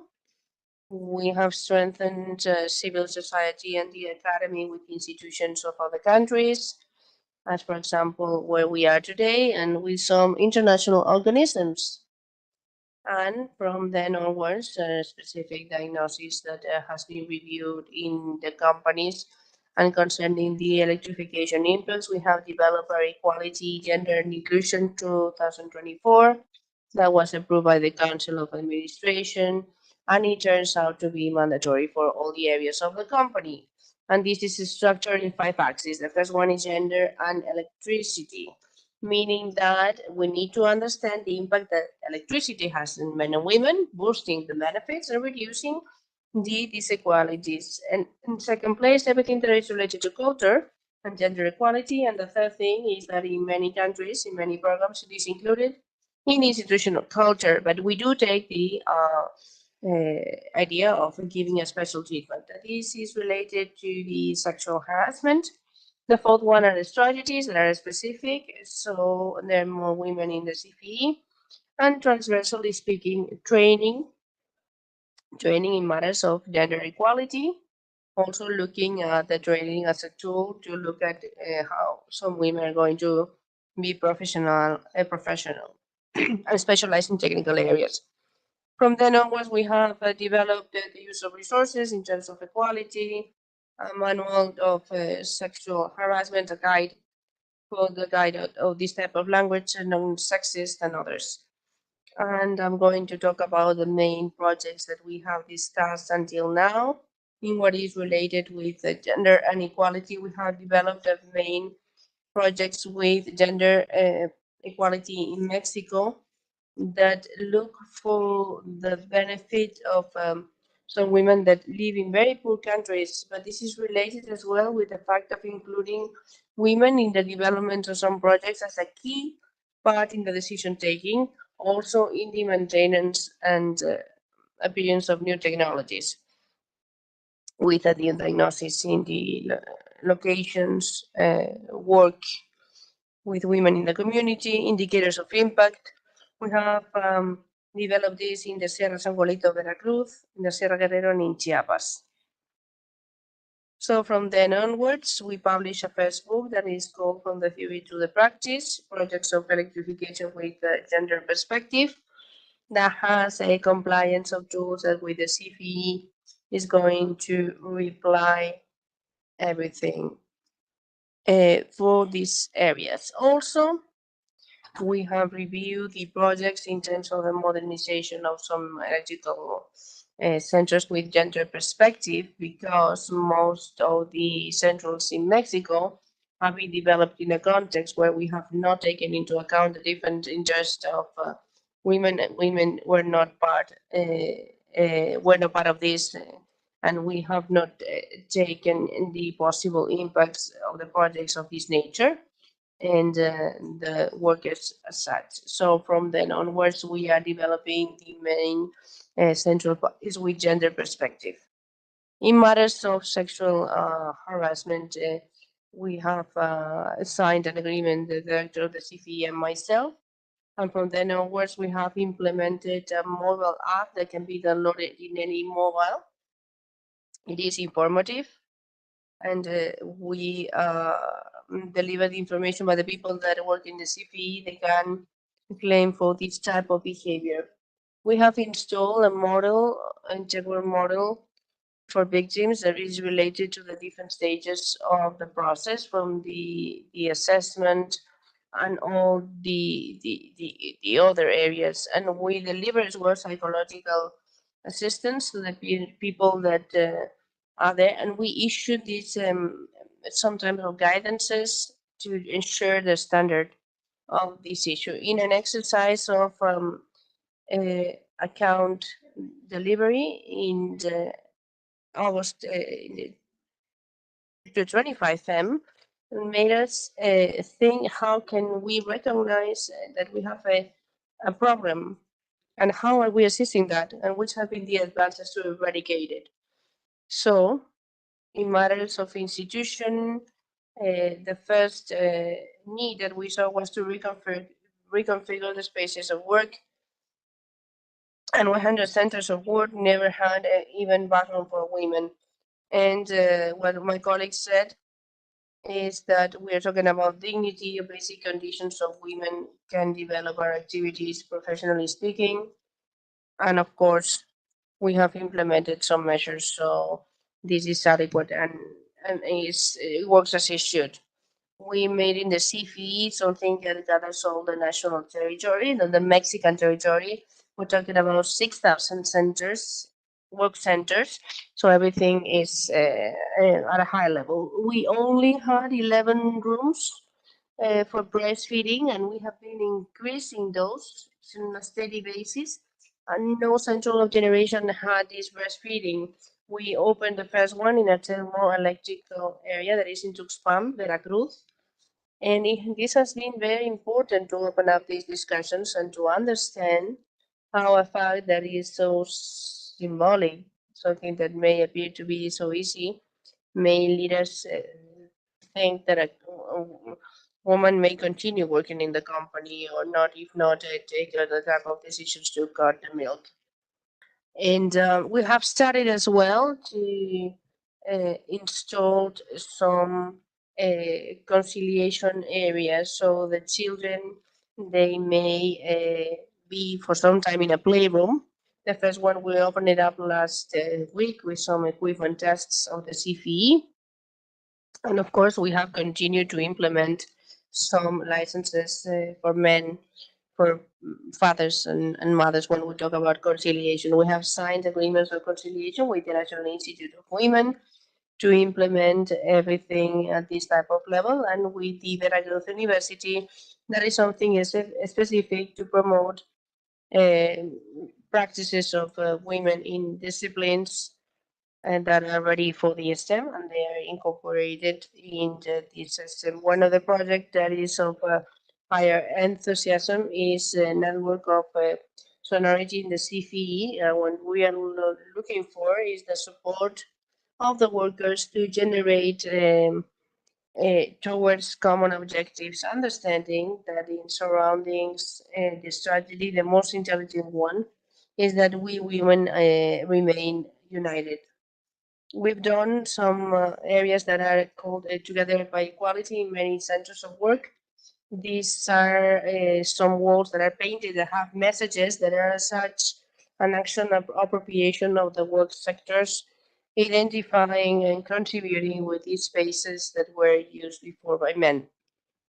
En cuanto a mujeres en la CFE, in terms of women in the CFE, in March this year, our general director gave a very clear instruction to make a deep review of the CFE structures, instructing us for next year to give accountability for a historical jump of composition of women in the important positions. We also wrote a book that was published in last year that is called Women in the Industry, that collects stories of women that work in the CFE with the idea to visualize and give the support of women to the company. In CFE, we are a bit less than 25,000 women, and they're experts in all the disciplines that you can think of.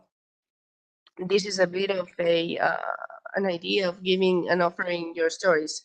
The book has been very well received. They have invited us to introduce that in Mexico and in other places that has been very well collected by many companies. In matters of training, here you have the catalog that we impose, that we spread out. It's a catalog of 5 courses and 5 conferences concerning different subjects and different ways to treat how we can reach the equality of gender in the industry.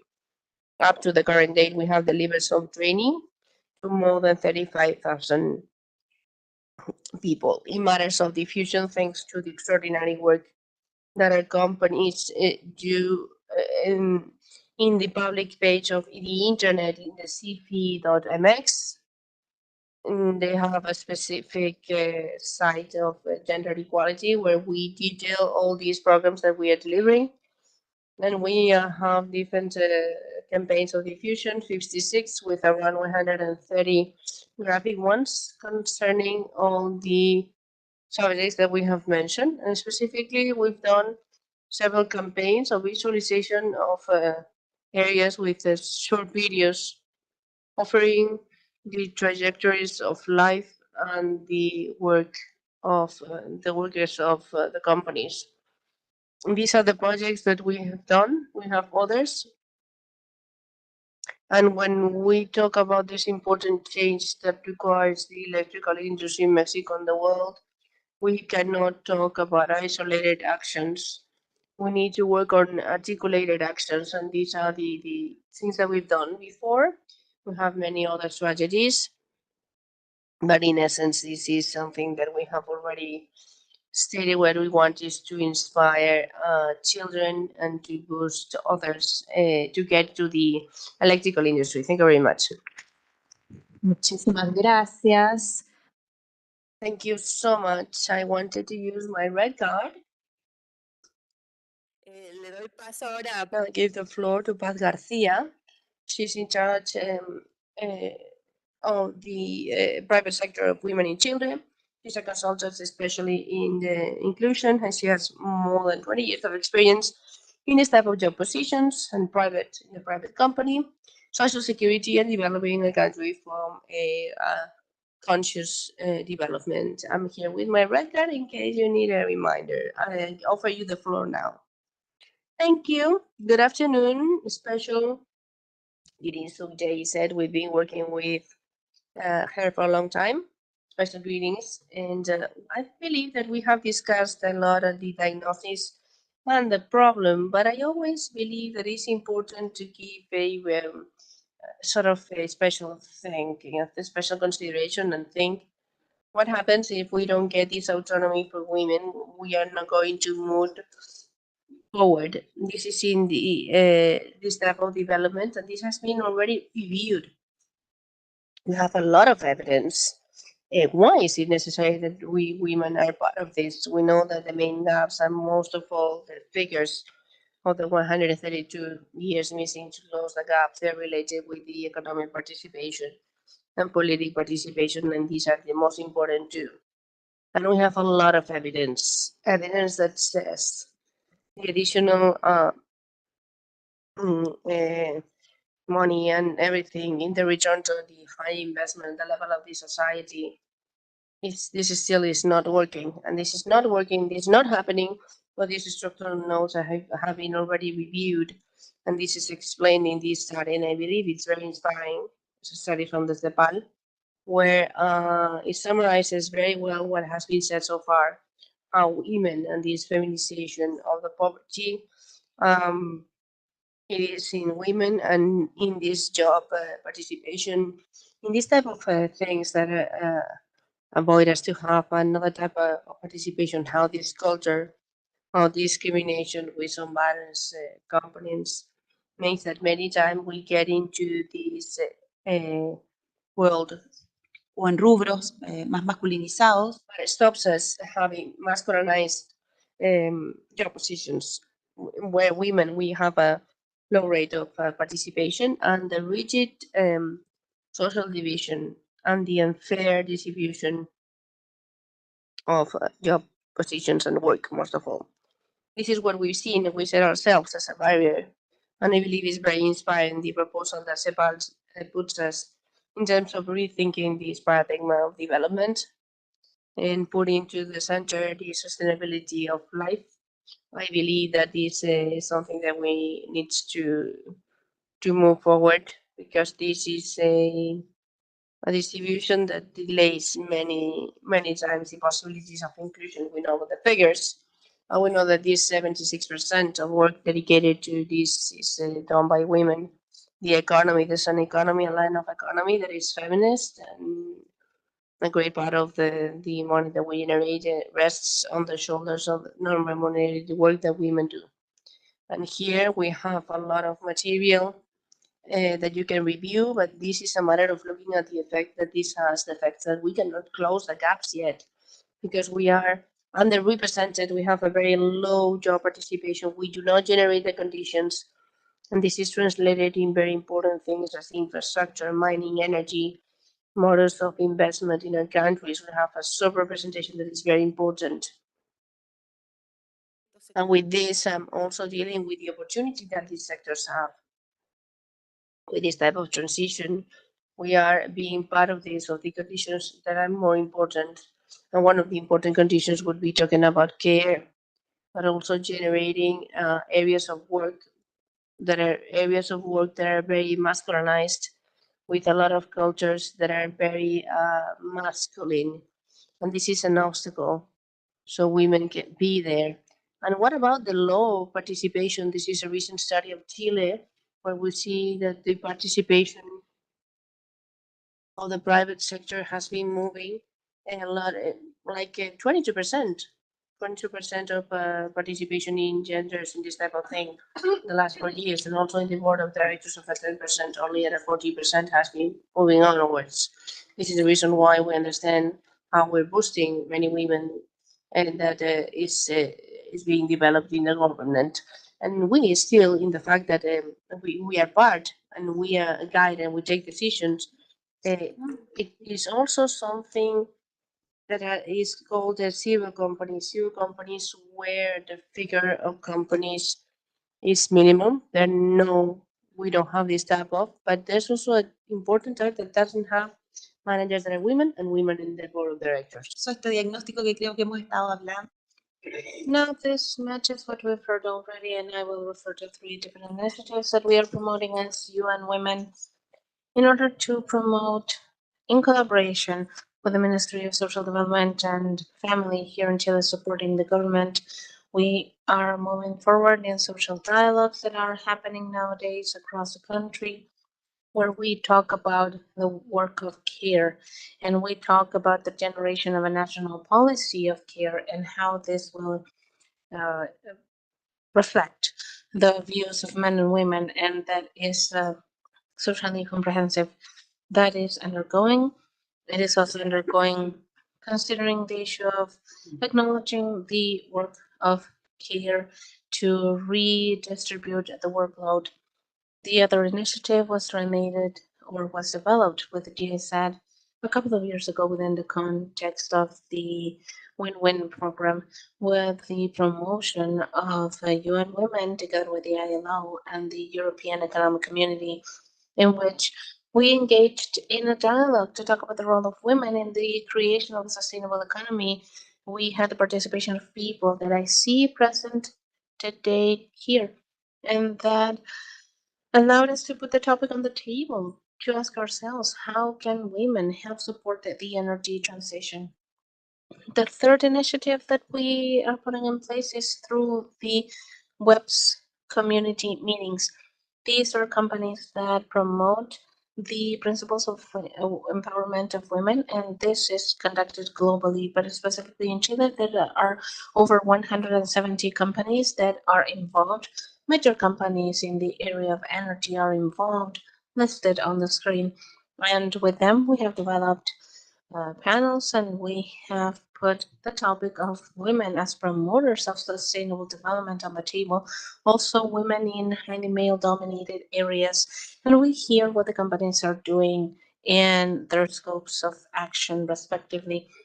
I would like to wrap up by saying congratulations, and I will reach out to you because I'm interested in your participation. I would like to share with you how we are supporting the private sector, entrepreneurs, and women that lead companies, how we support the companies to create the gender dimension in their organizations. It is through the principles of women's empowerment. They were created in 2010 by UN Women together with Global Compact. And these are tools to commit the private sector to make a contribution towards the specific SDG number 5, but number 5 is related with the other SDGs, and they make a contribution to the 2030 agenda, and they have a very specific feature that we've not seen in other tools, that it promotes gender equality not only within the organizations, but also it thinks about promoting gender equality or the gender approach in the market overall, in the supply market, in the supply chain, in marketing, in how we communicate, in how we develop products, and of course within the communities. So it is a more cross-sectional, a more comprehensive approach. It goes beyond the workplace. And very briefly, first of all, it is that for the gender issue to be addressed within the organizations, it requires the commitment of the highest levels. Otherwise, these are just specific initiatives, and it is limited to the Women's Day conference, and that's it. And I have nothing against that, but it's not enough. Secondly, we need to promote equal opportunities, inclusion, and non-discrimination at work. And here we fit everything that has to do with work and life balance, recruitment processes that are non-biased. It refers to balance in the workload, etc., etc., etc., etc. The third point is related to talent management, and it covers more the areas of health and occupational health, addressing work conditions that are healthy, safe, and free of harassment and abuse. Fourthly, it addresses the market, for instance, energy companies thinking about their supply chains. How many companies are you working with that are owned by women? How diverse is your supplier base? How are you doing marketing? Are you reinforcing harming gender stereotypes? We're thinking about companies. We're thinking about how products and services are developed, targeting women. So it is more broad than just within the workplace. And in point number 7, we're thinking about how we impact the communities. We know that energy companies are located in the different territories, and in those territories, how the operations have an impact over men and women. The 7th principle has to do with reporting, transparency, and at the end of the day, doing management. For that, we have a very specific tool to measure gender gaps. It's the gender gap analysis tool, and it gives us a roadmap. It gives each organization that enters their data a roadmap with a dashboard with all the indicators where the gaps are greater, whether within the organization, out in the market, or in the communities. And with this, it is easier to measure, report, and to manage. We have also made available for the organizations the UN training centers for women, and we are talking about raising awareness regarding gender issues. There are online courses that are free of cost, and I would like to wrap up by inviting all of you and encouraging you to participate. From UN Women, we accompany and we support the private sector and the different organizations to generate the conditions not only for more women to become involved in the energy industry, but also to develop their careers, to thrive, and to get to decision-making roles. Thank you. Muchísimas gracias, Paz, también por realzar. Thank you so much, Paz, for highlighting what is being conducted here in Chile, and it gives me a perfect transition for the next panel member, Analia Rojas, Director of Astral Chile, an economist, graduate in Economic and Administrative Sciences from the Catholic University of Chile with over 20 years of experience in the energy sector. She was the Chief of Staff of the National Energy Commission, also Chief of Staff of the Ministry of National Defense. In December 2021, she was awarded as one of the 100 women leaders of Chile, an acknowledgement granted by the organization Women Entrepreneurs. And as of 2022, she is the executive director of the Association of Renewable Energies, ACEDA. Analia Rojas. Thank you so much for that introduction. Thank you for the presentation. I'm happy to see you in this conference. I'm happy to see so many different perspectives. I'm happy to see so many different outlooks that basically converge into the same message. During the morning, I was listening through the YouTube streaming part of the conference and the comments that were made with the intervention of former President Michelle Bachelet, and it's an honor. It was an honor having her and hearing from her the umbrella for this discussion.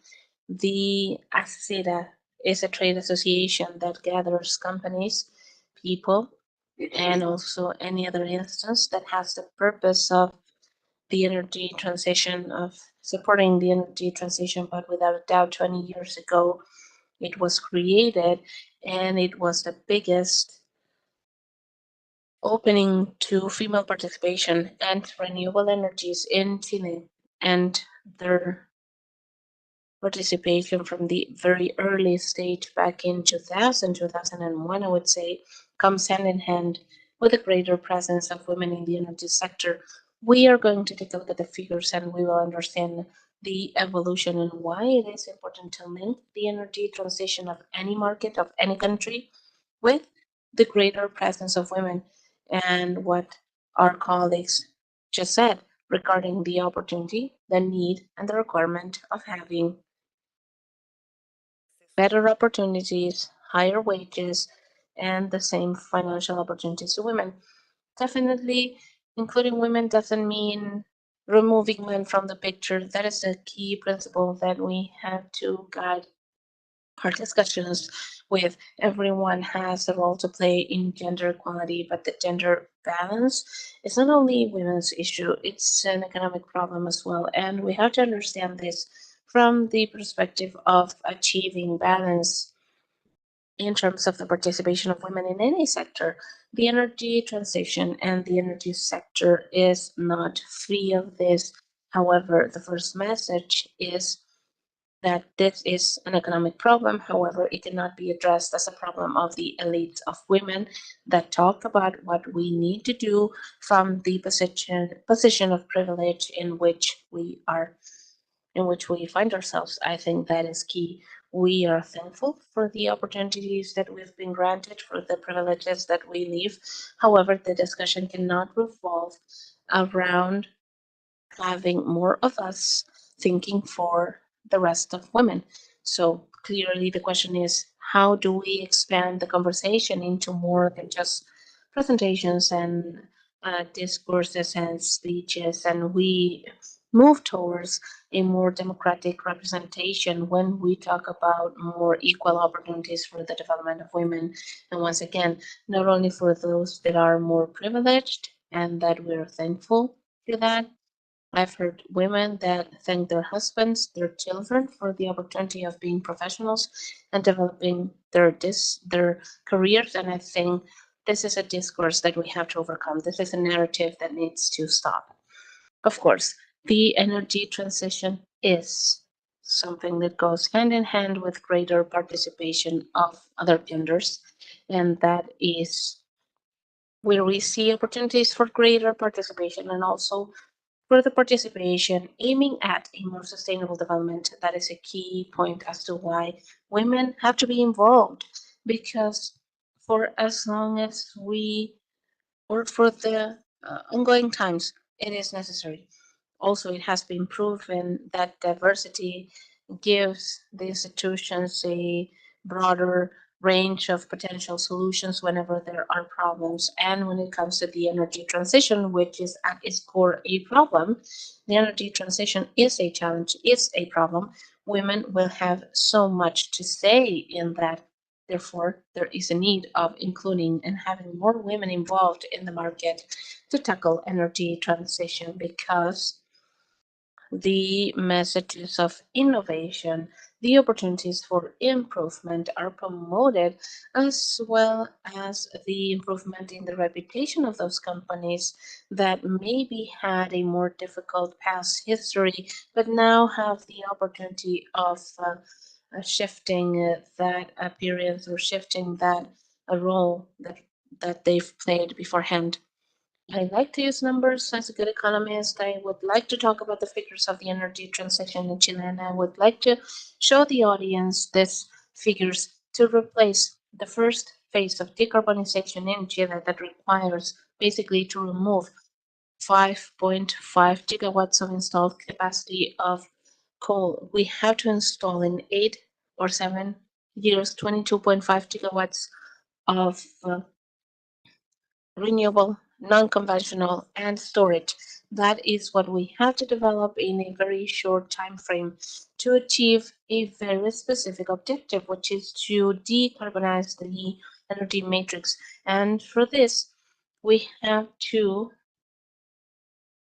move on. And similarly, we have to move on in terms of the participation of women in energy. I'm sure that you've seen the figures in the previous presentations that we've had today.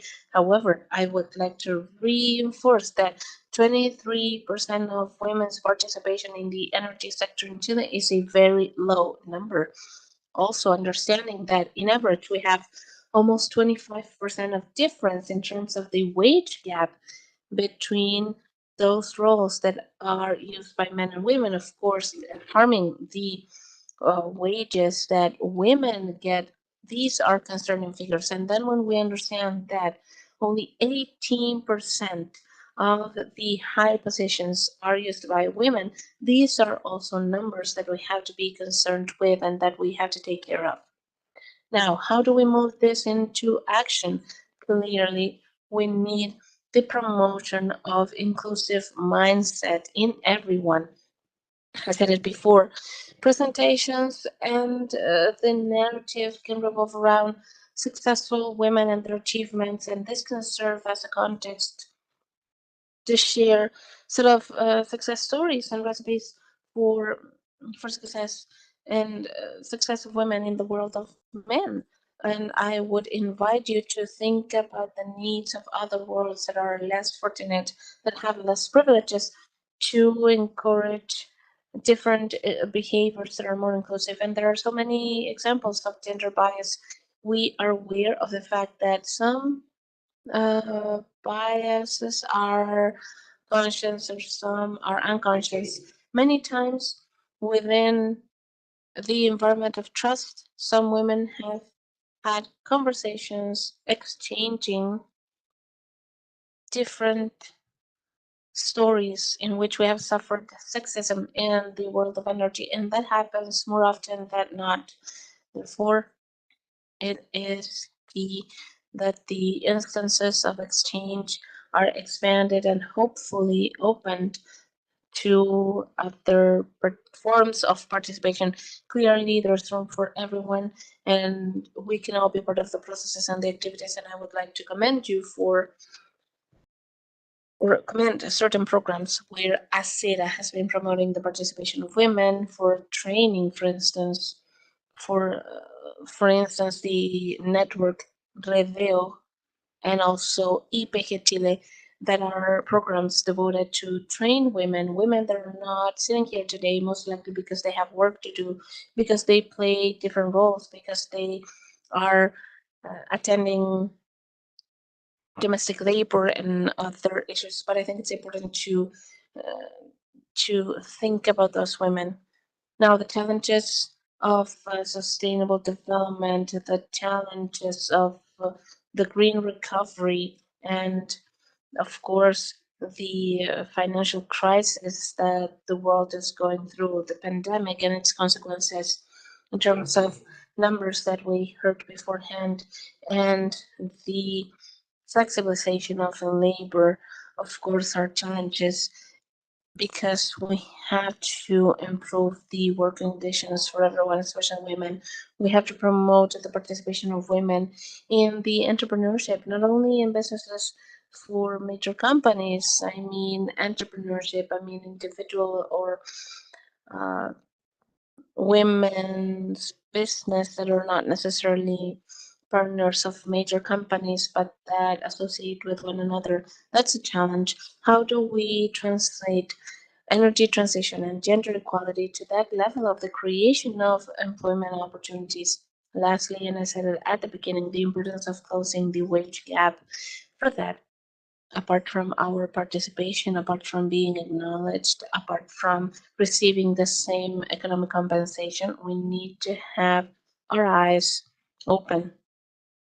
We need to have the ability to report, to call the attention in our companies, in our scopes of action, those situations that unfortunately continue to happen.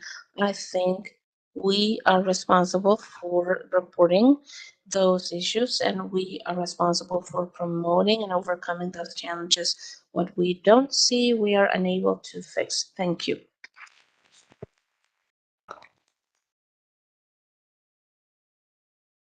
Muchísimas gracias. Thank you so much. From your presentation, I would like to highlight the importance of remembering that a just transition is a transition towards sustainability, but it is also about decent labor. So it's about not leaving anyone behind, just like the SDGs say. Now, I would like to give the floor to Maria Francisca Valenzuela. She is the head of the Office of Gender and Human Rights from the Ministry of Energy, graduate in sociology, specialist in gender equality. In her work experience, she was one of the founders of the Observatory Against Street Harassment in Chile and also a member of UN Women. Francisca, the floor is yours. Good afternoon and thank you. I'm going to wait for my presentation to be put up. Bueno, voy a fijar bien en el tiempo para que no me saquen la tarjeta roja, así que iba a partir con un video. I was going to start with a video, but I will skip it because I think we better focus on the results. I would like to talk about gender as a state policy, just like we do it in other public policies. What have been the steps so far?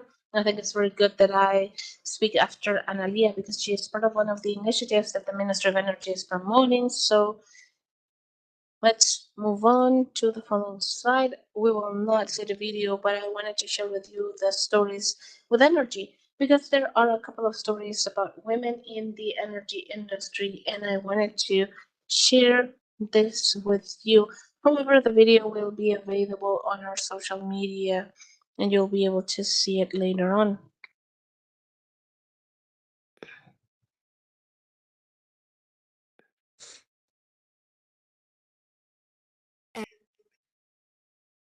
Okay, after this one. Thank you. Good. Annalie already said that, but I believe that, well, I would like to, beyond the data that it has already been shared with you, something very important that is at a regional level, the figures are very much like the participation of women, for what I've seen, moves around in terms of energy, 23-25%. It is something quite regional.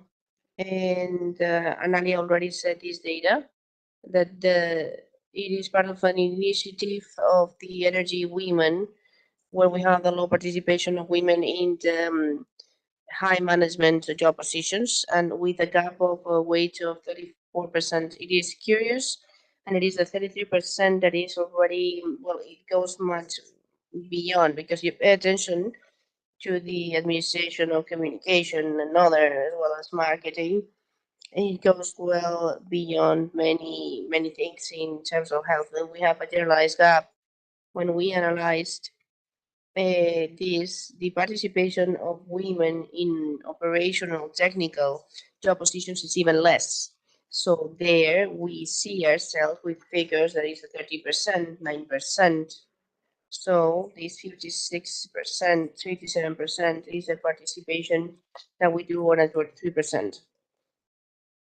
So here we have a very important clarity concerning the participation of women in this industry, roles and stereotypes and gender, because it is reflected in this 57% that we see in the industry, because women, they guide this in the administrative part. I believe it's important to understand and underline that, because when we say, okay, we want more women in the sector of energy, they always say, okay, but my global rate is this one, and I have a bit more than is women. When we look at where these women are participating, it's important to pay attention to the place where they're taking part, how they're doing that, and if we are guaranteeing a participation that is inclusive and sustainable for all the levels, not reinforcing this bias of gender that just leave these women in just one area competition.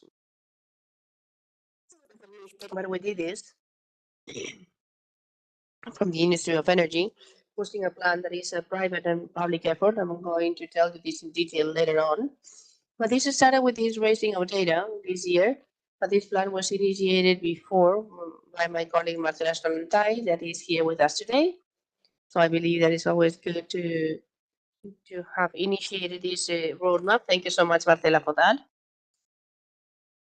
And I'm the one that is here and is continuing with this task. But once we have the diagnosis, I believe that we have to take action and to break the inertia after all. And this is something that we need to consider. The access is not everything. I'm going to hire more women, but it's also being part of our reality, because men and women in all the gender identity, we don't live the well in the same manner. So the incorporation of women in the sector has to consider things as, for example, the structural barriers and the gaps of capacity that are this background, if you allow me to tackle this with guarantee to guarantee that effectively what I do is not going to become something. I mean, we won't have our talents in our society because they will leave. So at the end, we had 20. This ended, and what happened with the 17? And I only have 3 talents that have been maintained. The thing is to understand that the conditions they have lack of inequalities that are previous with other barriers. And here I would like to mention some examples. The structural barriers, they're related with the way of how a system is considered, how this system is functional to a lack of equality, in this case, gender inequality. I'm going to put this in example. For example, women, they have less access to credits in the country and in the region that is precisely the same. And this is related to the requirements that are requested. And the women, they comply this depending on the work trajectories that are considered with other factors. For example, having the overload of care, many women, they get eaten out the market, complying with certain requirements and with other things is a structural barrier because we are not analyzing that the criteria of demands are not inclusive. They don't consider all the barriers. So the structural barriers, it is related with the way things are and how they are created. For example, the same, there's a low participation of women in the SN degrees. It's only the 90%, I believe, the lowest. And we have to consider these factors. And here we have the models of learning is being of incident, they being sensitive to gender.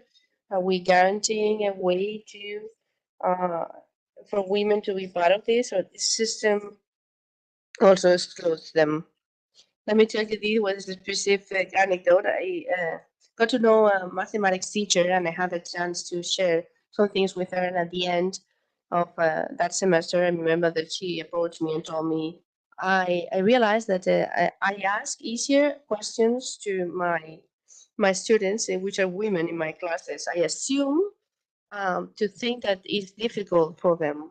This is a structural barrier that makes that link with the capacity gaps. If we want this to change, it's the same as it happens in energy. There are no women. I cannot find any women, so we have to make a cycle, a full job of a full cycle, and we have to consider what may happen. We have to be in charge of the education, not only in the university, but beyond. This is why in the Ministry of Energy, there are programs from the very first moment from the playroom when we want to have a collaboration and a work that is part of everything from the very beginning. Let me mention some examples. For example, now we have the crystal with a barrier that is structural. This is something invisible, where women don't have access to the decision and leadership only because they are unaware. I mean, there is something that is not conscious. Quizás para tener hijos, we assume that it's going to be difficult for them. They may have children, so the way of moving on is difficult. And this is for the criteria that it relates to a structural matter. And here there's something that is more interesting. We talk about self-esteem. We rarely talk about it, and it's the concrete roof. This system is done, so we doubt about our capacities and we consider how we need to comply with all the criteria to have access to something. So the roof of concrete is related to the lack of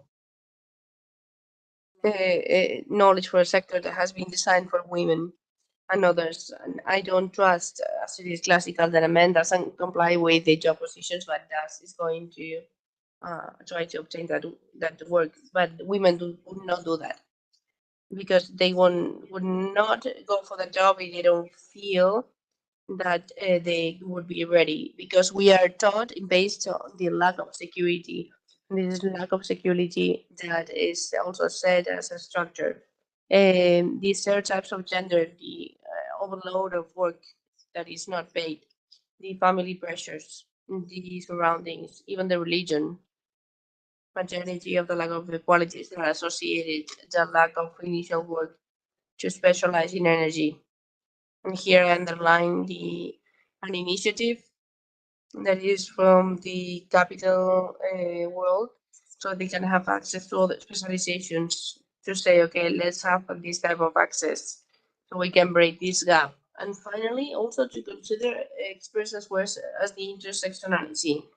Why? Because many times when we talk about the access of energy, it's not the same for all the pool of women.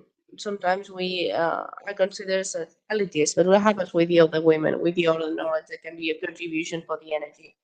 It drew my attention, my colleague of Mexico, that talked about the low participation of women in fair transition that was much less than the carbon society. And women and the ones that guide this climate change are the ones that guide also the knowledge and the management of the resources that is more sustainable at home. When it's time to define how we do that in fair transition, we're not there. So we have a structural barrier that doesn't acknowledge the administration of the resources and how they contribute to more clean energies. And finally, another one that is specific, that is a structural barrier, infrastructure. The quantity of tales of women that they want to be part of something, but there are no toilets. They don't have anything because their needs are different. Now I would like to tell you that it is. I realized that this is the other way around. And I wanted to tell you something very specific, that is the energy plan Más Mujeres. That Analia said something about this before. This is a plan that unites the private and public access with 100 companies and many, has many also specific actions. But this is something that has to be done with specific measures, has 10 axes that deal with violence, co-responsibilities, leadership, and this is something important when we are proposing a strategy of focalization in economic empowerment, where here is the next one. And this is something for the directives for the reduction of the wage gap in different job positions, not only administrative. And they can also deal with this policy. This is a specific change, and we want to see more women in energy. So we want to be part of this technical assistance. So this is part of the process, and the plan, what they look for is to comply with a standard. Because many times there is a lot of will, but that is not something as it should. We don't have the same resources and others, so you can move on a lot, but another sector is going to remain delayed. So the idea is to look for standards, and then the public sector has that important role in guiding, which is the goal. And what can we do? This is what we're looking for. And with the specific goals, we're also going to try to address these sections. And so these 16 months will come at a national law of the private sector and this type of line. And this is the 30% of women that are going to be trained. This is a clear initiative to close up things. And you know that the hydrogen plant, they're all talking about a mission that is happening right now. And I would love to tell you more. And I'm gonna just give you the spoiler. The Ministry of Energy is guiding the transversalization of gender in the green hydrogen. And we are going to do this from the very beginning as good as we can. And we can be of influence in this autonomic area. And this is going to be part of the training and the profile with these hydrogen areas and the commitment of the private sector. This is part of the hydrogen and the association. We can be of incidence in this leadership, and this is related with the fair intersection, motivating and the guidance, the diffusion, what is the green hydrogen is. For this type of cooperation, this is going to generate a change. And lastly, and this is part of the inclusion, and this is part of life, part of the things. And this is part of what I'm going to tell you. We are putting a lot of effort. This is something that is part of the gender equality. So thank you very much.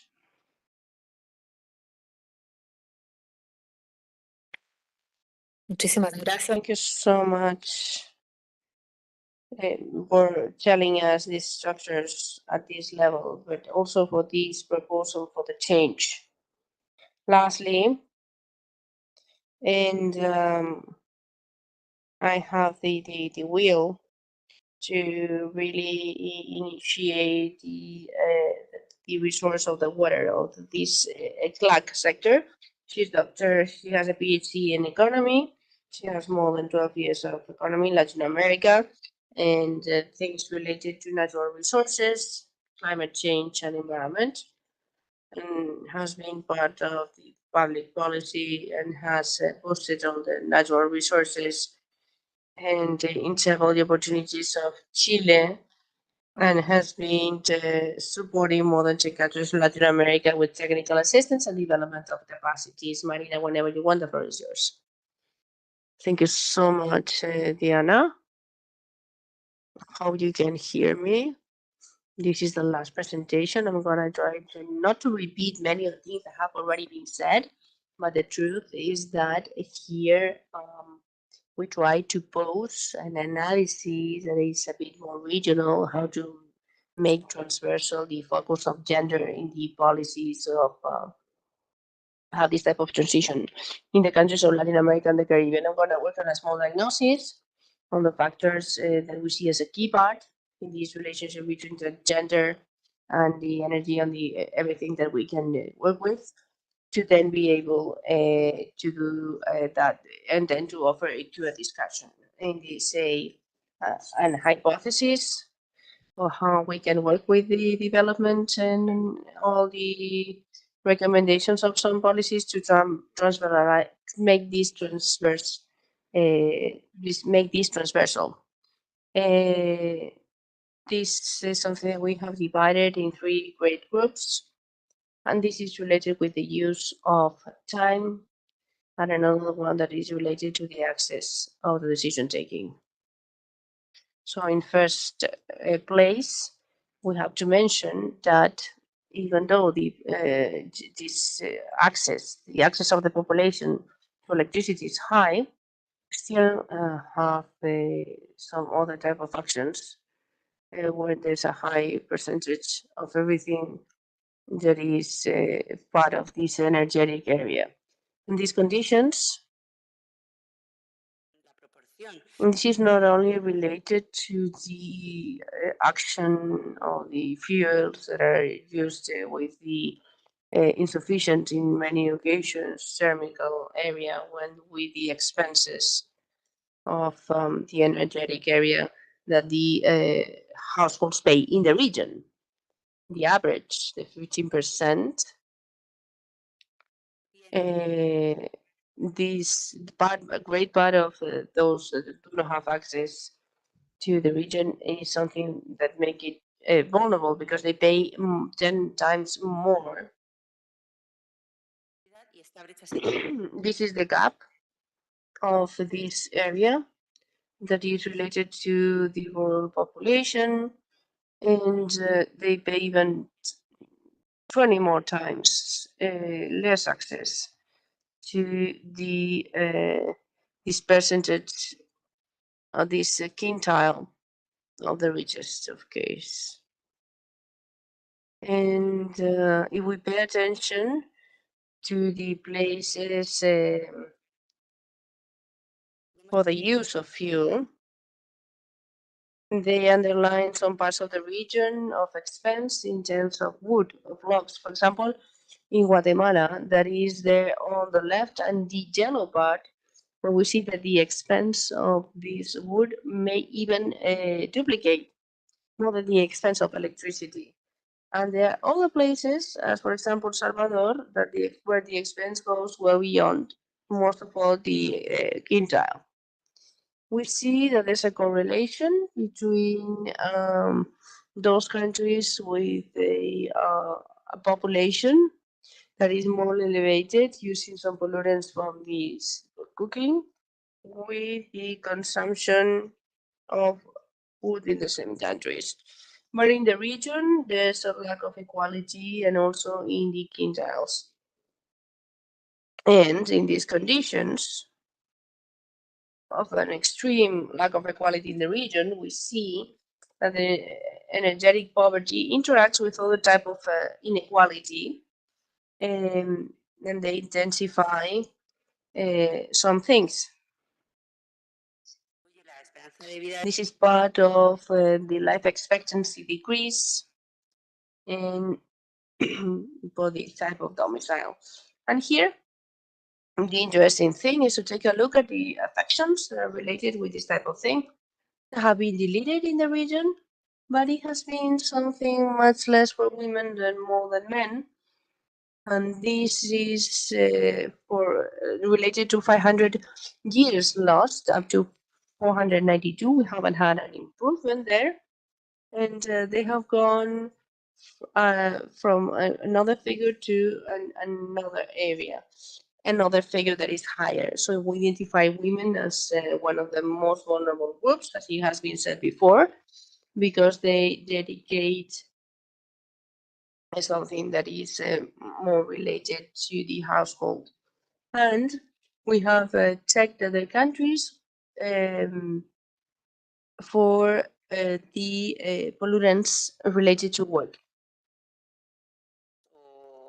Problemas que queríamos abordar. One another barrier that we wanted to work with in the society of care for the division of gender for the LAC, including, of course, as it has been mentioned, the care of the natural resources, especially here, the natural resources that we have in the region that supply energy, and that is that in a region we have 20% of the oil of the world and the 4% of natural gas of the world, a fourth of the biofuels, and a very high potential of electrical energy, most of all hydric, sun, and wind energy. We want to pose, so we can pose all together how to analyze in the society of care and the time women dedicate to take care of the society and how we deal with a region.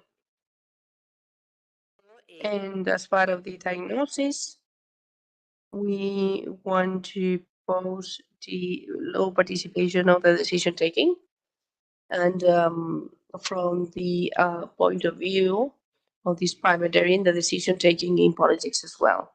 So, water and others for the improvement of this job opportunity, we know that there are things that are associated to the job direction that are going to have a participation depending on the area on this type of energy. And then in the last commitment of Buenos Aires, that is a multilateral agreement, regional, in matters of gender equality, we have underlined the need and the importance to increase the participation of women in the areas of science and technology. And this is a very starting important point for that. ¿A cuál es el planteamiento? With that, we get to the proposals that we have from ICAC. First of all, we are promoting the sustainable and inclusive energy transition for the countries of the region. This transition isn't only about increasing renewable energies in our matrix, but it is also based on 5 key pillars. But in summary, the objective is to strengthen, to transform the policies, the institutionality, the governance around natural resources. And we see here that there is a huge opportunity and there is a need of including the gender perspective in this update of the institutions, policies, and governance to achieve the energy transition in the region. The concept that would shape this would be the relationship between energy poverty and the society of care, because it is going to be the starting point for us to move forward and to end up in positions of decision making and creation of policies. So from that point, we have identified 3 major areas of action. First, access to clean, non-pollutant energy, use of time, access to labor market, and access to education, and lastly, the participation of women in decision-making positions regarding energy, both in terms of the labor market as well as in terms of the policy making. This is impossible to read, but the purpose here is to name examples. And actually, it's impossible to read because there are many examples in the region. The countries in the region are making progress. And just as an example, some of the countries that have put in place policies and or national plans related to energy and the gender approach. Of course, we've heard about Chile, Energía Más Mujer, their program. We've heard about Panama. We've heard about Mexico, Argentina, the Dominican Republic, Uruguay, Costa Rica, Colombia. These are only examples of countries that have made progress, putting in place plans, policies to include the gender approach in their energy plans. Now, what's interesting here would be to highlight that most of them are about incorporating women into the decision making in energy areas. So that is what we are saying that has to do with improving the energy poverty conditions. It has to do with improving access to non-pollutant fuels. And with that, we are going to release part of their time so that they're able to get an education so that later on they're able to access roles where they can make decisions and put in place policies. With this, I would like to propose this because the idea is that we continue working together. The idea is that this is just a first conference and it is more than that. The idea would be to continue to work in order to draft recommendations for the countries of the region. So as an objective, one would be to continue to reduce the conditions of energy poverty, more specifically with a gender approach to promote the society of care as the main pillar of productive processes in the region, including caring for the natural resources that are a source of renewable energies. We believe that it is important to include women and gender approach in the long-term energy planning. And with this, we would like to invite you to continue to analyze the links and in future proposals for applying the gender approach cross-sectionally into the energy transition policies in the countries. Thank you. Muchísimas gracias, Marina. Thank you so much, Marina. It is very important not to forget energy poverty, which is another road of the discussion that sometimes we leave aside. Sometimes we leave that aside, but we shouldn't forget that we still have people that do not have access to electrical power. So we have a little bit of time for questions. I think our panel members have been great in terms of their time management. I was not even able to use my card. So it was a very effective strategy, I would say. However, we do have time for questions from the audience. Are there any questions or comments? The floor is open.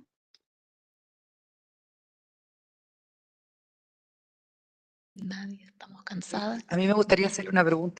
I think we're tired. I'd like to ask a question to my colleagues sitting here.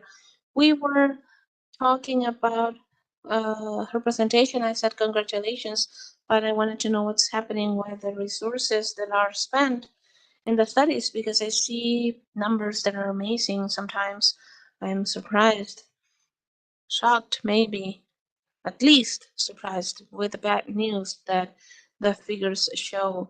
However, I would like to link this to the final part of my presentation that highlights shedding visibility over the gaps and also giving greater visibility to the things that we have to fix.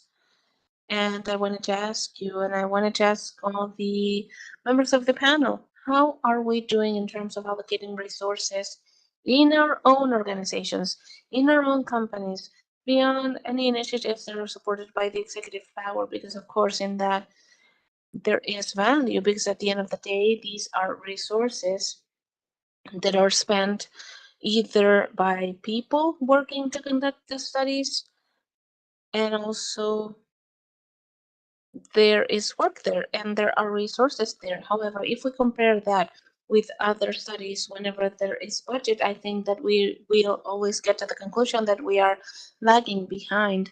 And the conclusion would be to invite you to think about how to finance greater resources to be allocated to those initiatives that improve visibility for us. Or maybe what is the way to go? What are the way to go to continue to issue policy recommendations and how we overcome that other gap at the end of the day of having difficulty with access to financing. Thank you so much, Analia. Yes, we were talking about that, and I have to thank ICLAC for hosting this first conference, for organizing the conference with the other institutions. However, what we are presenting is work that was conducted running against time, balancing this with so many more things because there aren't resources devoted specifically to study gender issues. And I hope my boss doesn't hear this, but this is something we do in our free time almost. So I hope that this conference gives momentum to more work and to continue strengthening our capabilities. Thank you so much for that comment. I would say that from UN Women, our very purpose is in the economic empowerment of women and having more women involved in the economy and precisely in the area of energy since it gives new opportunities. So our focus, without leaving aside other areas, of course, we are putting special emphasis in the energy sector companies. Actually, in the slide that I showed regarding the communities of the webs, there are many energy companies because of this collaboration that we had with the Ministry of Energy. However, nowadays we are encouraging energy companies to be part of the network because it's another way of involving women and it's another way of doing management and also to apply this gender approach cross-sectionally. And because of that, we are making this tool available to everyone. In Mexico, in the budget of the federation, we have specific budget for all the actions that have to do with all the national policies for gender equality, which is what we call Annex 13. So these are resources that are allocated to all the government institutions to be spent in these policies. And by this being a state-owned company as part of the budget, even though we do have our own resources. So we allocate our own resources within that Annex 13, and it would seem to be a lot of money. However, if we look at the overall budget of an energy company, it is not all that much. However, it is important to mention that in this federal administration, the emphasis has been put on expenditure discipline, taking care of the public resources, and so on and so forth. Precisely because of that, it was very important to create a gender unit because we're people. The government pays for us. We are public officials. So that human capital it is available to develop all the strategies. So for instance, the training programs, we're not hiring this. However, we provide training ourselves. And for all the analysis and diagnosis we've conducted on gender equality and electrification, gender equality and energy have been conducted by us in the gender unit. So it would seem to be that there is some money available, and on the other side, human resources are being sourced. So at the end of the day, by hiring and having us, it is much more efficient. Thank you. Maria Francisca, would you like to add something to that? No, not really. Thank you. Hi, once again. I wanted to ask a question to Analia Rojas. Because we have been talking about needing more women, we have to train people, we've talked about the glass ceiling, we've talked about the concrete ceiling, but I get the feeling that I still need to hear more about concrete, real, ongoing actions for people that are now board members, decision makers, that still have so many things to learn that we have learned ourselves And maybe as women, we've done it faster just because we had to. So beyond the program, Energía Más Mujer, that is very important, and I'm thankful for that, definitely. I also know that internally, the Ministry of Energy had their areas being trained mandatorily in terms of gender training. However, for the private sector, for trade associations, what actions are you planning to put in place? Because we need actions to happen now, not for the future generations, not for the future men that will be educated in terms of gender. However, something needs to be done now. What about trade associations? Well, the perspective of the work of trade associations, I think, revolves around incorporating the gender issues into the trade associations themselves. Every trade association that gets together needs to represent the interests of their members.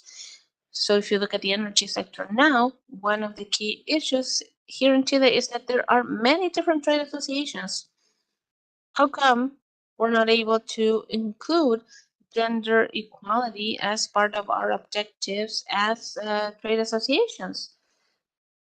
So that in order for a company to be a member of a trade association, needs to fulfill certain gender equality indicators, let's say. I would say that that needs to be the most basic principle. ACEDA, specifically this year, is renewing. We're turning 20 years. And in 20 years, of course, our mission, our purpose, our vision, our strategic goals have changed in comparison to when the organization was created.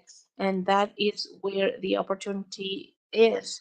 And I believe in the importance of leaderships in order to raise our hands and to tell our boards and to tell our advisors, to tell our members that it is important to include the gender approach so that, first of all, it is included in the governance of each of the companies, of each of the entities, first of all. And once again, there isn't within the statutes of the trade associations anything about this. So it is not something that we can ask from our member companies. We cannot reach out to the member companies and talk about gender equality, gender representation, and all the issues that we've talked about today. We cannot reach out to the companies and do that unless we have that as an internal policy ourselves as trade association, as a basic condition that needs to be required from our member companies. I think it is a healthy mechanism as well.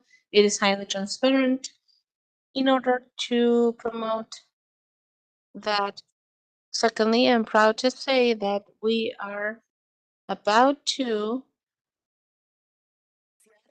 start this week, actually, and it's been a very rich creative process, and we are about to launch the first association of women in energy in Chile, and we hope to have this approach towards the private sector because that is basically a trade association of women that are professionals and that are in the technical areas of energy, and the main purpose is going to be to promote the participation of women in the energy sector and in any sector, not only the sector that I am part of. Actually, within my professional purpose, it is about sustainable energy and storage because energy transition is an issue that we are all responsible for. Now, the Trade Association of Women in Chile will be launched most likely next week. We are finalizing the rules and regulations. We have the partners, so we've undergone the process that I think is very important also when it is done collectively, and also embracing a need that has been known for so long, but it was never materialized through this specific instance. And yes, there are other instances in the sector, and I always commend them to promote the participation of women. However, they're usually more closed off, more selective. And I think that the purpose of this association that I am announcing today is that it is a democratic, open instance for any woman that wants to be part of the sector of energy and women with the promotion of their own peers. So I think it's a reason to celebrate this week that precisely happened along this conference. So I thank you once again for allowing me to announce this in this conference. We did not plan the question. It happened organically. Thank you so much. Thank you for your contributions. Without further ado, I would like to give the floor to Dina Denemeyer. Thank you so much. I would like to thank all the speakers in this conference. Thank you for your participation. Thank you for these contributions. It's been very fruitful, and in order to wrap up this very interesting day, we have to mention a few comments in closing. The history of the humankind is filled with brilliant minds that were able to foresee the future, and they managed to achieve major milestones without which our lives would be completely different. Also, many women devoted their lives to scientific research. For instance, nevertheless, for many years, that was undervalued and it was unknown. Many women were not as known as they should be, and in many countries that continues to be the case. I could name many women that are more or less known, for instance, Hypatia of Alexandria or Carolina Hershey or others, or the first woman that invented the vaccine against COVID from the BioNTech company, which is a German company that was sold here under the name of Pfizer, and her name is Özlem Jurisic, and she is a business woman and a doctor, and thanks to her, we're all gathered here. The UN, in a study, pointed out that nowadays only 30% of researchers in the world are women. Even though we know that the work of the future, including the work of energy, will need many people that are trained in science and technology, engineering and mathematics. And I hear once again in my memory, Mrs. Monday, we need to reimagine education. En estos tiempos, in the different times of history, women many times had parents or professors that supported them and other women to achieve their goals. And real changes in society require ongoing systematic work. And I would like to go back to the comments of former President Bachelet when she talked about the need for having effective and sustainable policies. But older examples come to show that if we want to empower women, we also need to have men involved. And I thank all the men that are joining us today as well. In that sense, we also need to talk about masculinities, and this is the social construct regarding what it means to be a real man. These social constructs can become obstacles or encouragement towards the emancipation of women and gender equality. If I walk down the streets in Santiago, I already see so many more men that are walking their babies with their strollers, and I see that younger generations are already changing. But how do we see changes in society?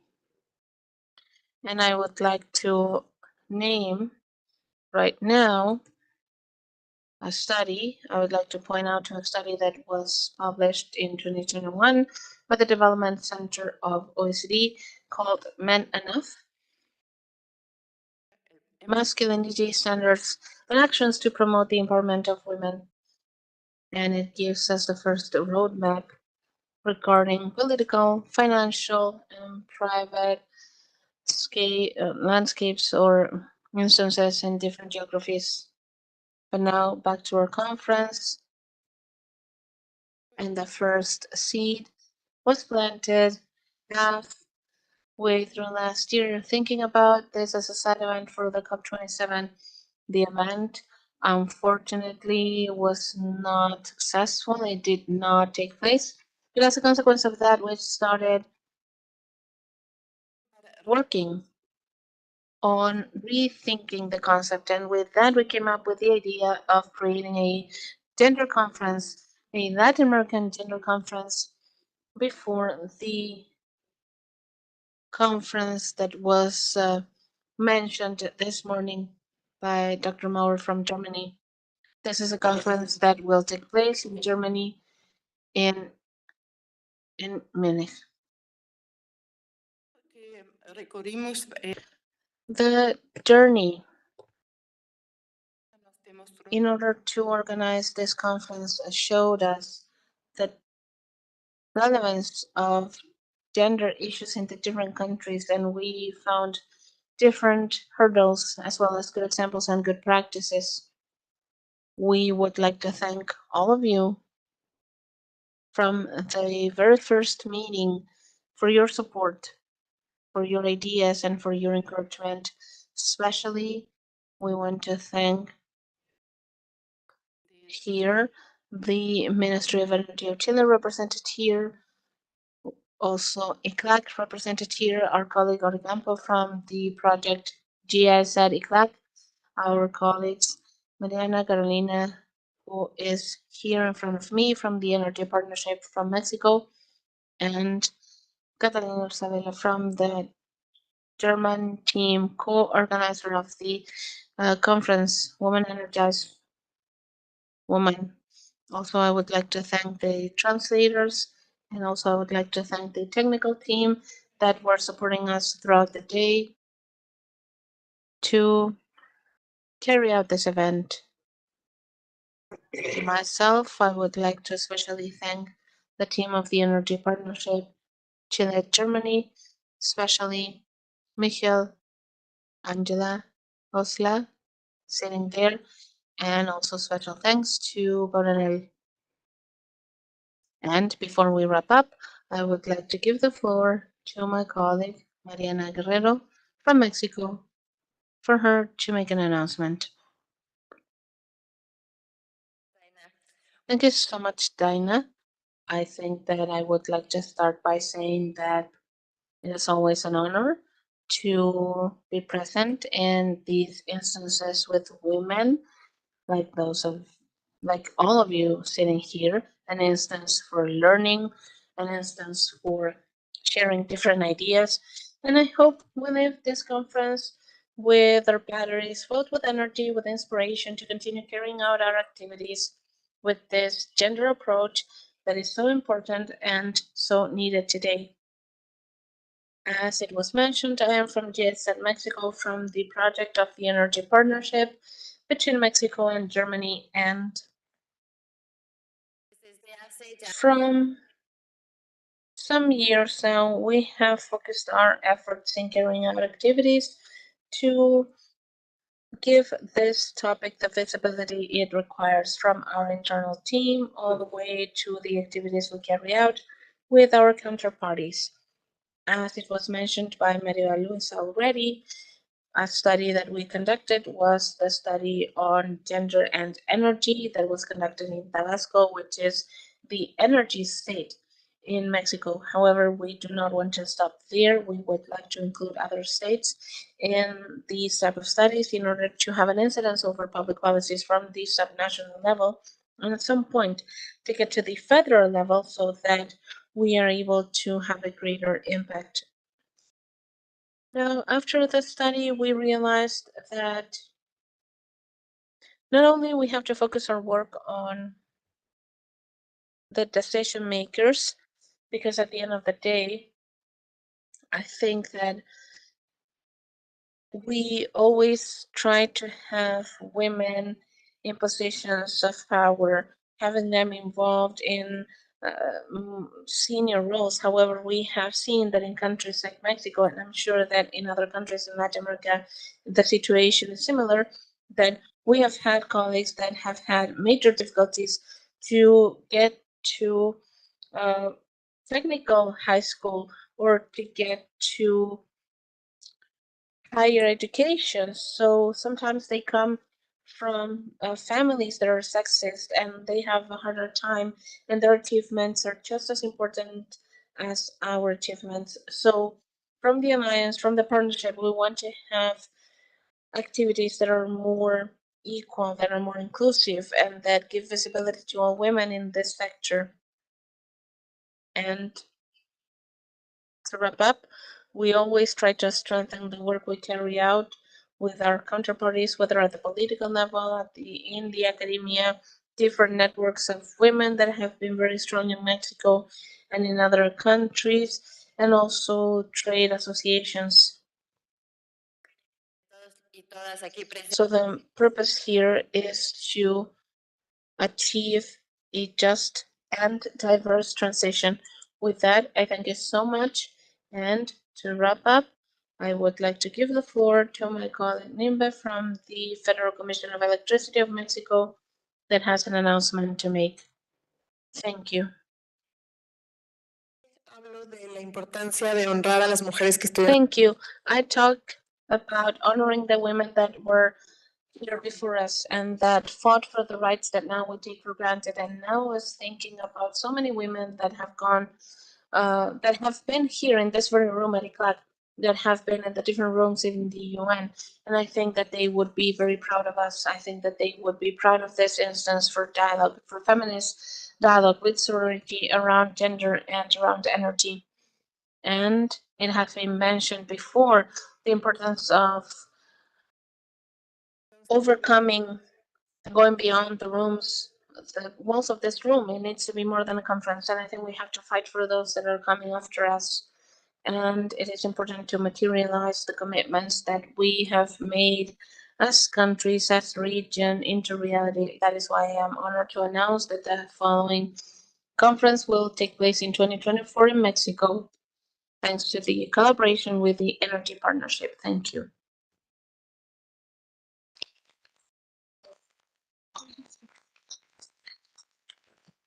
Muchísimas gracias. Thank you so much, Nimbergan, with this very good news. I close this conference, this first conference at a Latin American level, second LAC 2023, and I greet especially the streaming listeners that have been with us during the whole day, and I really do thank all of you, your presence and your interest, and have a very good afternoon. Those that are here, that are in the room, I invite you to make networking out of the room and also to be part of a work at 7, the Mother of Eve in the Cultural Institute. Thank you very much.